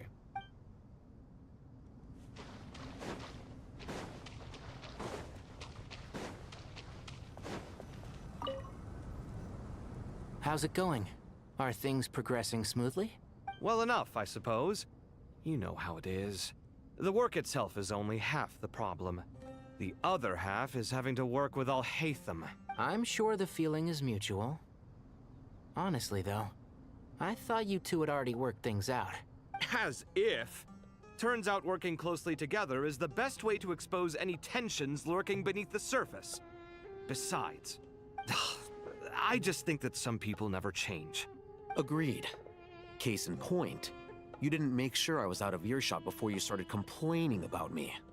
Old habits die hard. Actually, this is for your own good. Maybe if you spend a little more time listening to what other people have to say, you might actually realize that you're the problem. Naivete is another old habit of yours. I had assumed that you both volunteered for this project, like us forest rangers. But now I'm getting the sense that wasn't the case. Definitely not. We were assigned to it by Lesser Lord Kusanali and Nephis. As much as I'd love to be doing normal work for normal clients, these Titan projects are all that's on offer right now. Though I'm sure they wouldn't be roping us in if they had any better options. Just goes to show how short-staffed the academia really is.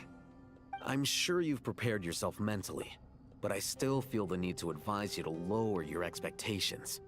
It might make the process of working together a little less intolerable. I know! Same to you! But if you already understood that, you should also know not to say the quiet part out loud. Why don't you come help me with my forest patrols? Might help you avoid any further disagreements. Good suggestion, but unfortunately, differences of opinion will always exist. Changing the nature of the work won't get rid of them. For once, I actually agree. There is zero chance of us ever resolving our differences. Zero! But even so, the work must be done. Care for some coffee? I'm glad to see you making progress. Don't act so smug! It'd be nice if you made some too. I feel like even I've made some progress today. In the past, I never would have dared to try and mediate a conflict between you two while you're both right there in front of me. Apologizing probably makes it sound like I'm in the wrong, but I'm sorry. I was just kidding. Truth be told, I don't have any work to do at the moment, so I'm just here to kill some time. How's Kale? She's studying with Nicole. I'm not sure how she's getting along, but she seems to be in good spirits at least. I wouldn't worry. Angelic affairs are probably above your pay grade anyway. I know what you mean, but Sino and I are still a little concerned for her. He said he'd go keep Kale company after he's finished training the mercenaries. I'm planning to join them myself shortly. Kale will be okay. Have faith in her. Even we can see how much more confident and outgoing she's become in these past few years. Thanks to you and Sino being there for her and providing guidance every step of the way, she can finally stand on her own 2 feet. On her own 2 feet. Does it feel bittersweet? Watching the younger generation grow up and move on? No, not yet, at least. I was just thinking, I wish there was more I could do for everyone. She'll be fine. Yeah, she will. Just try to relax.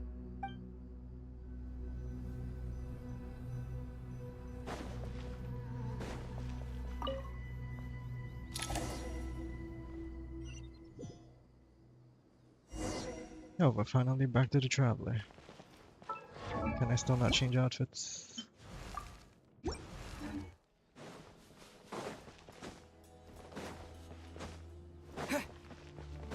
But I guess canonically they're still wearing their old outfits, but in-game they're just showing the new outfits.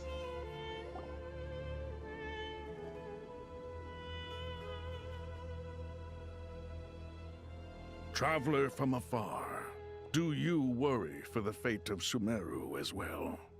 Whoa! It's Sobek the Crocodile King! Greetings, Crocodile King. Please be at ease. I'm just here to chat with you about Lesser Lord Kusanali. Sounds like you really care about her. Yes, although to be exact, it is a mixture of both concern and curiosity that I feel. Speaking of Nihida, Paimon was wondering how she's doing. Wait a moment.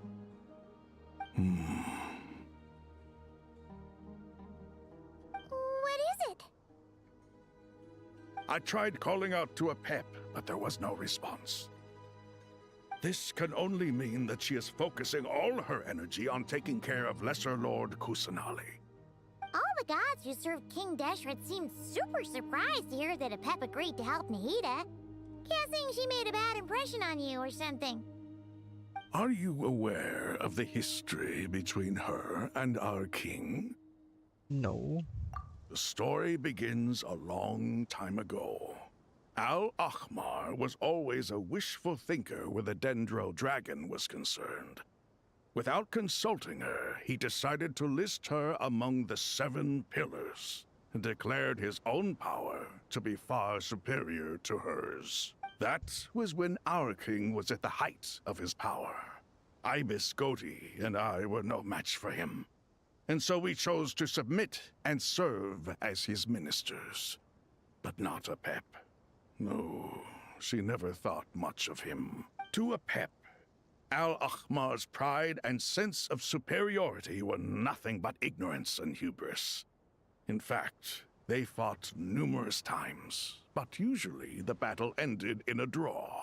In the end, King Deshret coveted the power of Celestia, only to end up corrupted by knowledge. His final act was to trick the dragon into swallowing him whole, leaving her to bear the torment of his sins. The Dendro dragon stands for the glory of a bygone era. She hated Al-Ahmar and what he represented. All the gods, all the power they wielded. And so, her willingness to help the Dendro Archon through this crisis comes as a great surprise indeed. It makes one wonder whether, perhaps, the Dendro Archon assisted her in the past. Yep, Nahida did her a huge favor. You tell Sobek about how Nahida helped to free Apep from her suffering. So Lesser Lord Kusanali put an end to the Dendro Dragon's many long years of torment. As much as she loathes the 7, Apep knows kindness when she sees it. No wonder she was willing to make an exception. Yeah, that's the sense we got from dealing with her too. She is not incapable of coexisting with other living things. Rather, she actively chooses to avoid coexistence. And this despite the fact that she symbolizes life itself. How ironic. All of this being said, I wouldn't expect too much from her if I were you. Nothing will change her hatred towards humanity and gods. We'll keep that in mind. Anyway, how much longer do you think Nahida needs to stay with Apep? Maybe we should go and pick her up. For all we know, the Fatui might still be in the desert. Just to be on the safe side, why don't we grab anyone who isn't busy right now and go look for her? I'm alright, Paimon. Huh? Was that Nahida's voice? It seems the treatment was effective. Since when do my deeds require your evaluation?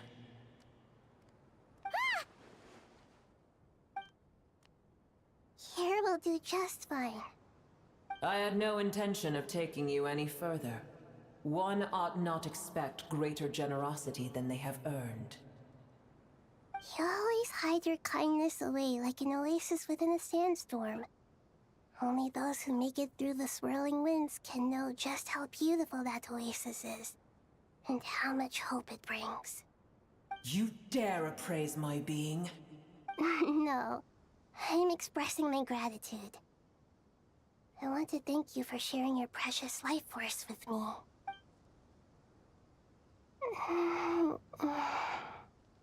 Awake already? You are more resilient than I thought. Pep. I feel much better. Thank you. Gods and their gratitude mean little to me. I would rather you give me your assurance that the situation with Irminsul and Sumeru's ley lines will be competently managed.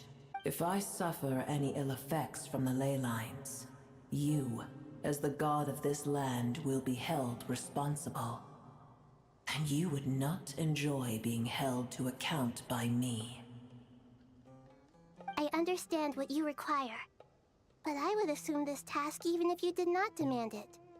Sumeru is my responsibility. I must resume my duties as soon as possible. A farcical notion.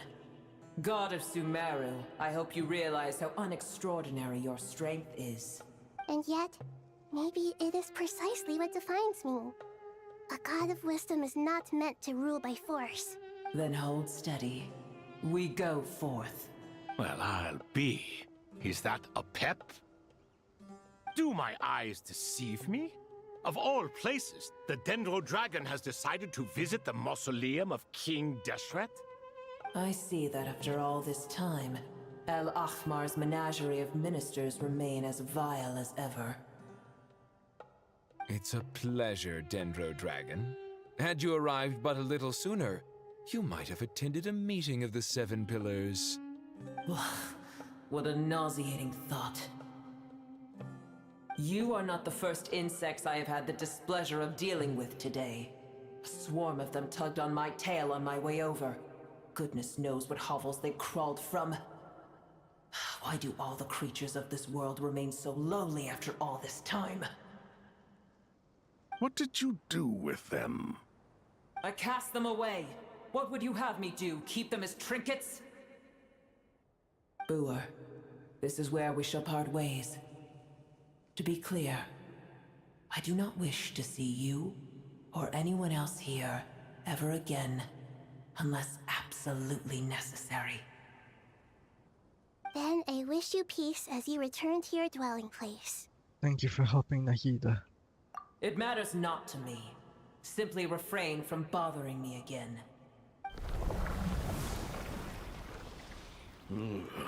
A force to be reckoned with. At times like this, I feel glad that she has no interest in any of this. Hold on, just hold on, okay? We're almost there. Sorush and a bunch of Aranara.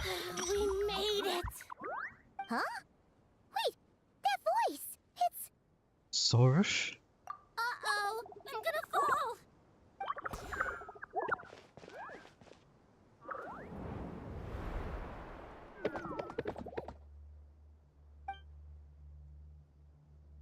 I've got you. Well, that's a relief. A pair of safe hands indeed. The Dendro Archon's familiars. They are the last thing I expected to see here. Huh? Wait, what are the Aranara doing here? Don't you guys hate the desert? Obviously I was worried about the Dendro Archon. I've been supporting them with my Pari powers the whole way here. Oh, they seem pretty nervous. Is it because there are too many people around? Not just people. It's all these non-human beings, too. It's hard on them. I can't believe you made such a long and dangerous journey just for my sake. I appreciate your support so much. Thank you all. I'll have to ask everyone to wait while I help our new arrival settle in. Once I'm done, I'll gather everyone to discuss our next steps. Traveler, Paimon, shall we find a place for our friends to stay? Sure. Awesome! Let's go! Well, first I have some questions. You answer Nahida's questions, bringing her up to speed on everything that has happened. Okay, I think that covers everything. Thank you. We can get going now. Whoa. Whoa, they all follow me. Whoa.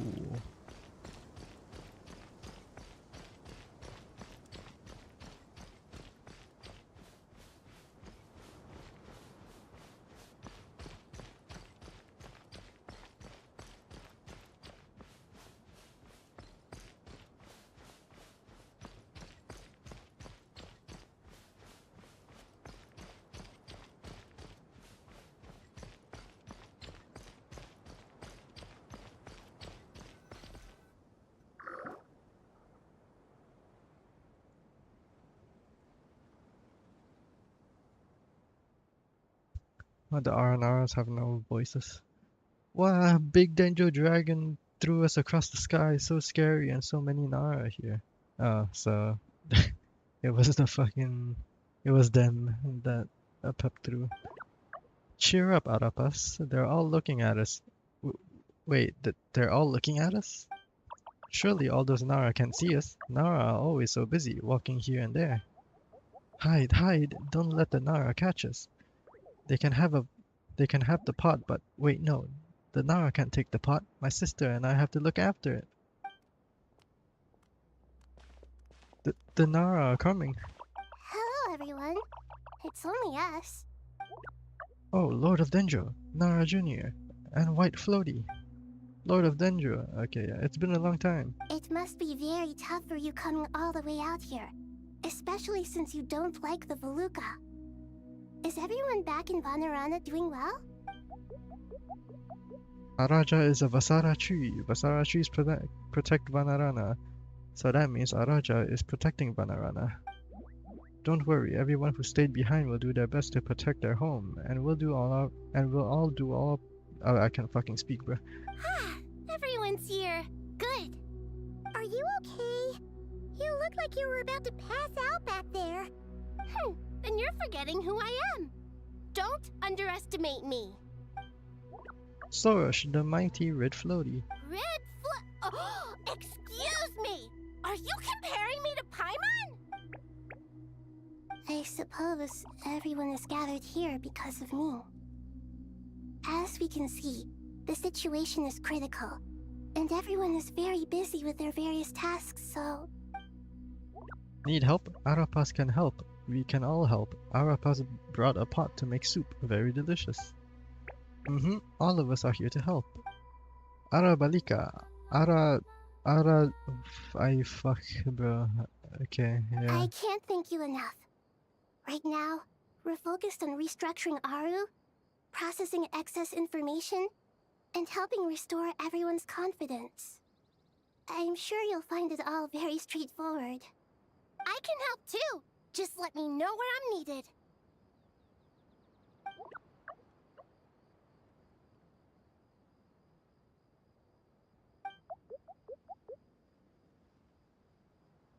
Lord of Dendro, Arabalika has something important to tell you.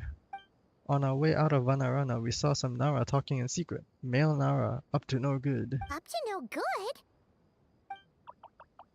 Yes, 2 Nara sneaking around at Caravan Rebat. That definitely sounds suspicious.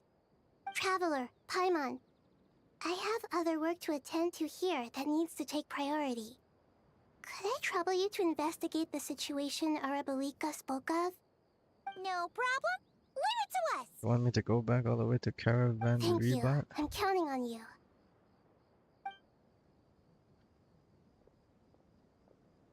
There's one other thing.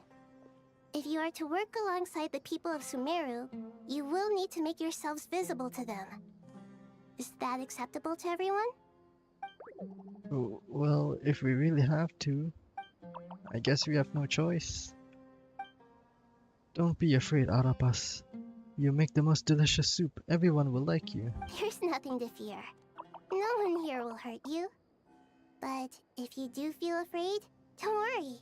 Just call my name and I'll be there. Okay. Very well. Now, I shall bestow a small blessing upon you all. Whenever people see you and interact with you, from the moment their gaze meets yours, they will experience the most beautiful of dreams. Nahida gently raises her hand. You don't know what she did, but you feel a wonderful presence, like something out of a lovely dream indeed. Sunlight trickling through the branches, glistening like gold leaf. The trees chanting softly in the breeze as the flowing water plays a symphony. Your heart swells up like a balloon as it fills with happiness. There are many terrible things yet to be resolved, but in this moment all you feel is peace, friendship, and love as you stand side by side with dozens of other creatures together in the forest. The people around you turn their heads and scan their surroundings. They hear it too. Ancient voices speak from the forest, soothing everyone's hearts. Do not fear. Do not be afraid. Do not be overcome by the storm. Do not fear. We will face it together. This too shall pass.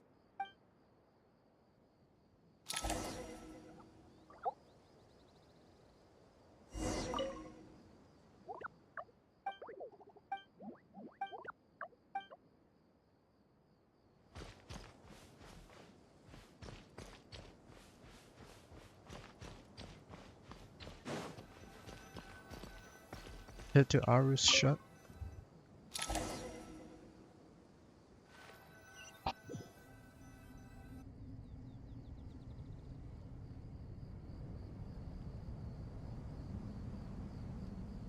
Ah, everyone's here. Wonderful. Dendro Archon, you're back. Are you recovering all right? You mustn't push yourself too hard. I'm doing very well. Thank you for your concern. The scholars update Nahida on the process of Aru's renovation. I see. Using the power of Aru to reboot the Akasha and gain access to Irminsul. It's a sound plan, although I regret to be the bearer of bad news. But with the state that Irminsul is currently in, it's impossible to access via traditional means. Even the Akasha won't change that. Alas, we had feared this may be the case. What about non-traditional means? Non-traditional means? Are you saying... Desperate times call for new measures.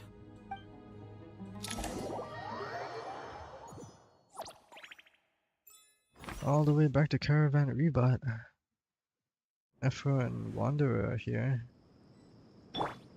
Behold!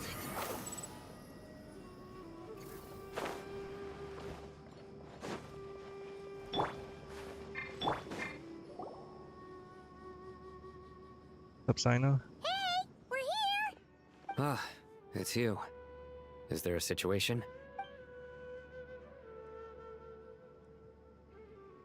The Aranara have good intuition when it comes to people. In other words, there may well be a traitor among us. Among us. Given everything that's going on, I'd be more surprised if there wasn't. Miss Nefer, as a professional intelligence broker, I trust you have a solution? Not one that I'm willing to volunteer. What's in it for me? Let's say I'll treat this as a pilot project aimed at expanding your intelligence operations. Whatever business you're in, an avenue to demonstrate your abilities could never hurt. I like the sound of that. Glad we're on the same page. Given that you rarely set Nefer foot in sounds Sumeru, good now. I don't know what the practically fuck no one at happened Caravan Rebot in knows who you Act are. 9. I take it you've read the files on everyone in the area? Yes. I also skimmed the list of evacuees, and am more or less up to date on where everyone stands. Any initial suspects?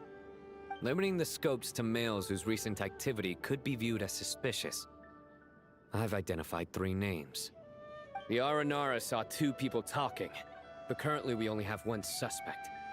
The other person was probably just a messenger, and in all likelihood has already left Caravan Rebot. Everyone is heading for the desert per the evacuation order. Anyone willing to turn back at this stage is almost certainly with the Fatui. There's no way it was a spur-of-the-moment decision to act at a time like this. This spy must have been planted long ago. We need to smoke him out from wherever he's hiding. Sounds like you have the beginnings of a plan. Sino and Nefer quickly exchange intel and narrow down the relevant information. I see. Your suspicions are well-founded. I'd be watching him too if I were you. So far, we still lack solid evidence that he's been bribed. He hasn't made any recent purchases that would indicate he came into some cash. Then let's get closer to him to confirm before we make our move. I can handle it. I'm not based in Sumeru, so barely anyone at Caravan Rebot knows who I am. And you're certain you've never encountered this person in Nodcry? I'm certain. Besides, it's extremely rare for me to have had any direct contact with Sumeru mercenaries besides Jet. There's no way he could have seen my face before. Sino, stay out of sight and wait for my signal. If he raises any red flags, I'll bring him toward the main road. Understood. I'll take it from there. Excellent. Well, it's a pleasure working with you.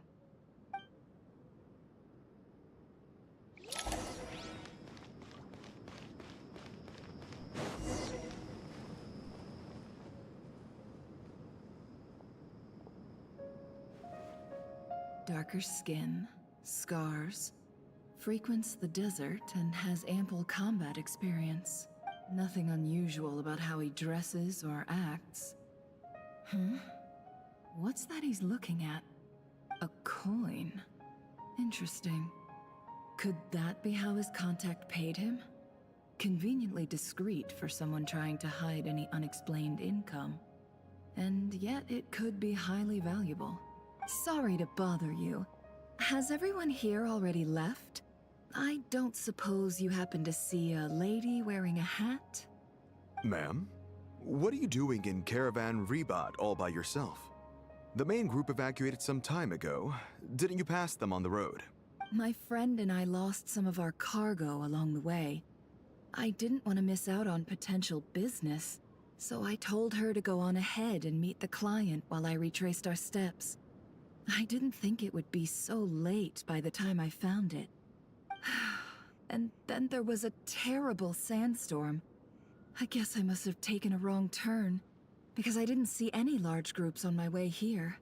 Forgive me for asking, but just to be on the safe side, could you describe this friend of yours? Sure. She has blonde hair, and she was wearing a hat and a white dress. You'd definitely know if you'd seen her. Yes, I think that does ring a bell. Ah, my apologies. During this exceptional time, the Corps of 30 are under orders to be extra cautious when dealing with unknown people, whoever they might be. I understand. Well, sir, is there anything else you need to know? If not, I'd better try and catch up with them. Hey, wait! They left a good while ago now. You'll never catch up with them on your own. Why don't I give you a ride? I'm here to collect the last few people anyway. We have plenty of carts, so one more won't be a problem. That would be amazing. Traveling with a group will be much safer. I'll have to pay you for your trouble. Hey, let's not worry about the money for now. Wait here a moment. Once I'm done packing up, I'll take you to join the rest of the group. All right, thanks. Let me know if you need a hand carrying anything. No need for that. I'm strong enough for both of us. Okay. Well, I wish there was some way I could repay you. Damn. Guess it's my lucky day, running into someone who knows what they're doing here. You might have just saved my life, you know? You're not wrong there. I mean, what kind of cargo is so important that it's worth risking your life to get back? I hope for your sake that it's priceless. Actually, I suppose I can tell you, since you've been such a big help. But be sure to keep it to yourself, or we could both be in big trouble. Oh, really? Sounds mysterious. We're in the antiques business. You understand? Some of our goods aren't acquired through the most legitimate means. We have to be very discreet when we're selling them. That's why I had to go looking for the missing cargo alone. Ah, no wonder. Well, ma'am, in that case, it turns out that maybe there is something you could do for me. I'm all ears. But to be clear, our commission isn't cheap. Think carefully before you ask. We don't want to ruin our relationship before we even hit the road. I'm sure that won't be a problem. My issue is, I have something that's a little difficult to sell on as well. Take a look at this. The mercenary reveals the old coin in his hand. Thanks to her dealings, Anarcry never has seen plenty of antiques in her time and recognizes it as a very rare high-value item. The ancient coin used to pay off the mercenary is made of pure gold. At first glance, it's hard to discern its country of origin. If sold to an astute collector, there's a grammar mistake over there, it would fetch a very high price. Pure gold? That's quite something. How'd you come across it? Dig it out of some ancient tomb? If you look hard enough, there are many treasures to be found in the mausoleum of King Deshret. It has no distinct Snezhnayan markings. That'll be why he's going with that story. And he clearly doesn't want to arouse suspicion, so he's on the lookout for an opportunity to make a quiet trade. Surely you have an existing business partner. Won't they take it off your hands? I hope I won't be attracting the wrath of my competitors by helping you sell this. The shop I used to work with is having cash flow issues at the moment after losing some money. I'm under enough pressure as it is without having to deal with them. On the off chance anything went wrong, I'd never get my money back. I understand. Gold is the last thing that traders with cash flow problems want to see. Well, in that case, I think we can work something out. As it happens, I'm just about done packing. Shall we make a move? Sure. Let's walk and talk. This evacuation was a huge operation. They needed a few people to stay behind and tie up loose ends. And I ended up being one of them. You're lucky you ran into us in time. I certainly am. I don't know how this happened. One thing led to another, and look how it ended up. I just hope our client doesn't get spooked and cancel their order. Fingers crossed. But either way, life goes on, and we all have to make a living somehow.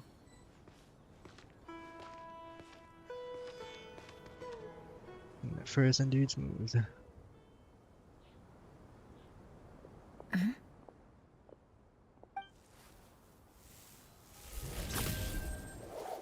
Hands where I can see them. General Mahamatra! No, wait! What are you doing? This is the coin? Good. Sadly, you won't have the chance to spend it. Nicely done. Looks like Sumeru's Matra are a well-oiled machine nowadays. Unmarked gold coins are quite difficult to trace. Thanks to you, we have secured the evidence. Here's what's gonna happen. Sino nods to the group, then turns and leaves with the suspect. Before long, he returns with the intel he got out of the suspect. Southeast from here, leeward side of the hill. That's where he's meeting his contact. Great work. Candace tells me your interrogation skills are highly effective. Hers are quickly catching up. She's improved a lot in recent years. Looks like it's over to you for the next step. Because I'm quickest on my feet? Because you know how to trail a target. Plus, it'll be easier to monitor their activity from the air. Fine. I'll be quick. One more thing. The Traveler just brought a message from the Dendro Archon. Once you're done with this, we're to meet up at the mausoleum of King Deshret. Got it. Will do. Are you sure you'll be okay on your own? Gee, I don't know. Maybe you should come with me. Okay. Then Paimon's coming with you. Really? You do know this is a stealth operation, right? Meaning, you have to be quiet? Paimon, are you sure about this? Well, Paimon at least wants to give it a shot. Like everyone says, if you never try, you'll never know. Besides, being the best guide into that has to count for something. This should be a piece of cake. Fine. Join me if you want. But be warned. If anything goes wrong, I'll have to gag you and shove you into a bush. No need! Paimon will be super careful. Promise! I'm sure some people Good. would like to be Then gagged what by are we waiting Wanderer. for? Wait, what? Who said Let's that? go. So this is a Paimon solo operation with Wanderer? The fuck?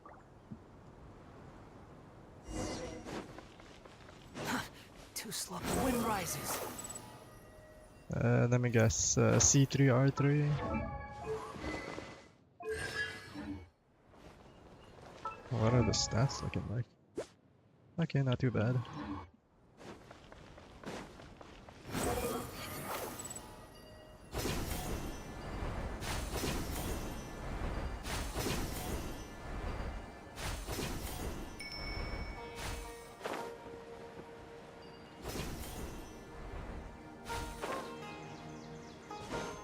Squall and Fury.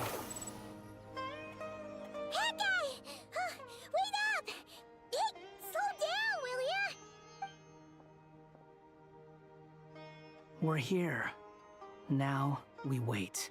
Okay, yeah, cool. Cool. What's on your mind, Paimon? Huh? Oh, nothing? I thought all you cared about besides being a guide was food and sleep. Why the sudden urge to go on a dangerous mission? What's that supposed to mean? Paimon's been on plenty of dangerous missions before. But never on your own. You hardly ever leave the Traveler's side. Just saying. I'm kind of at loose ends right now. So if you did want to share, I suppose I'd have to listen. If not, suit yourself. Makes no difference to me. Hat guy? Do you think Paimon is useless? What? Where's that coming from? When we were in Notcry, Paimon suddenly realized something. Even though Paimon's with the Traveler every single day, whenever we face real danger, she can't do anything to help. Paimon doesn't get like this very often. It took you 5.5 years to realize The that? Traveler got kidnapped that time. What if he never came back? What would Paimon do then? And the more Paimon thought about it, the more useless she felt. But Paimon doesn't want to be a burden. Paimon wants to be a friend who's actually useful. Does that make any sense? You know, that feeling of just being completely useless and... Oh. Paimon probably sounds so ridiculous right now. You asked the right person. Boy, do I know that feeling. Oh, Hat guy. I'm not gonna try and encourage you. What I will say is this. When you start doubting yourself, you have two choices. Give up or change. You have to make the decision to move forward. Otherwise, no amount of consultation from other people is gonna help you. So ask yourself, what do you want? To get stronger? To learn more? Whatever it is, go do it. You won't have any regrets if you can at least say that you tried. It's a little bit of an error right here. It said no amount of consolation, but he said consultation. You have to make the decision to move forward. Otherwise, no amount of consultation from other people is gonna help you. I guess technically the meaning still goes across. Alright. Something's not right. Shouldn't they be here by now? Paimon, is it just me? Or is it a little too quiet around here? Should Paimon take a look? We'll give it another hour. If nothing happens, we head back. Okay.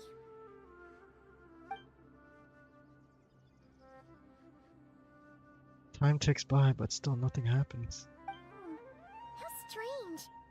We've been here for ages. Where the heck are they? Have we been stood up? What is it?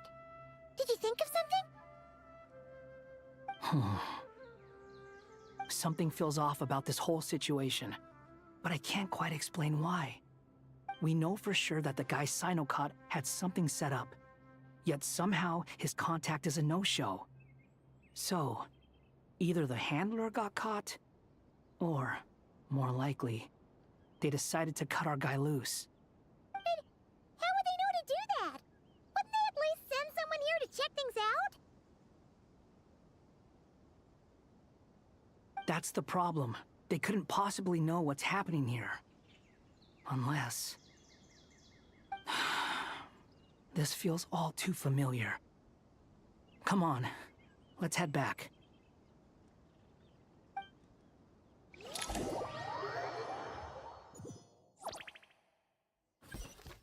Mausoleum.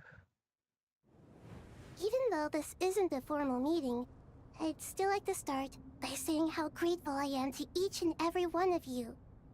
Thank you all for coming here and standing by our side. Shesipank and Bennu are currently assisting the scholars with the maintenance of Aru. Please forgive their absence. As for Hermanubis, may he rest in peace. We remember him with great fondness. There have been times when I imagined what it might be like to meet you all. Now that it's really happening, I feel quite emotional. Time has taken many things away, but that which remains is all the more resilient. I must say, there is one thing that rather surprises me. You appear to be in good spirits, Lesser Lord Kusanali. But even so, I can sense that the life force given to you by the Dendral Dragon has far from fully resolved the problem of your vitality. Oh no! So even a Pep's power didn't work? Don't worry, Paimon. It worked very well indeed. The issue is how closely I am tied to Irminsul. Until the problem with VII is resolved, there is no way I can fully recover. Sumeru has undergone tremendous changes during your absence. When gods pass away, inevitably, people's faith in them grows weaker. You must have sensed it already. Your power is not what it once was. Regrettably, this is true. I too have grown weaker due to the effects of Irminsul. Right now, we're all in quite a sorry state. Then what do you suggest? We take all the help we can get. Sumeru is our shared home. You and I, gods and humans alike. We must unite all our strength in this moment. Though Al-Ahmar is no longer with us, the alliance between the three gods remains in force. Regardless, as subjects of our king, we have a responsibility to support Sumeru through this catastrophe. Not to mention that it was the people of Sumeru who released us from this prison of Aru. Times have changed, and the people of today possess greater wisdom than those of the past. You really know how to give a rousing speech, Goti. Now then, let us learn more about your plan. The brightest minds of the Sumeru Academia are busy opening and renovating Aru. They claim it has something to do with Irminsul? Correct. Irminsul has existed in Teyvat since the very beginning. But during the Age of the Dragons, it did not possess the significance it holds today. After the heavenly principles arrived, the power of the Light Realm was divided into elemental energy, and Irminsul was refashioned as a device that records and preserves all information. Since then, everything in this world has been inextricably linked to it. As the Dendro Archon, I have a duty to protect Irminsul. To Sumeru, it is both a national treasure and undeniably a major threat. Teyvat has seen many upheavals in the last few years. The most recent of these was a major crisis in Notcry, which forced Sumeru to be even more vigilant than usual. I made sure to monitor all the pathways through which an outsider could potentially transmit themselves into Irminsul. But despite my efforts, a major problem still arose within. I still believe that someone has actively invaded Irminsul. But rather than taking any of the pathways I referred to, the intruder chose instead to utilize the most direct route, and the only one that cannot be protected against, by entering Irminsul through death. I see what you mean. You cannot simply stop all deceased souls from returning to the ley lines because of a potential invasion that could occur at any time. That's right. As important as it is to guard against external threats, I couldn't allow myself to stop the souls of the departed from finding peace. Please, understand how difficult this predicament was for the Dendro Archon. Defense has never been an easy task. After Irminsul was invaded, my authority was quickly restricted.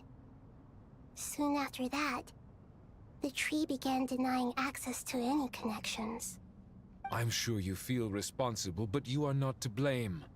No one can predict The every Torah possible entered disaster. Irminsul by dying. There will always be trials and tribulations for the world to endure. But the people of Sumeru should not have to endure this.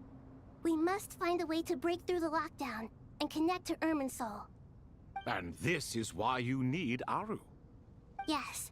The only thing in Sumeru capable of rivaling Irminsul in terms of overall function and performance is Al-Ahmar's legacy, Aru.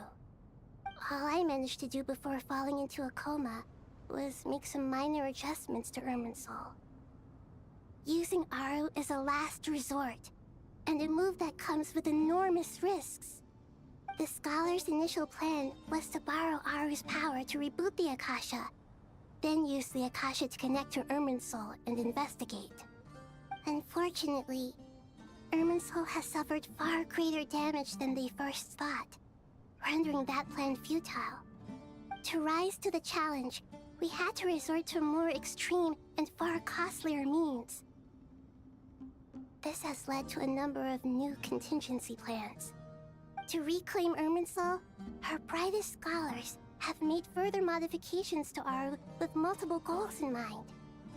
I thank you all for giving them your blessing in this endeavor. Human wisdom has clearly improved over the millennia. You have not only our support, but that of the Jinn, the Aranara, and the Pari. Together, we will do everything in our power to save Irminsul. By the way, when you spoke earlier of an intruder, it almost sounded as if you knew who you were dealing with and what they were capable of. Well, since you ask.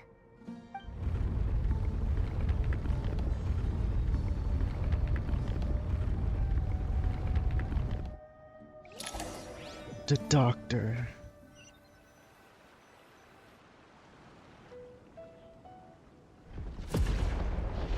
Oh shit.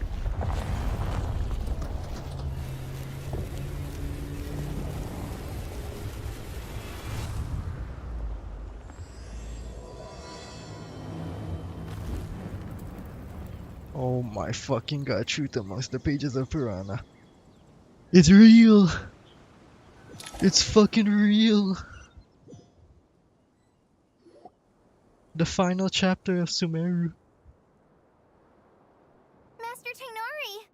What is that? Is this Irminsul? How did this happen? What's going on inside? Luckily, we managed to evacuate everyone. What in the world was that? That was terrifying! Nahida, so this is the catastrophe she's been fighting against all this time? Oh my. I understand now, Dendro Archon. You make yourself quite clear indeed. Not once over the millennia has Irminsul been so terribly afflicted as this. Please continue, Dendro Archon. Irminsul's root system is what comprises the ley lines. In the past, it has always been hidden away, going unseen by the general populace. But now, an evil intruder is making it reveal itself. Also, where the fuck did Nicole It has come from? become a tree of unbridled greed. A clear sign that a deranged experiment has advanced to a new stage. Blasphemy. From where I stand, an experiment in the name of blasphemy sounds rather improper. But if we are to honor Dottores' will, this is what we must do. The birth of this tree proves to me beyond doubt that this incident is connected to him. But to explain the situation in full, there is someone I need to tell you about. In the most concise and precise language possible, Nahida explains what she knows about the second of the Fatui Harbingers, the Doctor. His true name is Zandik, and his crimes are beyond all reckoning. Zandik. So it was him. I saw him in the desert once. A man of supreme arrogance. So this is where it has taken him. But didn't Dottore die and not cry? How is he still able to do all this? He must still have loyal followers amongst the Fatui. Even so, I'm still unclear as to how he has been able to wield such a profound influence over Irminsul. I can confirm that Fatui forces have arrived in Sumeru City. Furthermore, Irminsul seems to be undergoing some kind of mutation. Evil branches are beginning to grow. Things that do not belong to this world are slowly but surely materializing. Sorry, I couldn't think of any other word to describe it. They don't seem to be fully formed physical entities yet, after all, but they are gradually becoming real. A baleful tree, climbing up into the heavens. Speaking of Dottore, I have some information on that front as well. Wanderer recounts how he and Paimon went to the meeting spot, only to find no one waiting for them. I didn't think it was wise to state this out in the open. But my theory is, the mole wasn't cut off after he was caught. They wrote him off from the beginning. You mean the Fatui never intended to follow through with him? Then why plant a mole at all? It's hardly a conventional strategy, and the rationale behind it is pretty twisted. But as it happens, I know someone who works exactly this way. And when it comes down to it, his goals are very simple. He just wants to confuse people, so they can't figure out what he's up to. He's been a collaborator of Dottores from the outset. That fact alone confirms that Dottore is involved with this somehow. Some people gasp upon hearing this name, while others fall silent. Clearly, there is more going on here than anyone realized. Nahida proceeds to summon all relevant parties for a lengthy and in-depth meeting. Nahida gives a detailed explanation of the enemy and the potential scale of the crisis. After further intel provided by Nicole and Nefer, a plan is formulated and everyone prepares to get to work.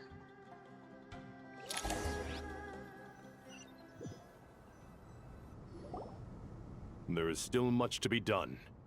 Everyone, please remember Oh, our core Candace is strategy.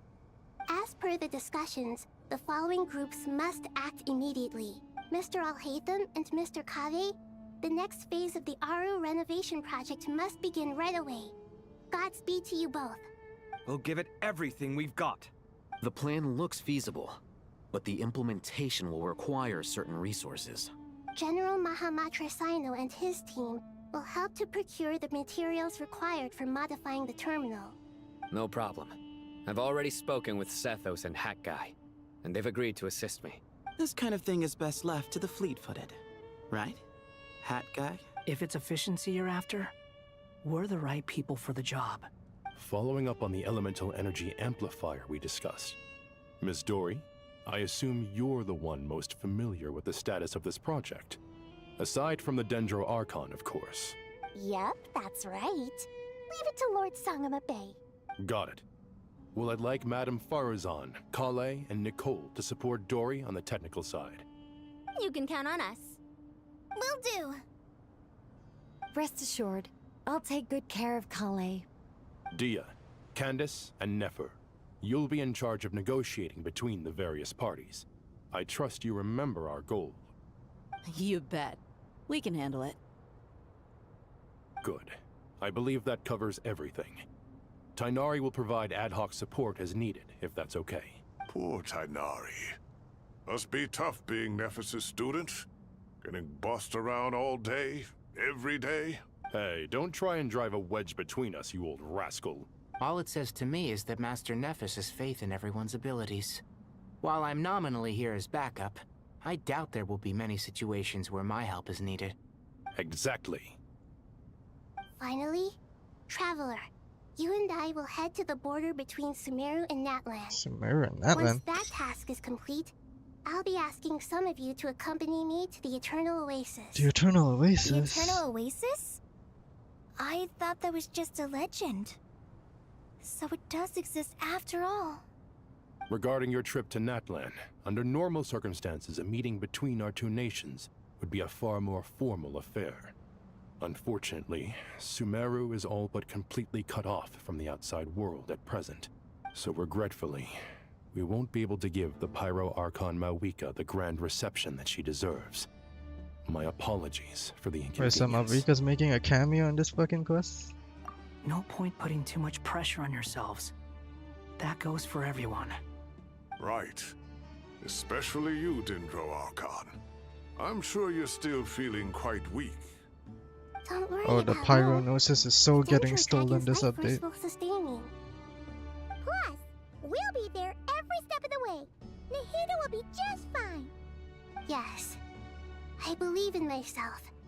And I believe in every one of you. The entire fucking Sumeru cast is here, bro. Going. The entire Sumeru cast plus extra is here. And also, since Act 9 up until now, we still haven't gotten a single pre-rendered cutscene. Any cutscenes we've gotten were all in-engine. To what extent we can implement the final plan depends on how successfully the Akasha can be modified and configured. And to make sure the configuration works, Aru will also need some further optimization. Yeah, no surprises there. Once we roll this out, any Sumeru citizens who already have Akasha terminals can simply continue to use their existing devices. This still leaves us with a significant equipment shortage, though. Many groups of people were never issued Akasha terminals, including mercenaries, the desert folk, and many others. We'll need a supply of rare materials for the renovation of Aru and the production of new terminals. Right now, the best place to source these locally is from the primal constructs within King Deshret's mausoleum. Time is not on our side here. It's gonna be a race against the clock. The Aru merge and renovation project will have to be carried out by you two. Everything's riding on this, so failure is not an option. Best of luck to you both. As discussed, General Mahamatra Sino and Mr. Hat Guy will source the required materials. Mr. Sethos is quite familiar with the layout of King Deshret's mausoleum. With him accompanying them, things should go quite smoothly. I have every confidence. In the meantime, we may as well take a breather. Makes sense. There's not much we can do until the materials arrive. Get information and stay close. What is this, boot camp?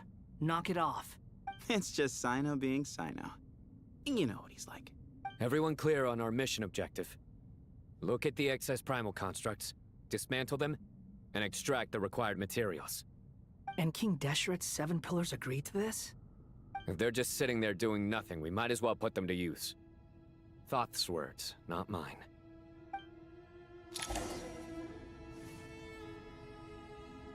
Holy team.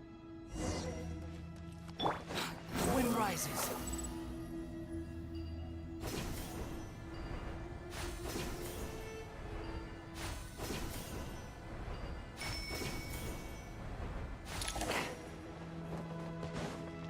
Squall and fury.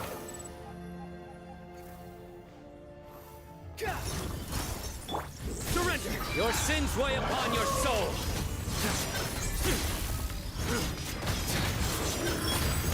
Wow, I got fucking cancelled. Excuse me? To Al-Akbar!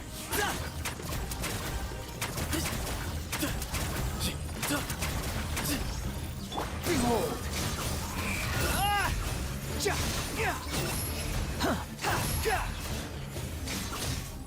Right.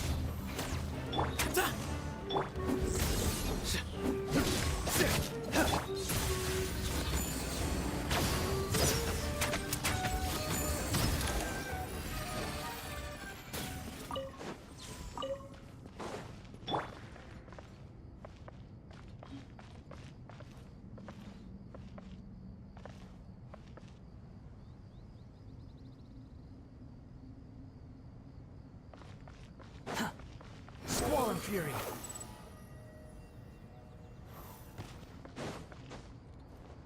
Quit following me. Where you heading? Futile! Judgment is upon you!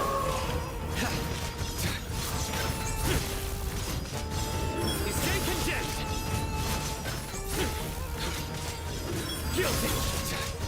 Give some space. Behind you!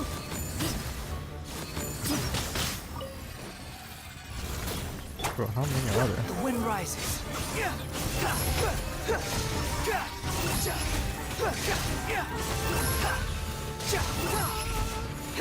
You dare to gaze upon me?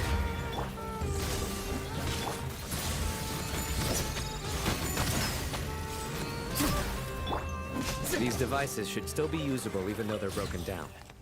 Let's take them back for the others to review.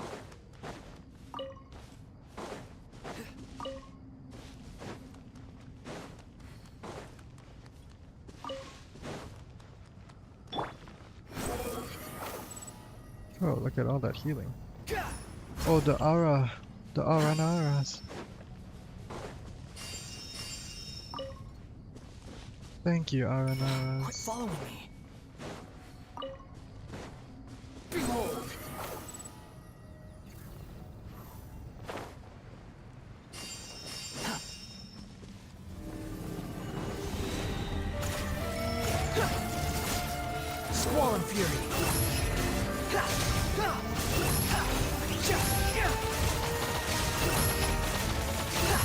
Search for it. Surrender! Your sins weigh upon your soul! Your penance is due! You stay condemned! Swing ahead! Move or be moved!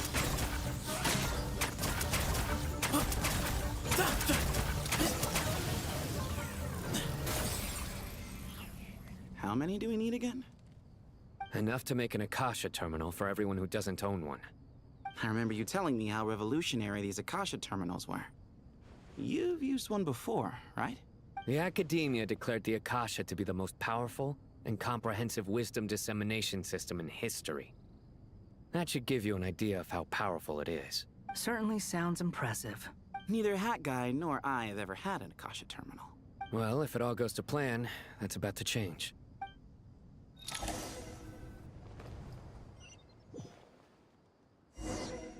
Ugh, I'm playing as Dory.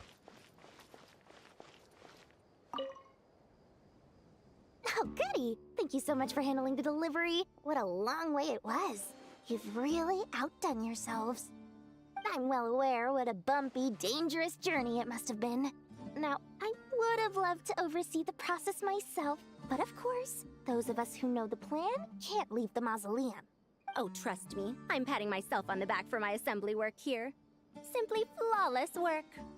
But will you really be needing all of this? According to our plan, yes, this is the quantity required. I have no complaints about the quality either. Only the price.